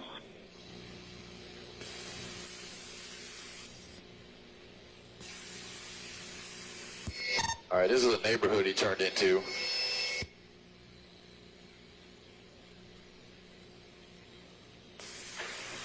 Well, you got East Point behind it. They're on MA3. All right, receive. If they can switch over to SOS. Meadowlark bends westbound. So he's westbound on Meadowlark, coming up the Boulder Way. All right, he's pulling into a driveway. 2481 Meadowlark Drive. Driver is he got two running. Driver has a maroon colored beanie on, black jacket, blue jeans. They're both running northbound behind 2481 Meadowlark Drive. Tower, one pursuit over on station. You got two East Point behind it.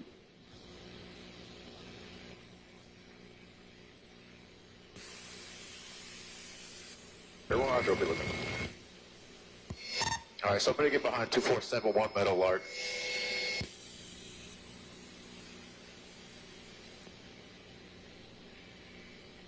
Going towards Ore Drive.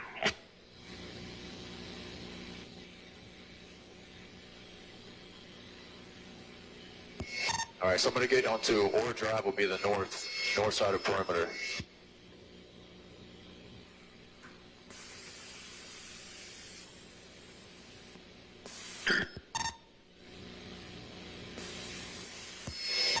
Please be advised, I lost eyes on the one I was tracking.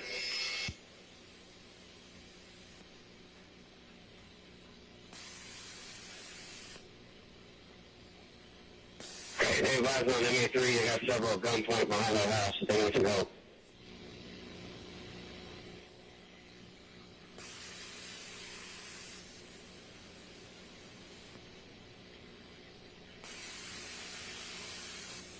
Can you give us a location right here? 2481 Meadowlark Drive.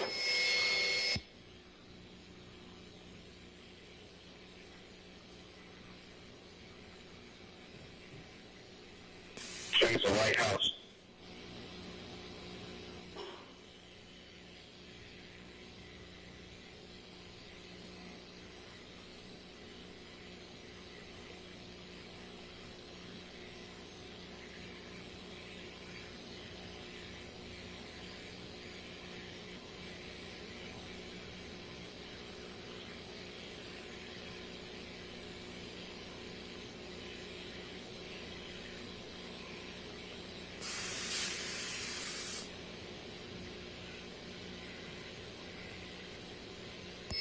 If any units on the ground can confirm that they have both at gunpoint. Yes. All right, copy that. They got both of them. One of them threw a bag directly on the 3 side behind 2481 Meadowlark, black book bag. Okay.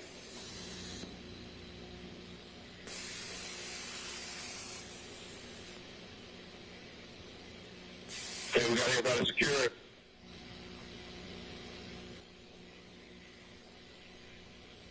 Got a GSP unit here at Meadowlark.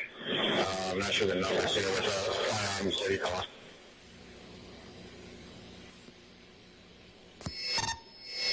Sergeant Kleinens.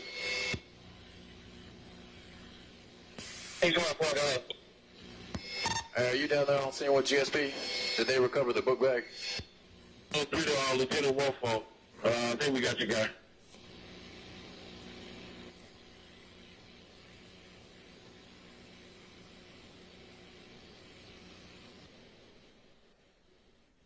Now, just a few questions. When the screen goes from, it changes like black and white or like a grayish color, what is happening there? I'm just switching from what we call the daylight camera to the infrared camera. And what will be your purpose of switching from the daylight camera to the infrared camera? As you can see, with all the tree coverage, sometimes it's easier to continue following the vehicle when you switch to the IR camera.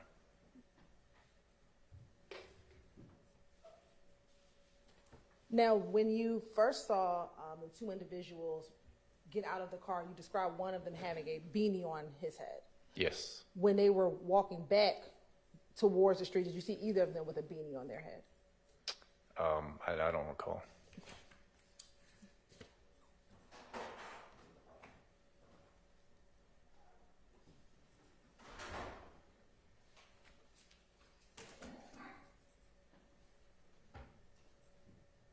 And while we're pulling it up, when you had to switch to MA3, what did that mean? Just switching radio channels.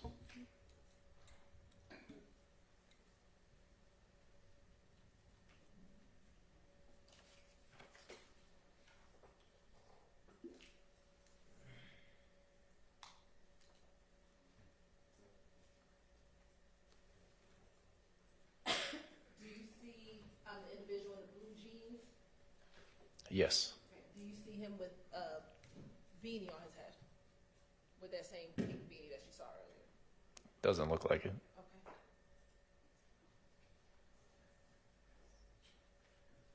And do you see the individual with the white shirt on and the black jacket? Yes. Do you see that individual with the beanie on his head? No. Okay. Court's indulgence for me. I have no further questions.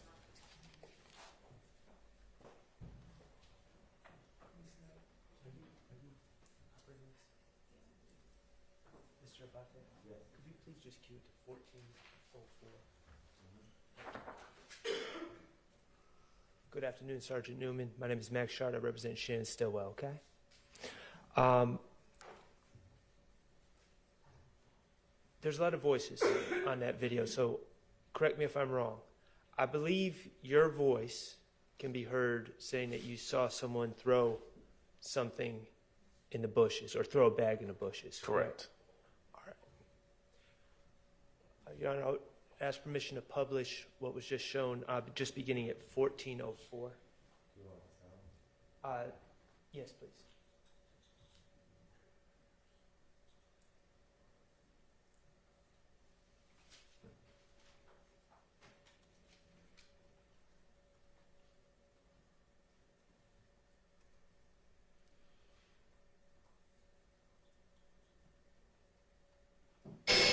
Northbound behind 2481 Meadowlark Drive. Tower 1 pursuit over on station. You got 2 East 29.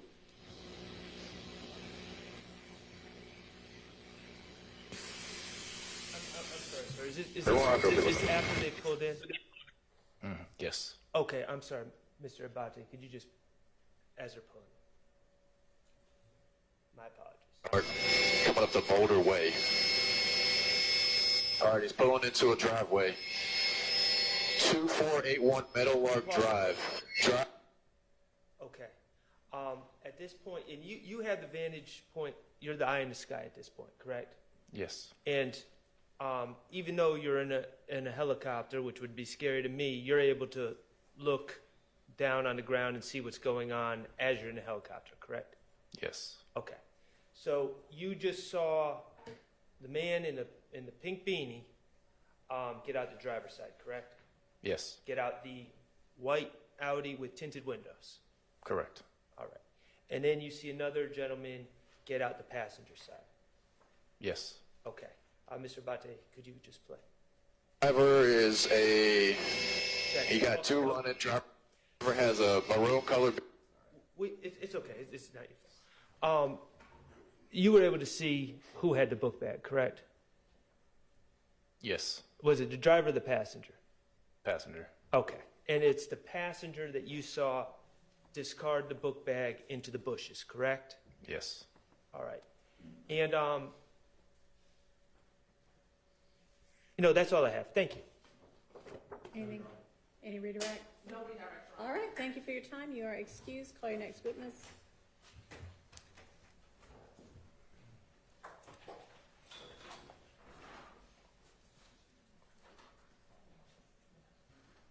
State cause, Alan Glover. Okay.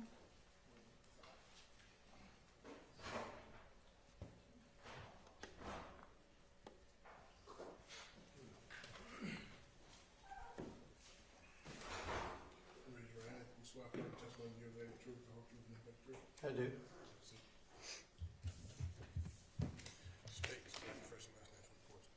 Alan Glover, ALLYNGLOVER. Good afternoon, Mr. Glover. How are you? Doing fine, thank you. Mr. Glover, are you employed? I am not. Okay. And you retired? Yes. Okay. Where were you previously employed? City of East Point Police Department. And how long were you with East Point PD? 26 years. And were you post-certified during that time? Yes. Okay. Now, as an East Point police officer, would East Point PD at times be requested to assist other law enforcement agencies? Yes. All right. Now, specifically, has East Point PD been requested to assist other law enforcement agencies with apprehension of suspects? Yes. Okay. Now, on March 17th, 2022, did you have the occasion to assist APD with the apprehending 2 suspects? I did. Okay. Please tell the jury how you got involved. We were on a separate crime suppression detail in our city, and we heard on the radio that Atlanta was trying to locate a white Audi, and the radio traffic, it was coming toward where we were actively doing our investigations. So I was able to drive to a couple blocks over, and I was able to intercept that white Audi. Okay. Now, can you describe for the jury the chase from the point to where you intercepted that white Audi? Yes, I pulled out onto Ben Hill Road behind the white Audi. Was calling it out on the radio, turned on my blue lights and sirens. I was in an unmarked detective car at the time, and we turned onto, I think it was Meadowlark Drive, and then we're talking 1 or 2 minutes maybe. They pulled into a driveway, and 2 males jumped out and ran behind a house. And did you apprehend anyone? I ran behind the house. 2 males did, at my direction, lay down on the ground, and they were both apprehended. And did that conclude your involvement with this case? Yes. Nothing further at this time, Your Honor. Questions for this witness?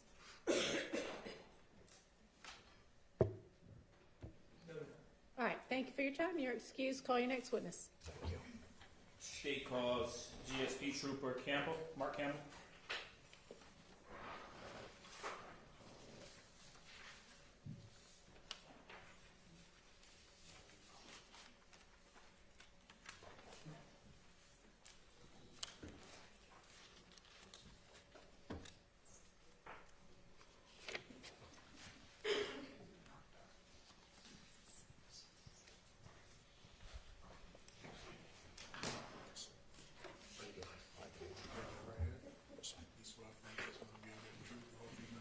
Yes, sir. State spell your first and last name.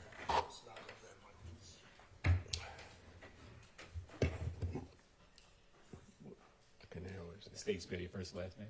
Oh, Mark Campbell, M-A-R-K, C-A-M-P-B-E-L-L. Good afternoon, Trooper Campbell. Hey. Are you employed? I am. And where are you employed? The Georgia State Patrol. And how long have you been employed with GSP? 18 years now. Now, can you tell the jury what your role is with GSP? Yes, I'm a corporal. Okay. And can you tell the jury some of the natures of your duties as a corporal? Yes, I'm a supervisor over troopers who are under me. Okay. And I'm going to just ask you to speak into the mic just a little bit for me. Okay. Okay. Now, as a trooper with GSP, are you assigned a vehicle? Yes, sir, I am. Okay. And is that vehicle equipped with video monitoring? It is. Now, if you're assisting in a car chase, when does your video system activate? Whenever you activate the emergency blue lights. Now, on or about March 17th, 2022, did you assist APD with a car chase? I did. And is it common for a GSP to sometimes assist APD with car chases? Yes, sir. When we're requested, yes. Okay. And can you tell the jury, how did you assist APD? I was attempting to catch up to it and just got to the tail end of the pursuit. Okay. Now, was your car video system operable on March 17, 2022? Yes, sir, it was. And did the system record the chase that you were assisting in? Yes, or it recorded me attempting to catch up to it, yes. Okay. And did the car system record the recovery of a gun? Yes, sir, it did. Okay. And have you had an opportunity to review that footage before your testimony today? Yes, sir, I have. Okay. So I've already previously showed you what's been marked as State's Exhibit 228, Victor Victor.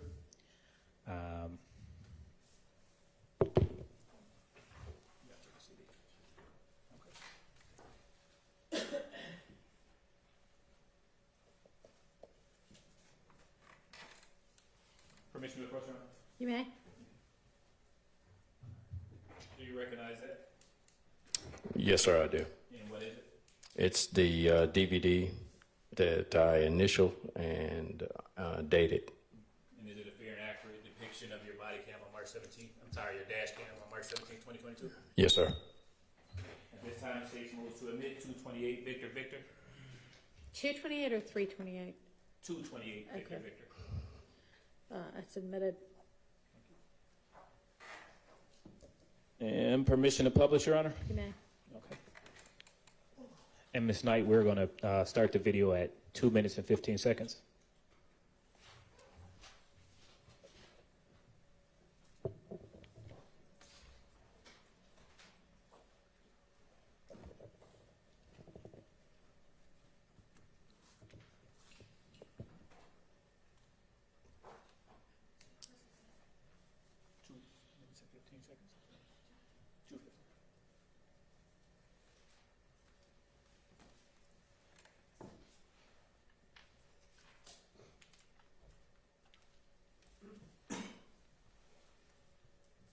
In just a moment, it'll pop up in the screen right behind you, Trooper Campbell. I think it'll be on the one in front of you, too. Okay. Thank you, ma'am.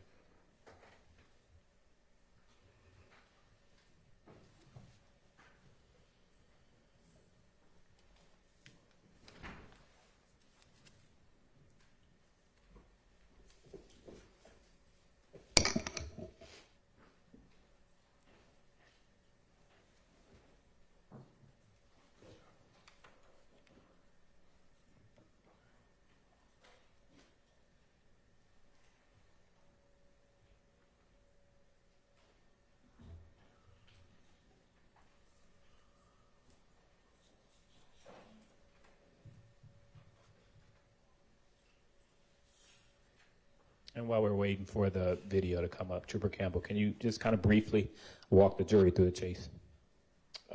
Yes, sir. To the best of my recollection, I, again, was attempting to catch up to it.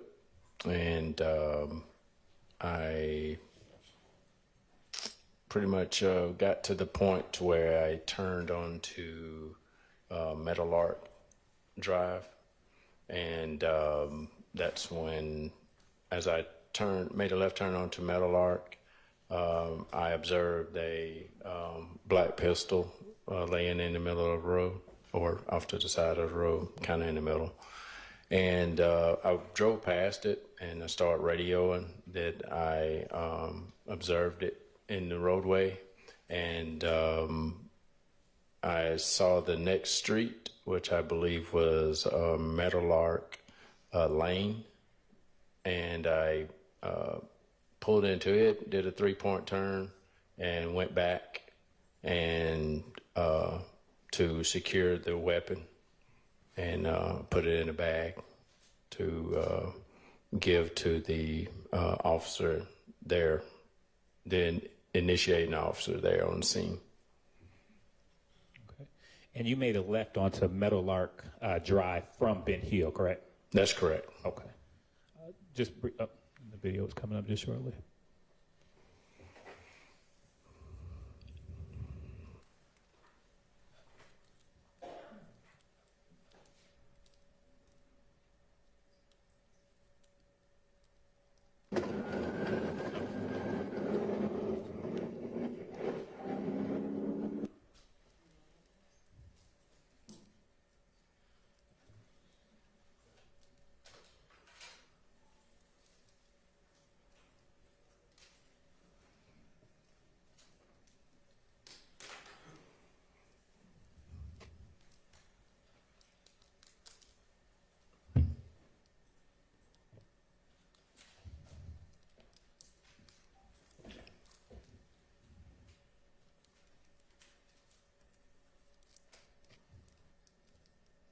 Court's indulged for a brief moment, Your Honor.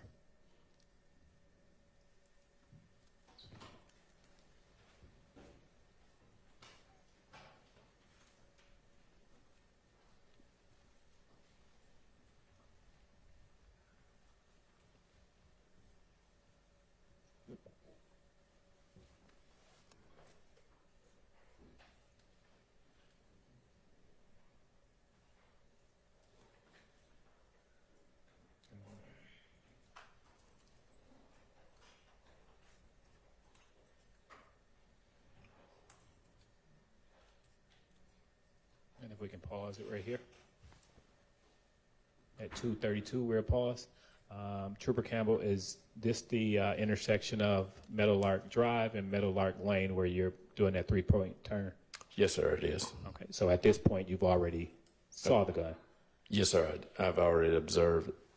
Okay, and you are returning back to where you observed the gun? That's correct. Like you said, and I said, doing a 3-point turn, just going back to the weapon. Okay, we can continue.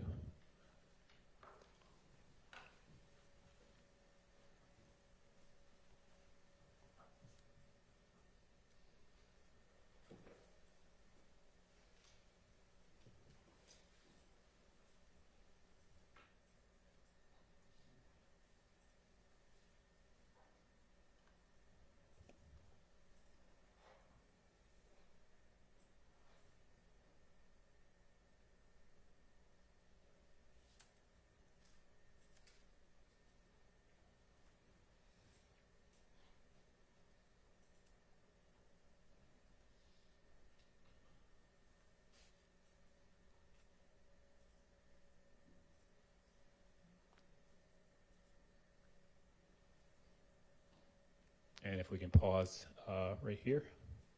Is this where the, you see an item in the street? I'm sorry? Did you see an item in the street? I did, Okay. yes. And what was that item? It's a black pistol. Okay, and now is this closer towards the beginning of Meadowlark Drive? It is. Okay.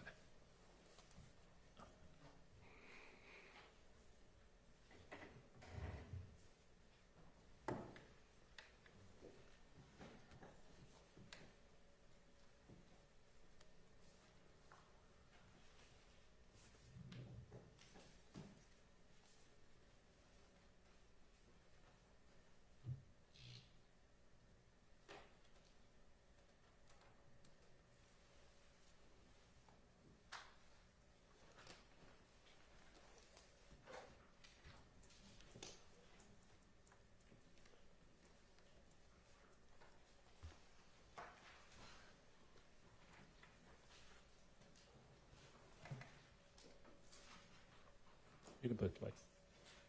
Is it playing? Okay.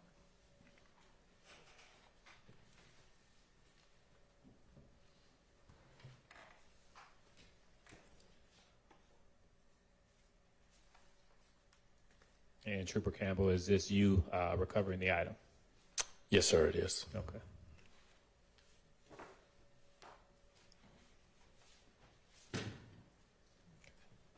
And we can stop it. And what did you do with the gun after you collected it? Placed in my vehicle and drove it back to the actual final destination of the pursuit. Which was? It's just past Meadowlark Drive and Meadowlark Lane. I don't right past that. I'm sorry to cut you off. So right past that intersection where you turned around at? Yes, sir. Okay. Nothing further at this time, Your Honor. Good afternoon, sir. Good afternoon. When you were first traveling in that video down Yes. Meadowlark, Yes, sir. what direction were you traveling? That I do not know. Okay, let me rephrase it then. I can word it a different way.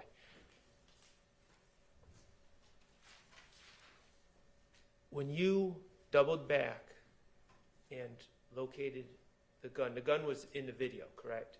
Yes, sir, it was. Okay. You saw it, you pulled up on it. It's that black thing that is in the roadway. Yes, sir. Okay.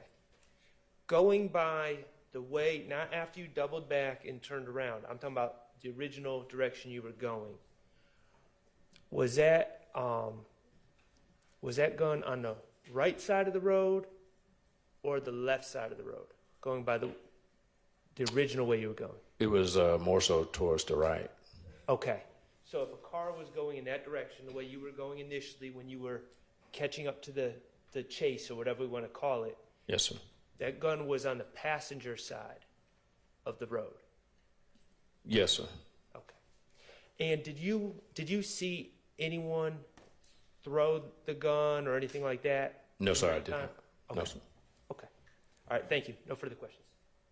Any ready to write? No, Your Honor. All right, thank you for your time. You are excused. Call your next witness. Yes, sir. The state calls Angela North to the stand, also known as Angela Camp.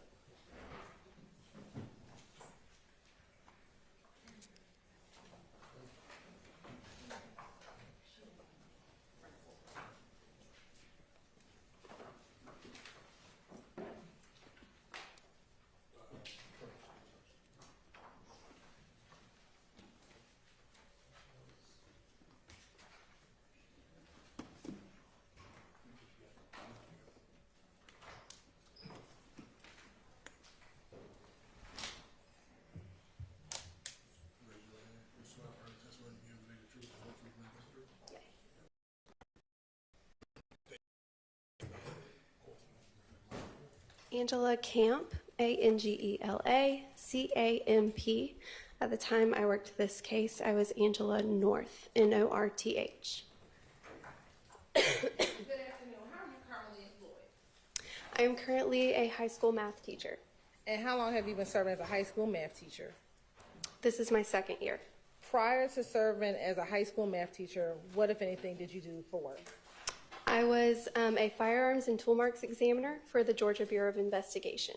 And how long did you work for the Georgia Bureau of Investigations? Almost 6 years. If you can tell the jury about your education and training in ballistics and firearms analysis. I have a bachelor's degree in biology from the University of Georgia. Once I was hired with GBI, I underwent a 17-month training program where I learned ammunition manufacturing and development, firearms manufacturing and development, muzzle to target distance determination, serial number restoration, and the majority of my time was spent on a comparison microscope comparing bullets to bullets and cartridge cases to cartridge cases to determine if they were fired from the same firearm.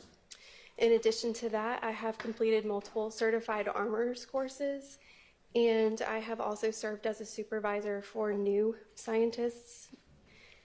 And I have toured various manufacturing facilities where they are actually making the guns and making ammunition for the guns as well. When you were working at the GBI, approximately how many cases dealing with firearms did you analyze? Hundreds. And have you ever been qualified to testify as an expert in the state of Georgia? Yes. Your Honor, this time the state would like to tender Ms. Angela Camp as an expert in the area of firearms and ballistics analysis. Objection. All right, she is so qualified and may testify as an expert as that.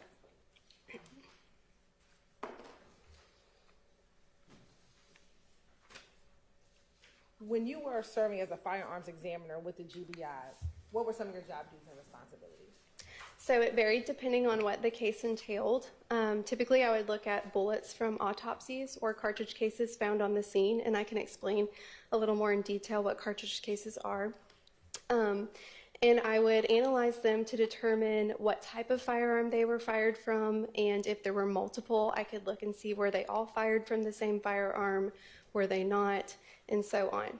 If I had a suspect firearm, I could create test fires of that firearm and compare them to the evidence to see was this the gun that fired these evidence or not. In addition to that, we also did tool mark services. I mentioned earlier muzzle to target distance determination. That's just seeing how far away the muzzle of the gun was from the target at the time that it was shot. And then we also did serial number restoration. Additionally, once we identified that a firearm was involved in an incident, then I would do a check function test on that firearm, making sure all the safeties worked, making sure the firearm was healthy, testing for trigger pulls, and so on, like the value of the trigger pull. I want to direct your attention to case number, DOFS case number 2022-1007212 and 2022-1008698. Have you had opportunity to review those cases? I have reviewed them. I don't have copies with me now.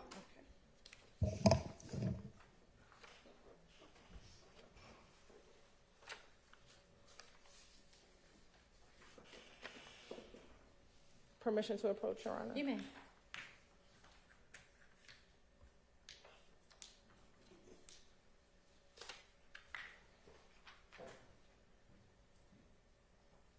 I'm going to hand you what I'm going to mark as 500 VVA and 500 VVB.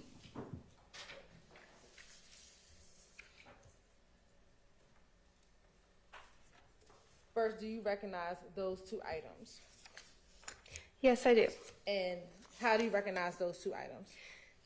They're copies of my report. They have my signature on them, as well as the case numbers that the GBI placed on these cases. Okay.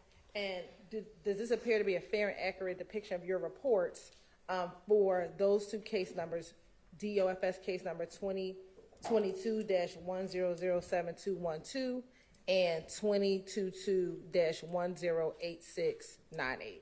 Yes, they do. Your Honor, this time the state would like to admit Exhibit 500 VVA and 500 VVB into evidence. Admitted. First, starting with both of those DOFS case numbers, is it the same report with two different numbers?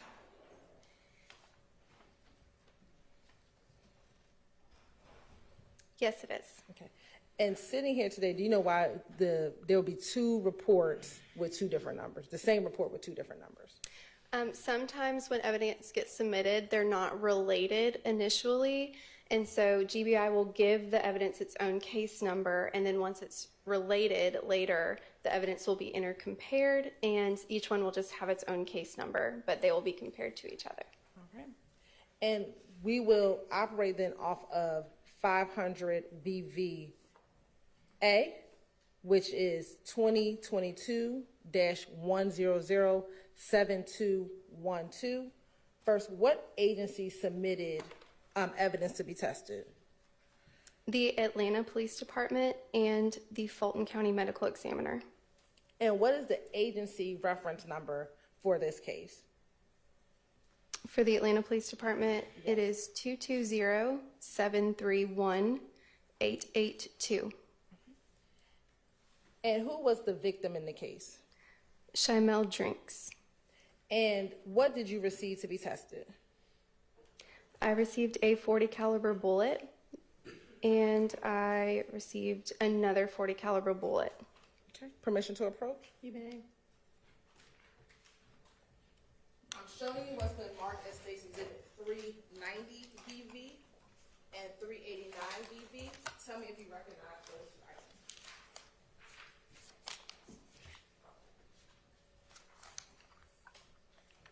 I do. How do you recognize it? This is my seal and initial from the GBI, and also it has my item number and case number associated with both of these. And do they appear to be in the same or similar condition as when you tested it back in 2022? Yes, they do. Okay. Your Honor, at this time, the state would like to admit State's Exhibit 388 VV, 389 VV, and 390 VV into evidence. I'm sorry. Can I see 388? 389. Did you say 388? That was my mistake. Oh, okay. Just two. Okay, I'm good. Thank So you. what is it? 388? 389 VV and 390. All right, so no 388. No. All right, those are admitted.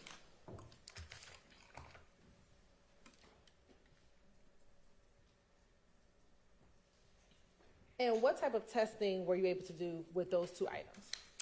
I was able to compare them to each other to determine if they were fired from the same firearm, and I was able to determine a type weapon list of what may have fired it. And first, were they fired from the same firearm? Yes, they were.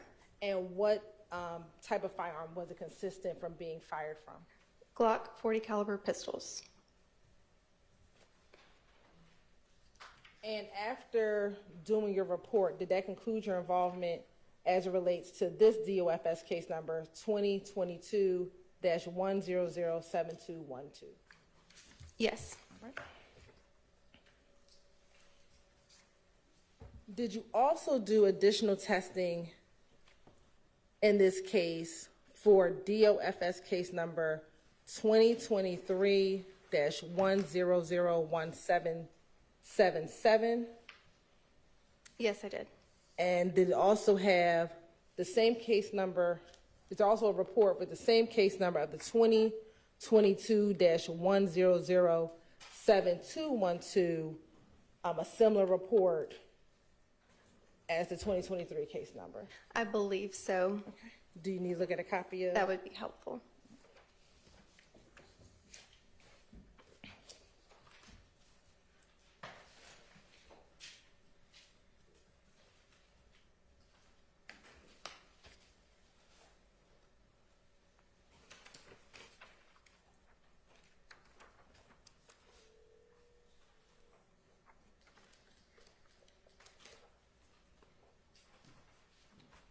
I'm gonna show you what's been marked as 503 VV and 504 VV. Tell me if you recognize those two reports.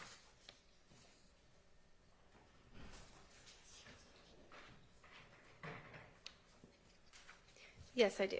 And how do you recognize those two reports? These are also copies of my reports. And do those appear to be a fair and accurate depiction of your reports that you generated for the items that you tested in this case? They do. All right. Your Honor, this time the state would like to admit Exhibit 503 and 504 VV into evidence. Admitted.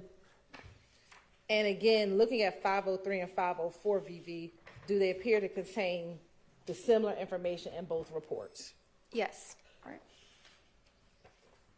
We're going to look at the DOFS case number ending in 1007212. Who was the agency that submitted the items for testing? The Fulton County District Attorney. And who was the victim in that case? Shymel Drinks. And what were you given?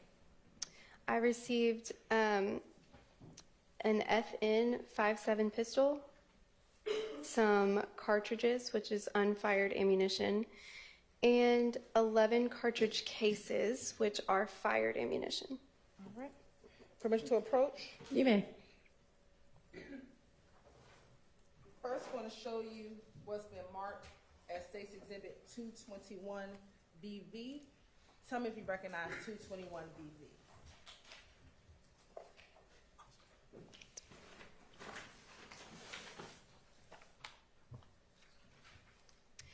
I do. It has my seal and initial on it, as well as the GBI case number and item number. And what is contained in 221 BV? This is the 5.7 pistol. And I'm also going to now show you what's been admitted as State's Exhibit 424 BV. Tell me if you recognize 424 BV.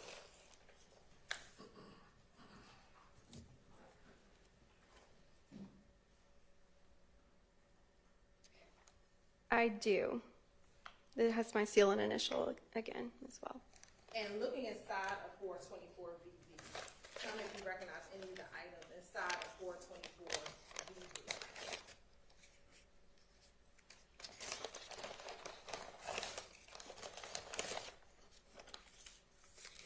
Yes, these have my initials and item number as well as seals on them.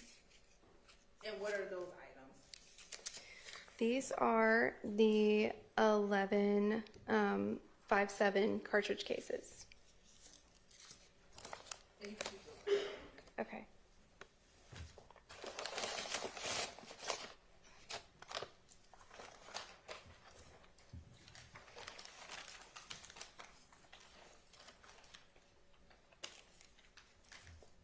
And are those the items that you tested that were given to you by the Fulton County District Attorney's Office? Yes, they are.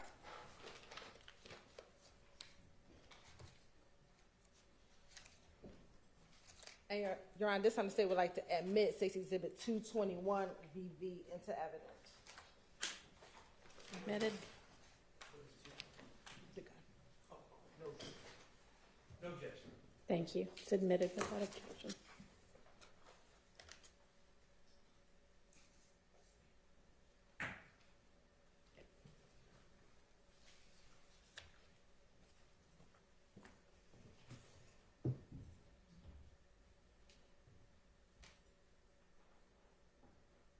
What were you able to test in this case? I was able to compare these cartridge cases together to see if they were fired from the same firearm. And then I also compared them to this firearm to see if this was the firearm that fired it. So first, were the items that you tested, the shell cases, fired from the same firearm? Yes, these were all fired from the same firearm. And then were those items fired from that firearm? Yes, they were. And you may have said, and forgive me, what type of shell casings were the shell casings that you tested? So they were the caliber 5.7 by 28 millimeter.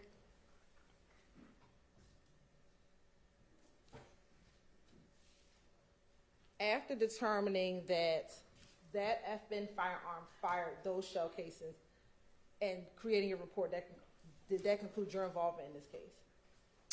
Yes, I did a check function test on the firearm as well, and then that concluded it. And what's a check function test? It was operational. It's where I test the trigger pulls, I test every safety, I take it apart and look at it and put it back together. And what was the conclusion after doing the check function test? It was healthy and operational. Court's indulgence for a moment.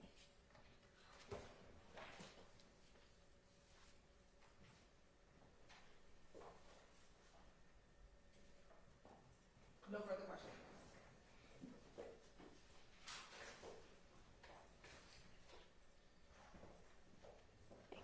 Good afternoon, Ms. Camp. Good afternoon. Max Shard is my name. I represent Shannon Stillwell, okay? All right, thank you. Just want to back up before we get into specifics. Seems like you did two different types of tests in this case. You had one situation where you had a firearm and you were comparing the firearm with shell casings, correct? Correct. Okay, now in your line of work, that matchup, what's that called? Firearms identification. Firearms identification. Okay, and then it seems like also in a separate report, you had two, not shell casings now, not a firearm, but you had two bullets, correct? Correct. And you were trying to determine if those bullets were fired by the same gun, correct? Correct. Okay, what is that test called? That's also firearms identification. Okay, I didn't get very far with parsing those out if they had the same name. Okay. Let's talk about your work on February 3rd, which involved the shell casings and the gun, okay? Mm-hmm. All right. Now, you receive 11 shell casings, correct? Yes. Okay, and those shell casings, what caliber of shell casings were those? Those were 5.7 by 28 millimeter cartridge cases. Okay, and that was in case number...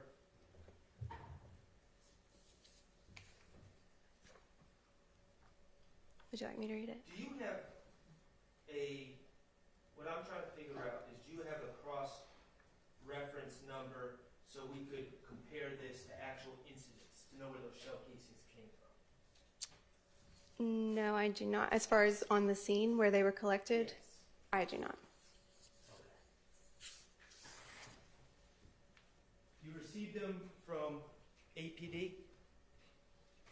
Or from the Fulton County District Attorney's Office? Yes, Fulton County DA. Okay. And they gave those to you on January 17, 2023? Correct. All right. And it was 11 of them? Yes. Okay. And then you're also given a firearm, a 5.7 by 28 firearm, correct? Yes. FN. Correct. All right. And you're given those by the district attorney on December 15, 2022? Correct. Okay. And then additionally, you're given 19 unspent rounds. Yes. Okay. So your work on this case, you got 11 spent rounds that were collected.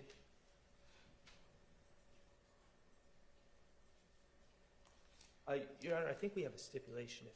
Okay. Your Honor, we're going to stipulate that the shell casings referenced in her report come from the March 16, 2022 shooting at 2830 Waters Road. All right. Okay. Thank you. Thank you, Y'all Ms. write Hill. that up for me at some point, okay? Okay.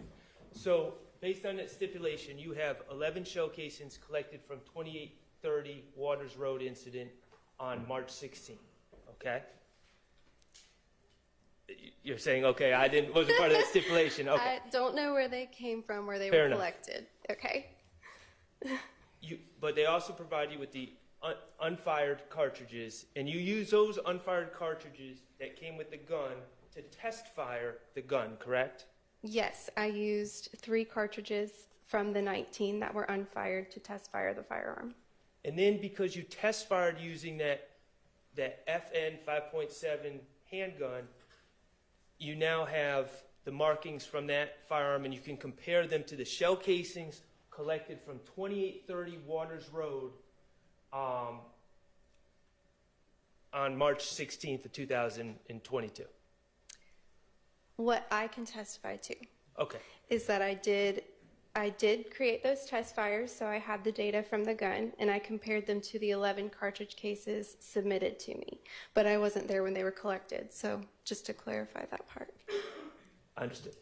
And you determined that the FN firearm, the 5.7, that you were given was the firearm, to a reasonable degree of scientific certainty, was the firearm that fired those shell casings that were collected and provided to you by the Fulton County District Attorney's Office. Yes, it was the firearm that. Okay, perfect. Now, the other work that you did on this case, and this is, I'm going to your other report. Okay. Okay, you were provided a, I'm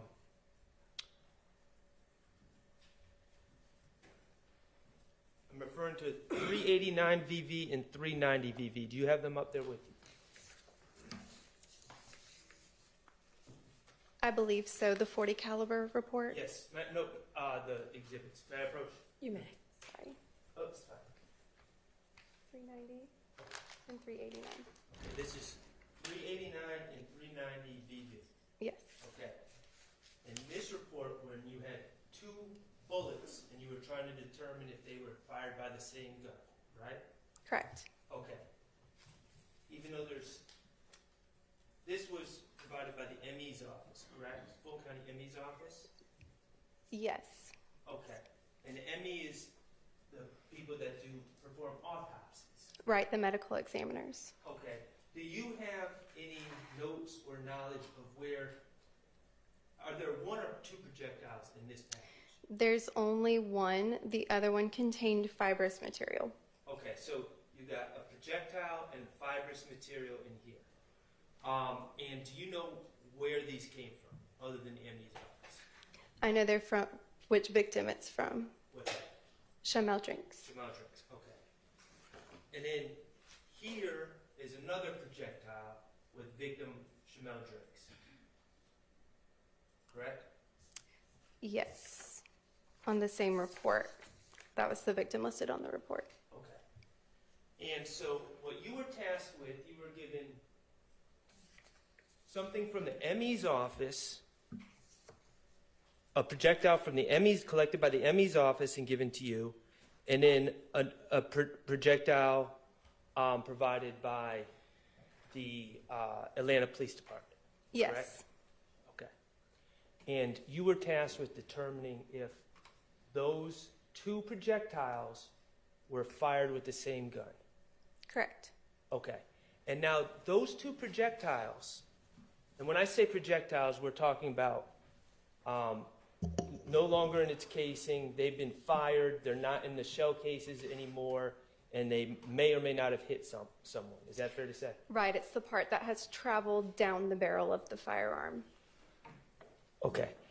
Those 2 projectiles that you were comparing to each other, isn't it true that they were both 40 caliber bullets? Yes. Okay. And then you were asked to compare them, and you determined that those 2 fully 40 caliber bullets were shot by the same handgun. Yes. And that handgun was consistent. Your report says consistent with being shot by a Glock 40 handgun. Correct. Okay, and how do you make the determination about specifically, just from those little pieces of metal, that they were fired by a Glock 40? So there's different manufacturers will rifle the insides of barrels differently. And what I mean by rifling is that manufacturers will put a series of lands and grooves on the inside of the barrel to make the bullet spin. And the reason to do that is to make it more accurate and to make it travel further. Well, different manufacturers will do different things. Sometimes they'll have 6 lands and grooves going to the left. Sometimes they'll have 8 lands and grooves going to the right. Sometimes you can tell that the tool was different that they used to rifle them. So all of this data is measurable, and we can enter it into a database maintained by the Association of Firearms and Tool Marks Examiners. That database has also been maintained by the Federal Bureau of Investigation as well. So once we enter the data into the database, it will return to us the list of firearms rifled in that way. These in particular were consistent with Glock in the way that Glock rifles their firearms, the type of tool that they use, the way that the lands and grooves are, the number of them, and the direction that they're twisting as well.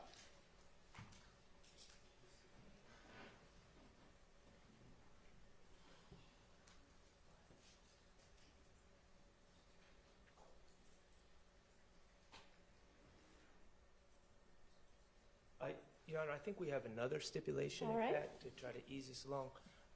Jaded? I think both sides stipulate that the 240 caliber bullets were, one was collected by the ME during the autopsy of Shamal Drinks, and one was collected from the Red Versa by APD. That Red Versa driven by Shamal Drinks. Thank you. Okay, so those 240s based on 240 caliber bullets based on your work on this case, fired by a Glock 40. Yes. Okay, now going back to 221 VV, the handgun in front of you. Okay. That was okay. That FN 5.7 by 28. Can that gun shoot 40 caliber bullets? No. How about a 45 FN 45 caliber handgun? Could that shoot 40 caliber bullets?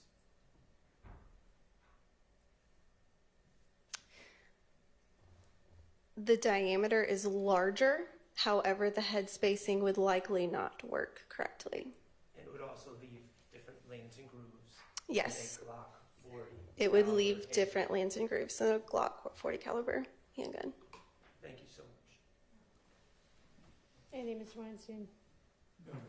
Redirect? No. All right, thank you for your time. You may step down. Do you have another witness that's going to allow? Okay. Yes, Go ahead. Great. I mean, as long as, let's get the next one. Yes, Your Honor. We State won't be calls here at 8 p.m., but go ahead. Mr. R. Walters to the stand.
Russell Walters, RUSSELLWALTERS. How are you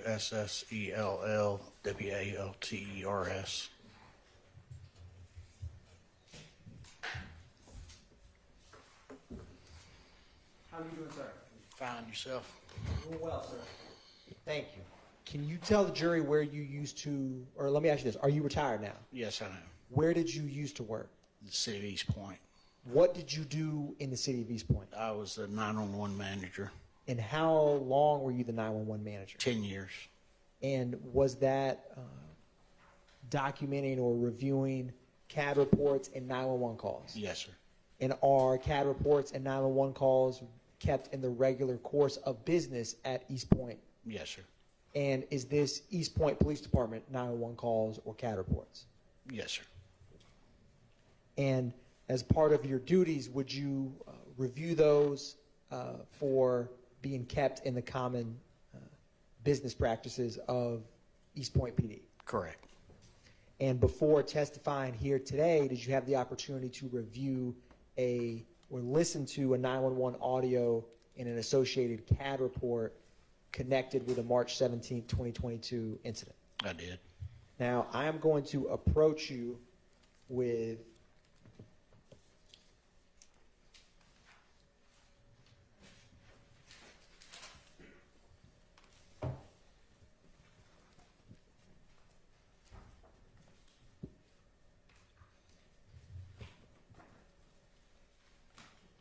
what's been marked as State's Exhibit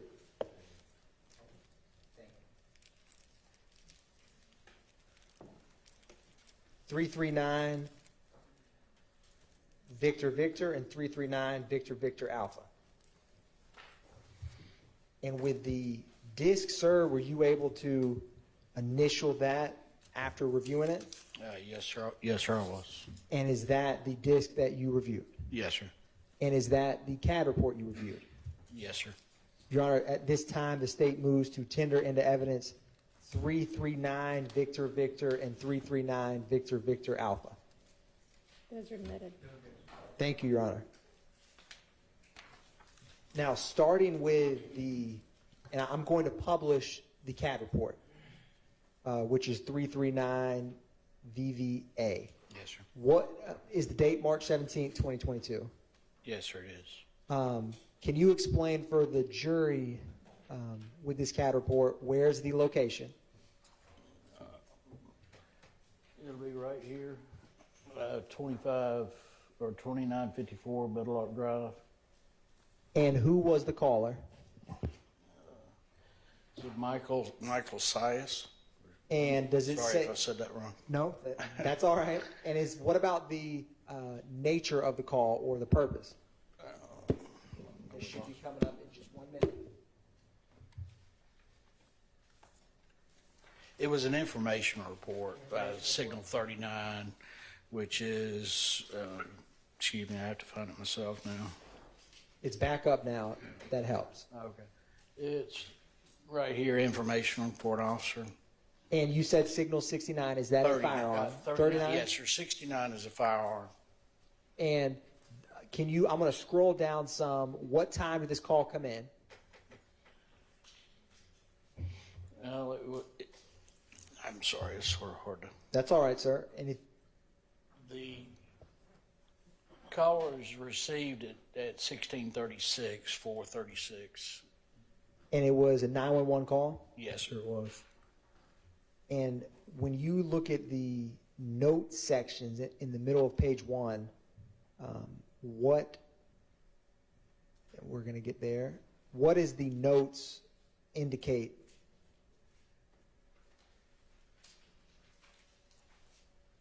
Now you're talking about here? We will be there in just 1 second. I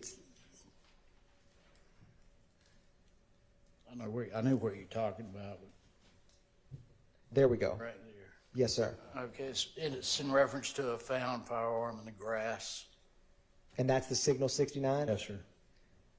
And is that disc the 911 call that's associated with this CAD report that we just walked through on March 17, 2022 at 4:36 p.m.? Correct. Your Honor, at this time the state's going to publish 339 Victor Victor at this time. All right.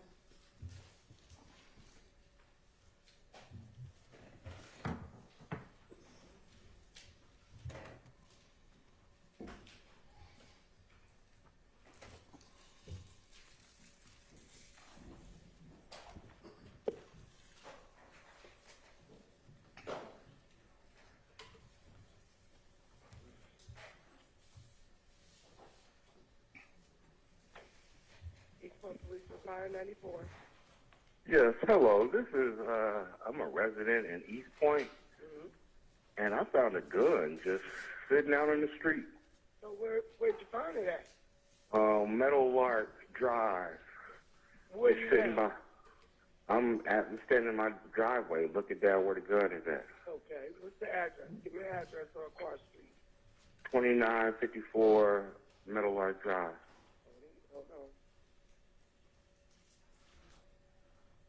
And my wife said she saw the police out here earlier. I was walking my dog, and the gun just sitting just in the grass.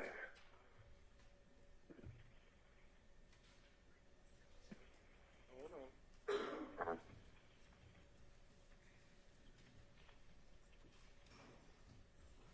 Okay. Can you tell what kind of gun it is? I walked past the gun and came on home. Figured I'd do call me a y'all. favor. If you Yes. can keep an eye on it, I don't want nobody to come back and get it before we can get there. Okay. Okay, what's your name?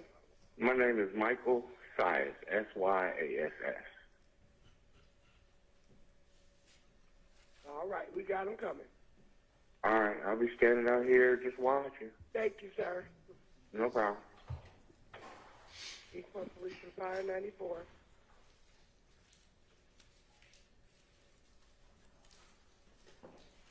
Thank you, sir. No further questions from the state at this time. All right. Any questions?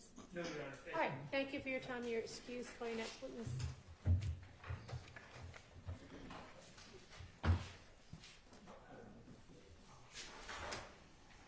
State calls Investigator David Klickner. If those are admitted, let's get them back up here with the court reporter, please. Coming up to the stand.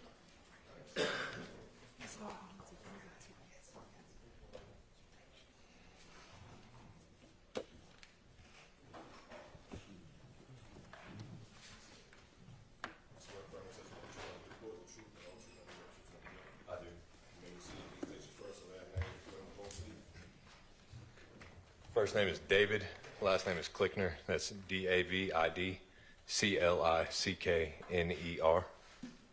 Good afternoon, Investigator Klickner. Where are you employed?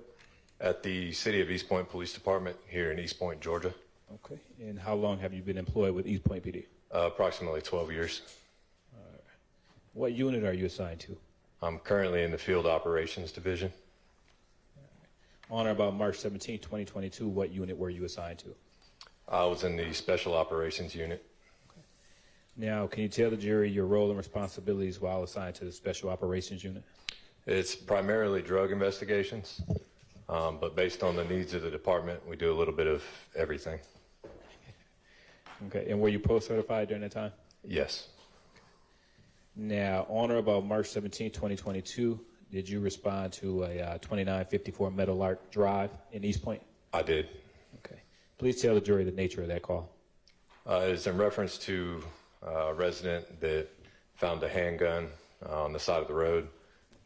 We had just previously had a vehicle pursuit that ended adjacent to where the handgun was located. So I responded out there to recover the handgun. Okay. And upon arrival, did you speak with the Michael Syas? I did. All right. Now, without telling me what he told you, did Mr. Syas give you detailed information regarding the location of the gun? He did. Okay. And where was the gun located? It was just several feet off the roadway, adjacent to like a utility easement where some power lines run. Okay. Did you collect the gun? I just photographed the gun, and then I made contact with Detective Belknap of the Atlanta Police Department. He's the one that came out and actually collected it. Okay. Permission to approach, Your Honor? You may. Thank you.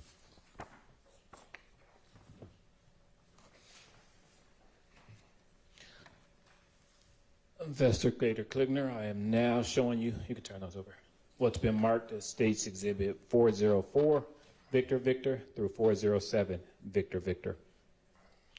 Do you recognize those? I do. And how do you recognize them?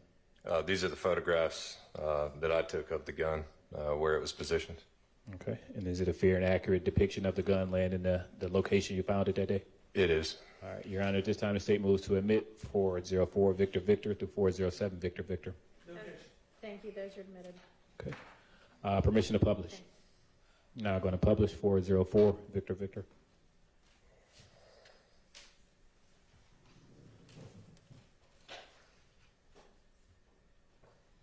And Investigator Klickner, can you orient the jury what's depicted in 404, Victor Victor? Yes.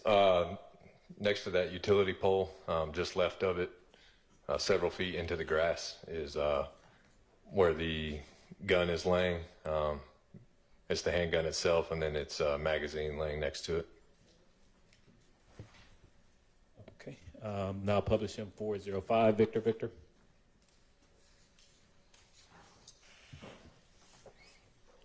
This is a slightly closer photograph of the same thing. Okay. And 406, Victor Victor.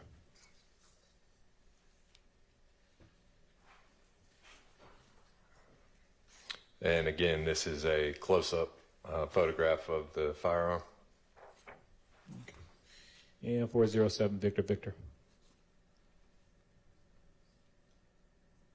And that's a photograph, an attempted photograph of the serial number. Okay. Do you know what type of gun that is? That is a FN handgun.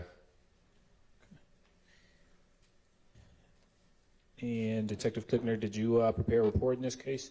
I did. Okay. Court's indulged for a brief moment, Your Honor.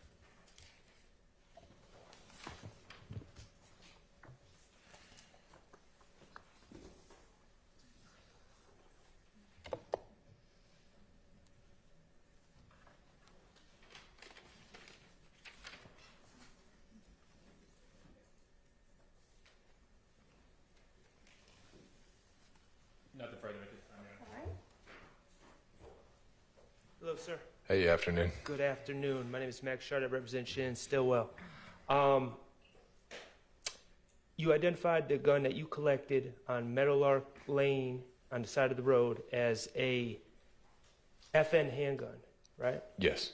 What caliber is that FN handgun? FN makes several, but this was a 45. A 45, you said? Yes. Okay, thank you. Mm-hmm.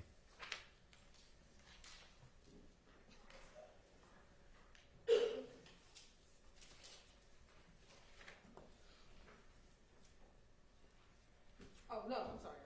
All right. Thank you for your time, and you are excused. Do you have another witness that's not super long? Yes. Okay. Go ahead and call them. The state calls Taisha Alexander. All right. Thank you.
Okay. All right now. Talk that talk. All right. How long have you known? You said you was one of the prettiest girls he ever had. All right. So does that mean y'all used to date? Yes. Okay. When did you all date? Since 2021. And are you all still dating now? Just yes or no? I don't know. Okay. Let me ask you this. Do you own guns? Yes. Right. How many guns have you owned, or do you own currently?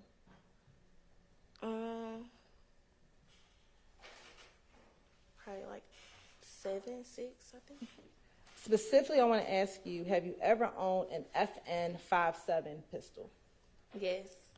Do you remember when did you purchase that gun? December. December I of don't what know. year? I don't remember the year. Okay. Have you had the opportunity to look at the receipt from that purchase? Earlier. Okay. Well, looking at a copy of that receipt, help refresh your memory as to what year and when you purchased that weapon? Yes. All right. Permission to approach, Your Honor? Yeah.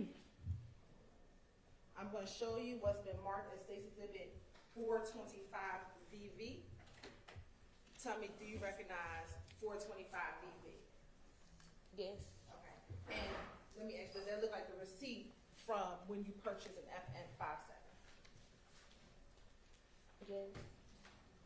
And I see that you're flipping through it. Does that look like the application you filled out when you went to go purchase your weapon? Yes, ma'am. All right. And, Your Honor, this time the state would like to admit 425VV into evidence. All right, that's admitted.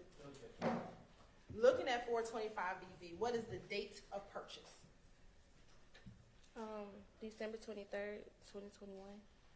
And do you see on that receipt a serial number? Or an SN number?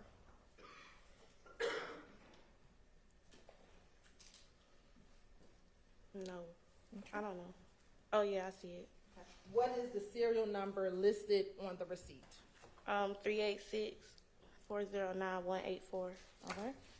I'm going to show you what's been admitted as 221VV. It's going to be kind of tiny. I want you to tell me, do you see a serial number on 221VV on the bottom? Yes. What is that serial number? 386-409-184. Is that the same serial number that's Yes. on the receipt? Yes, ma'am.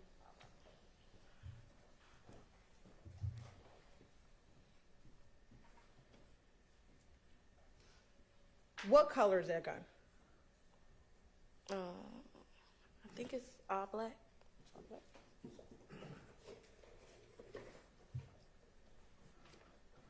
And does this look like the gun that you purchased? Yes, ma'am.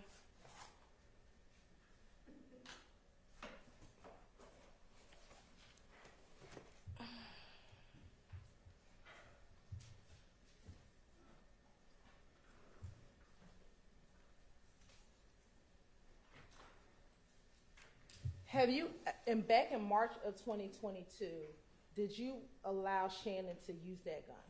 No. Did you ever give that gun to Shannon? No.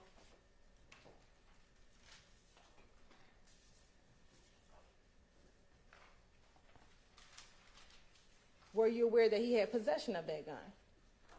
No. Do you know someone by the name of Deamonte Garlington? Yes, ma'am. How do you know Deamonte Garlington?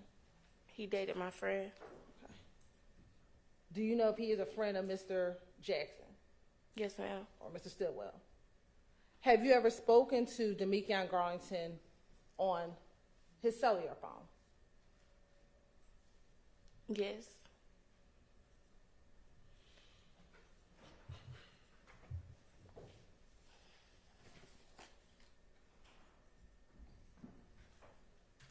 Have you ever spoken with Mr. Deamonte Garlington in March of 2022 about you giving Mr. Stillwell that handgun? I don't know.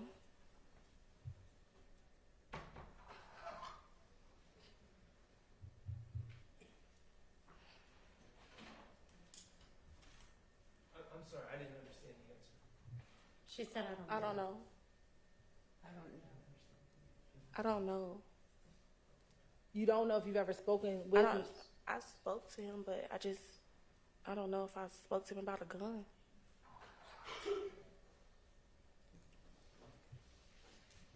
Specifically on March 17th, 2022, do you recall speaking to Mr. Garlington about that gun being in Mr. Shannon Stillwell's possession? I don't remember.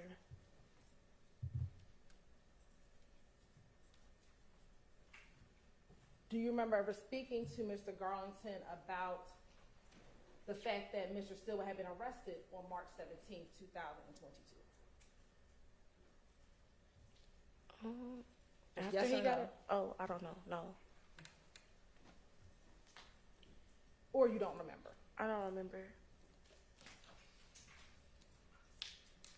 And in that call, do you remember telling Deamonte Garlington that the gun he had would be a clean gun because you gave him that gun? No, I don't know. I don't remember.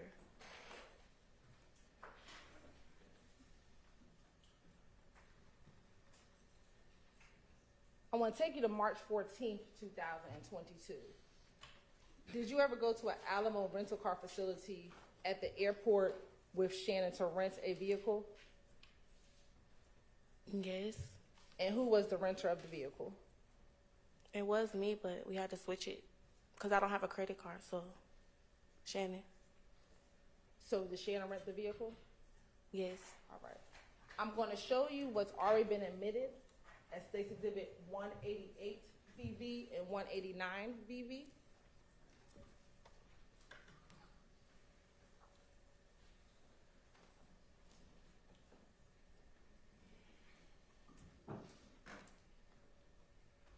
First, looking at 188 VV, is that you inside that vehicle?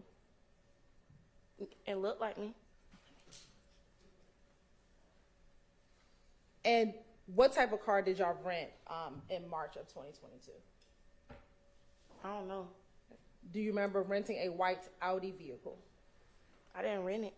Okay. Do you remember being with Mr. Stillwell Jackson when he rented the white Audi vehicle? Yes, ma'am. Okay. And looking at this picture, 188 VV, does the car appear to have any tint on the vehicle at this time? Probably. I don't know. I don't know. It looked like it on the back. Okay. Are you able to see inside of the car through the glass? Ma'am. I'm sorry, I didn't hear you. Yes, ma'am. Pull that mic over to you and try to talk directly into it if you don't mind for us.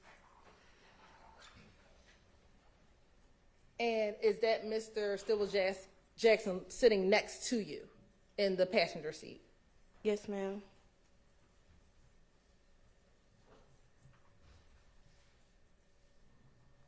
Now, in March of 2022, where were you living?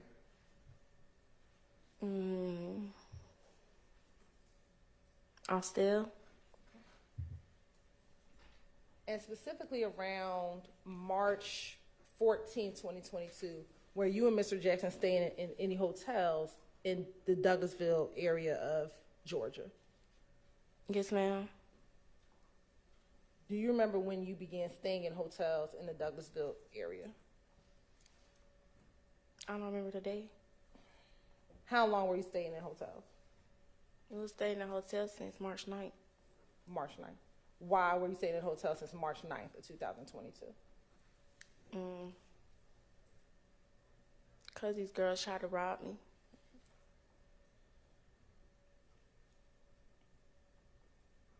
Did you know who these girls were? No, ma'am.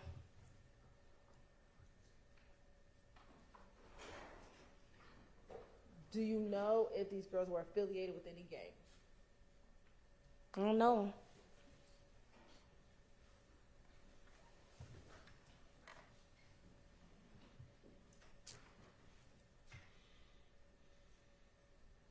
You said you started staying there on March 9th, 2022.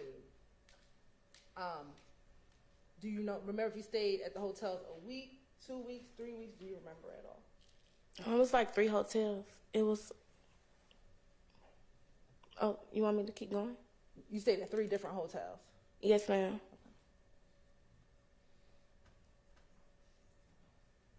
Over the course of how long? 1 week, 2 weeks, 3 weeks? Do you remember? It was probably like until he got locked up. On March 17th. Yes. Okay.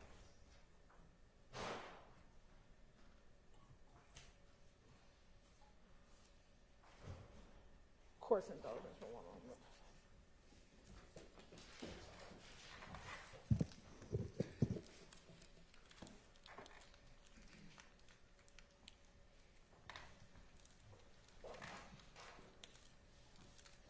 For Deamonte Garlington, did you have a nickname that you called him?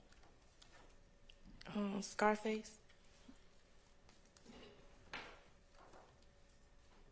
Any other nickname? I didn't call him that, but I know his other nickname. What's that? Lil D.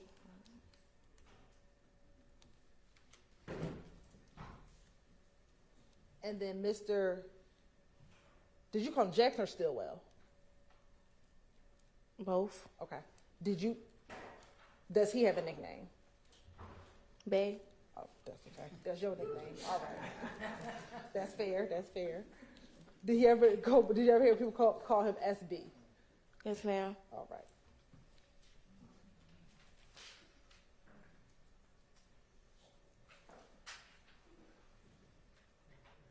And in March of 2022, did you have a vehicle that you owned? Yes, ma'am. And what type of vehicle is that? Scat Pack Charger. And did Mr. Jackson have a vehicle that he owned in March of 2022?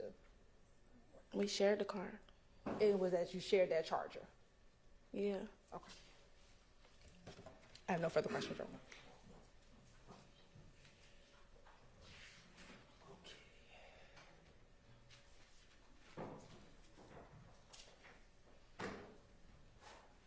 Miss Alexander, good afternoon. Hey, we've met before, right? Yes, sir. All right. So, let me start out with. I'm not trying to embarrass you, okay? Okay. In your relationship with Shannon from 2021 to when he was arrested, were there issues, thank you, with infidelity? Yes, ma'am. I'm sorry. My mom messed up. Yes, sir. Okay. 2 times. You said 2 times? Mm-hmm. Okay. And at some point throughout your relationship, had you gone through his phone? Yes. Okay. When you went through his phone, you were looking for other women that he was messing with, correct? Yes. Okay. And did he openly let you look at his phone? Or was he protective of his phone? He wasn't there when I looked in it. Okay. So he gave me the password. Let me ask you this. When he was arrested on March 17, 2022, did you have interest in looking at his phone to see what he had going on? No, I didn't have his phone. No, I didn't say did you have his phone. I know you didn't have his phone. Oh, did I want to? Yes. Oh, yes. Okay. So March 17, 2022, you want, one of the things you want to do is look at his phone. Yes. And what he has going on inside his phone. Yes, sir. All right. Cool. Now,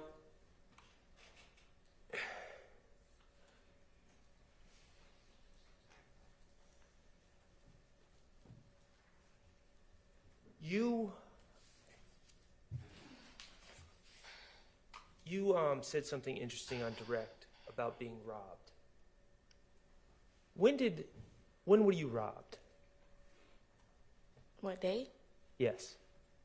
Like the 9th, 10th? March 9th or 10th of 2022? I think it was March 9th.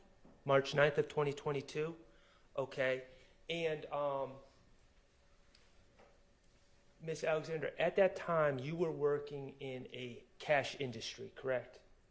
And by that, I mean you would get paid in cash, and you would tend to have cash on you, correct? I dance. Okay. So, yeah. So at that time, you were a dancer? Mm-hmm. Okay. And as a dancer, you get paid cash, correct? Yes. Okay. And that robbery happened at night, correct?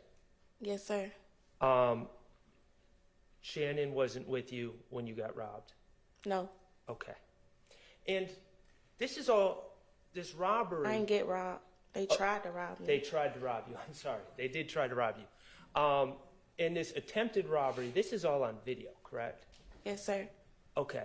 And people hid out and waited for you to walk down a hallway, and then they charged you with weapons, correct?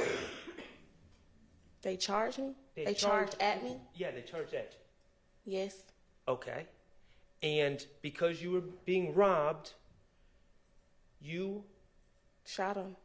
Shot at them? Shot her. Oh, you shot her. Okay. All right. Now, ultimately, the people that were trying to rob you on that video were charged, correct? Yes, sir. By the police? Yes, sir. Okay, and you were never charged because you were acting in self-defense. Yeah, I didn't get charged. Okay. But on March 9th of 2022, after someone tried to rob you and take your money from you, you became concerned for your safety, didn't you? Yes, sir.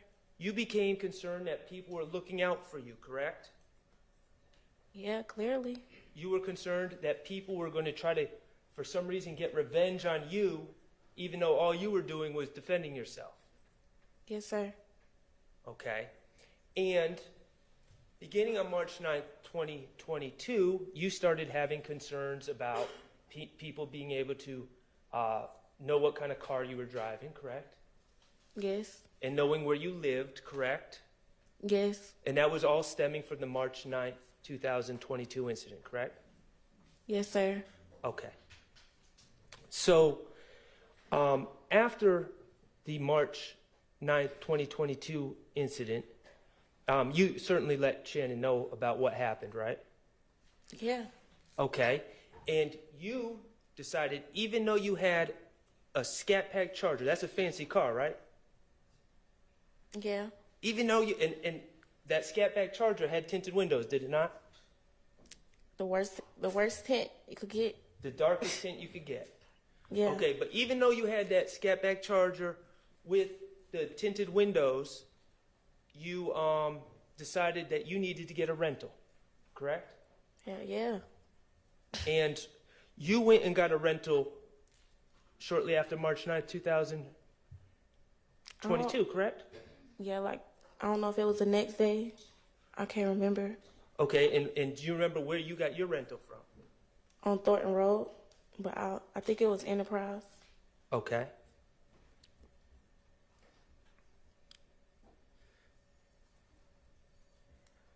I beg the court's indulgence just for a moment.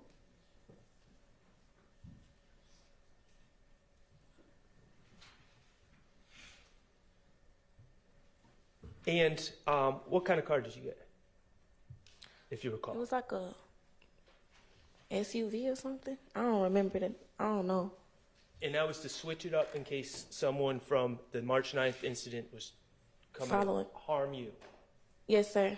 All right. And that's also why you got a hotel room, correct? Yeah. Okay. Now, around this time, well, actually a couple of days later, Shannon also got a rental, correct? Yes, sir. And he walked right into the store with you, and you guys dealt with the cashier, and he gave over his ID and his payment, correct? Yes. Okay.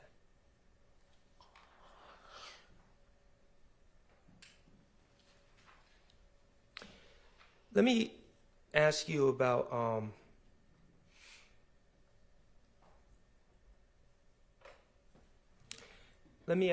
your Scat Pack even to this day, you had that car until recently, correct? I still got it. Okay, you still have it. Even to this day, you've continued to get that car wrapped, correct? Every 3 months. Every 3 months, you get the car wrapped. What is wrapping a car?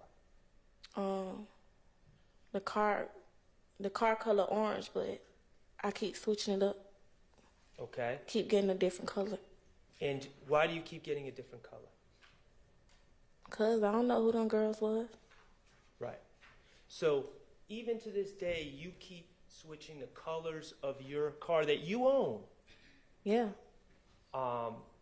Just to keep yourself safe. Yes, sir.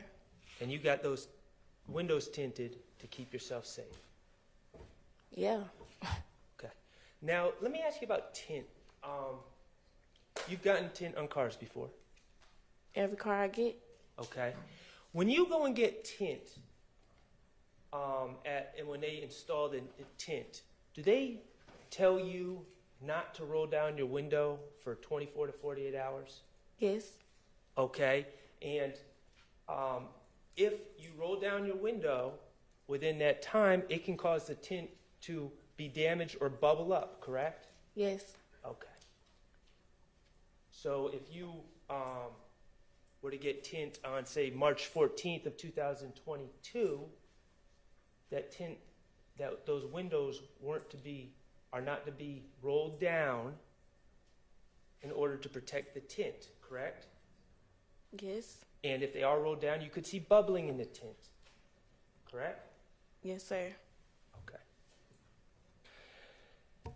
One last thing, Ms. Alexander, and I appreciate you being here. I'm going to take you back to March 14th of 2022. Do you remember early in the morning of March 15th reaching out to Shannon to tell him about news that you had learned about a shooting in Mechanicsville? Yes. Okay. And did you reach out to tell Mr. Stillwell about that shooting, or did Mr. Stillwell reach out to tell you about that shooting? I told him. Okay. And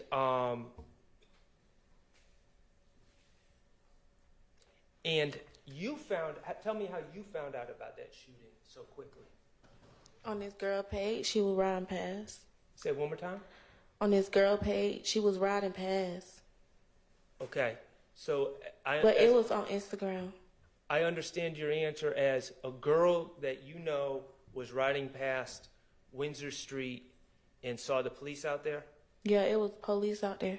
Okay, and then this person reached out or put on Instagram. Is that Yeah, correct? and then it was, yeah. Okay. All right. By the early morning hours of March 15th, it was not a secret that a shooting had occurred on Windsor Street, was it? No, it was all over Instagram. Okay. And you were concerned about Shannon's safety, correct? Yeah. Okay.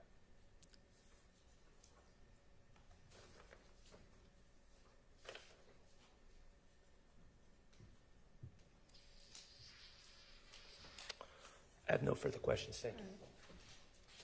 Redirect.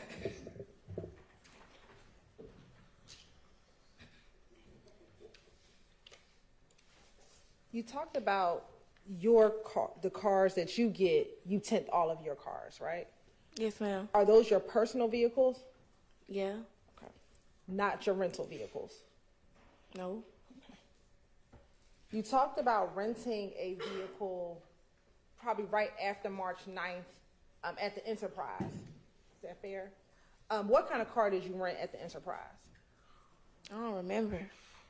What was It it? was SUV? Yeah. Did you ever get tints on that SUV? No. And you kind of frowned up your face. Why'd you do that? Ain't my car. So it's safe to say you wouldn't get tints on a car that's not yours? Not my car.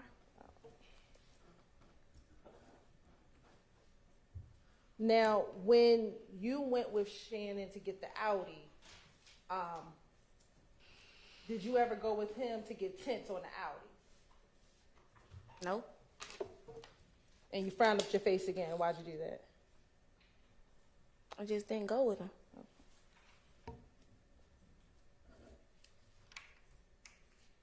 Now, when the Audi was rented, was that for you to drive, for Shannon to drive? What was the purpose of renting the Audi?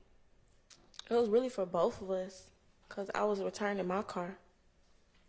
And when you say you returning your car, is that SUV? Yeah, I was supposed to get the rental car. Did Shannon ever tell you that he was going to get tints put on the Audi? I don't remember.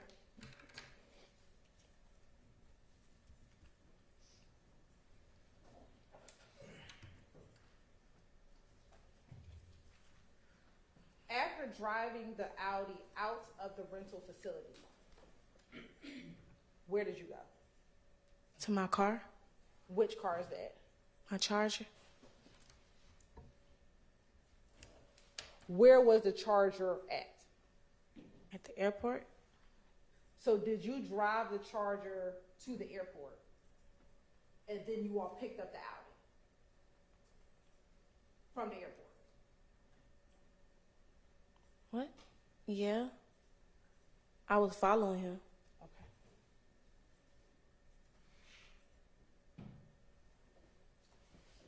If you were in your Charger, before you get to the airport, if you're in the Charger, what car was Mr. Jackson driving? The rental car. The SUV. We was going to return it, but we didn't know if we could get a car, so we didn't want to be stranded there. We couldn't get it. Okay. So you take the SUV and return the SUV to the Enterprise at the airport, and then you go to the Alamo to go rent the Audi. At the airport. At the airport. All right.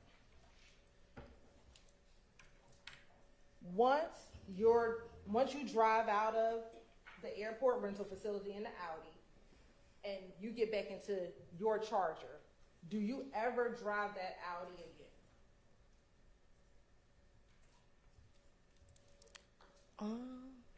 Probably around Douglasville or something. I don't know. I don't remember.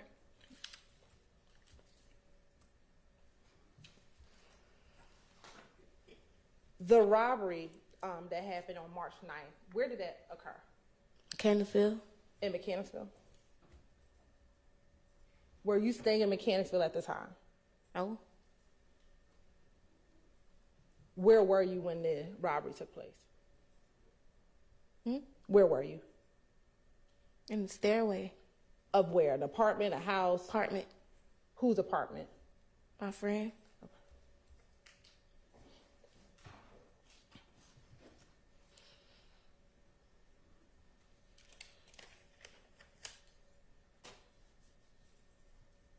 Do you know any individuals who are members or associates of YFN, the Young Fly N-Words gang? Yeah. Okay. Who? I stayed over there. You stayed over in Summerhill? Yeah. When did you stay in Summerhill? Since 2018.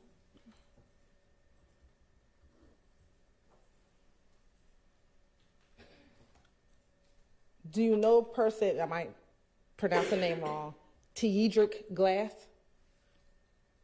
I heard of him.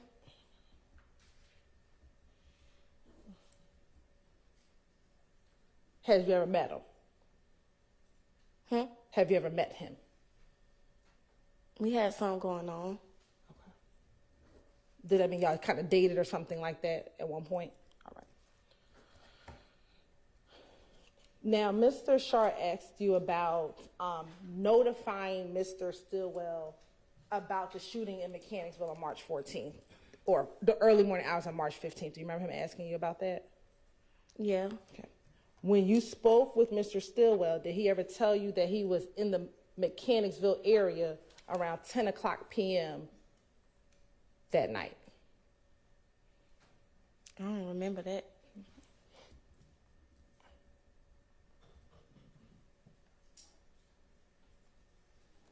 Did he ever tell you that that night he was at the BP gas station at around 10 o'clock p.m., the BP gas station in Mechanicsville? No.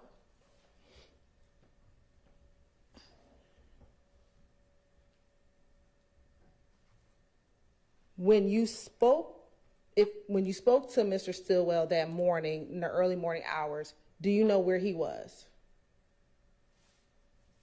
Studio.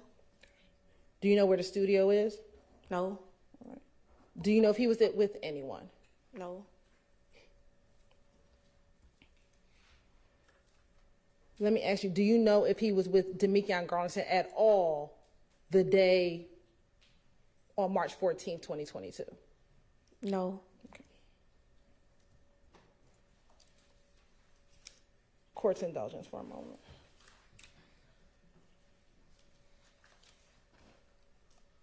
Did you know Christian McMiller and Darius Ford? No. Or McMahon or Big? No. Court's indulgence.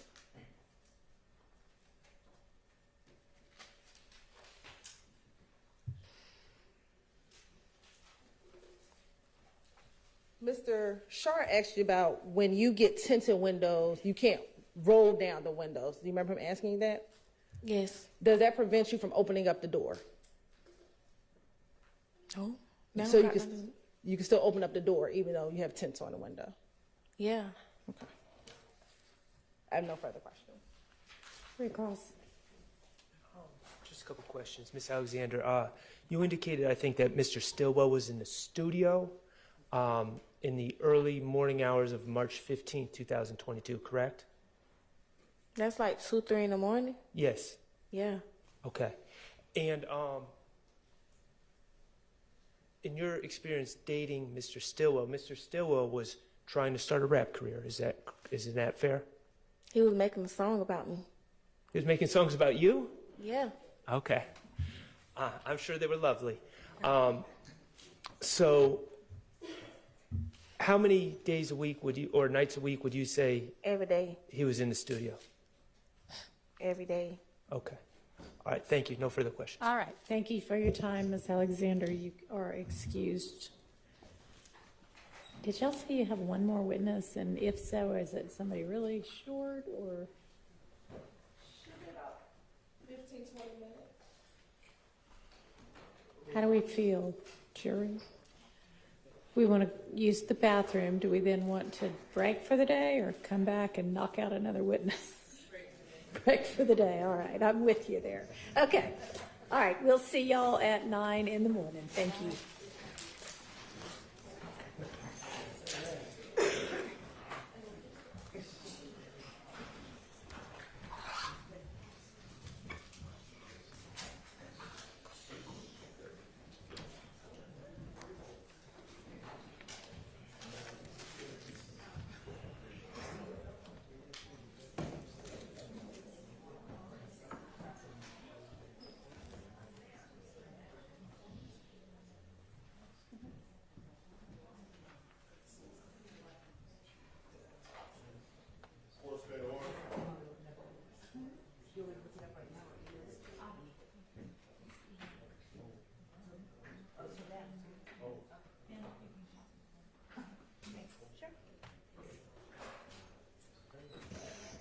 Okay, as to the two stipulations, Ms. Weaver's going to do y'all a favor and give you a rough of what y'all said, and that way y'all can have it when you're putting together the written stipulation.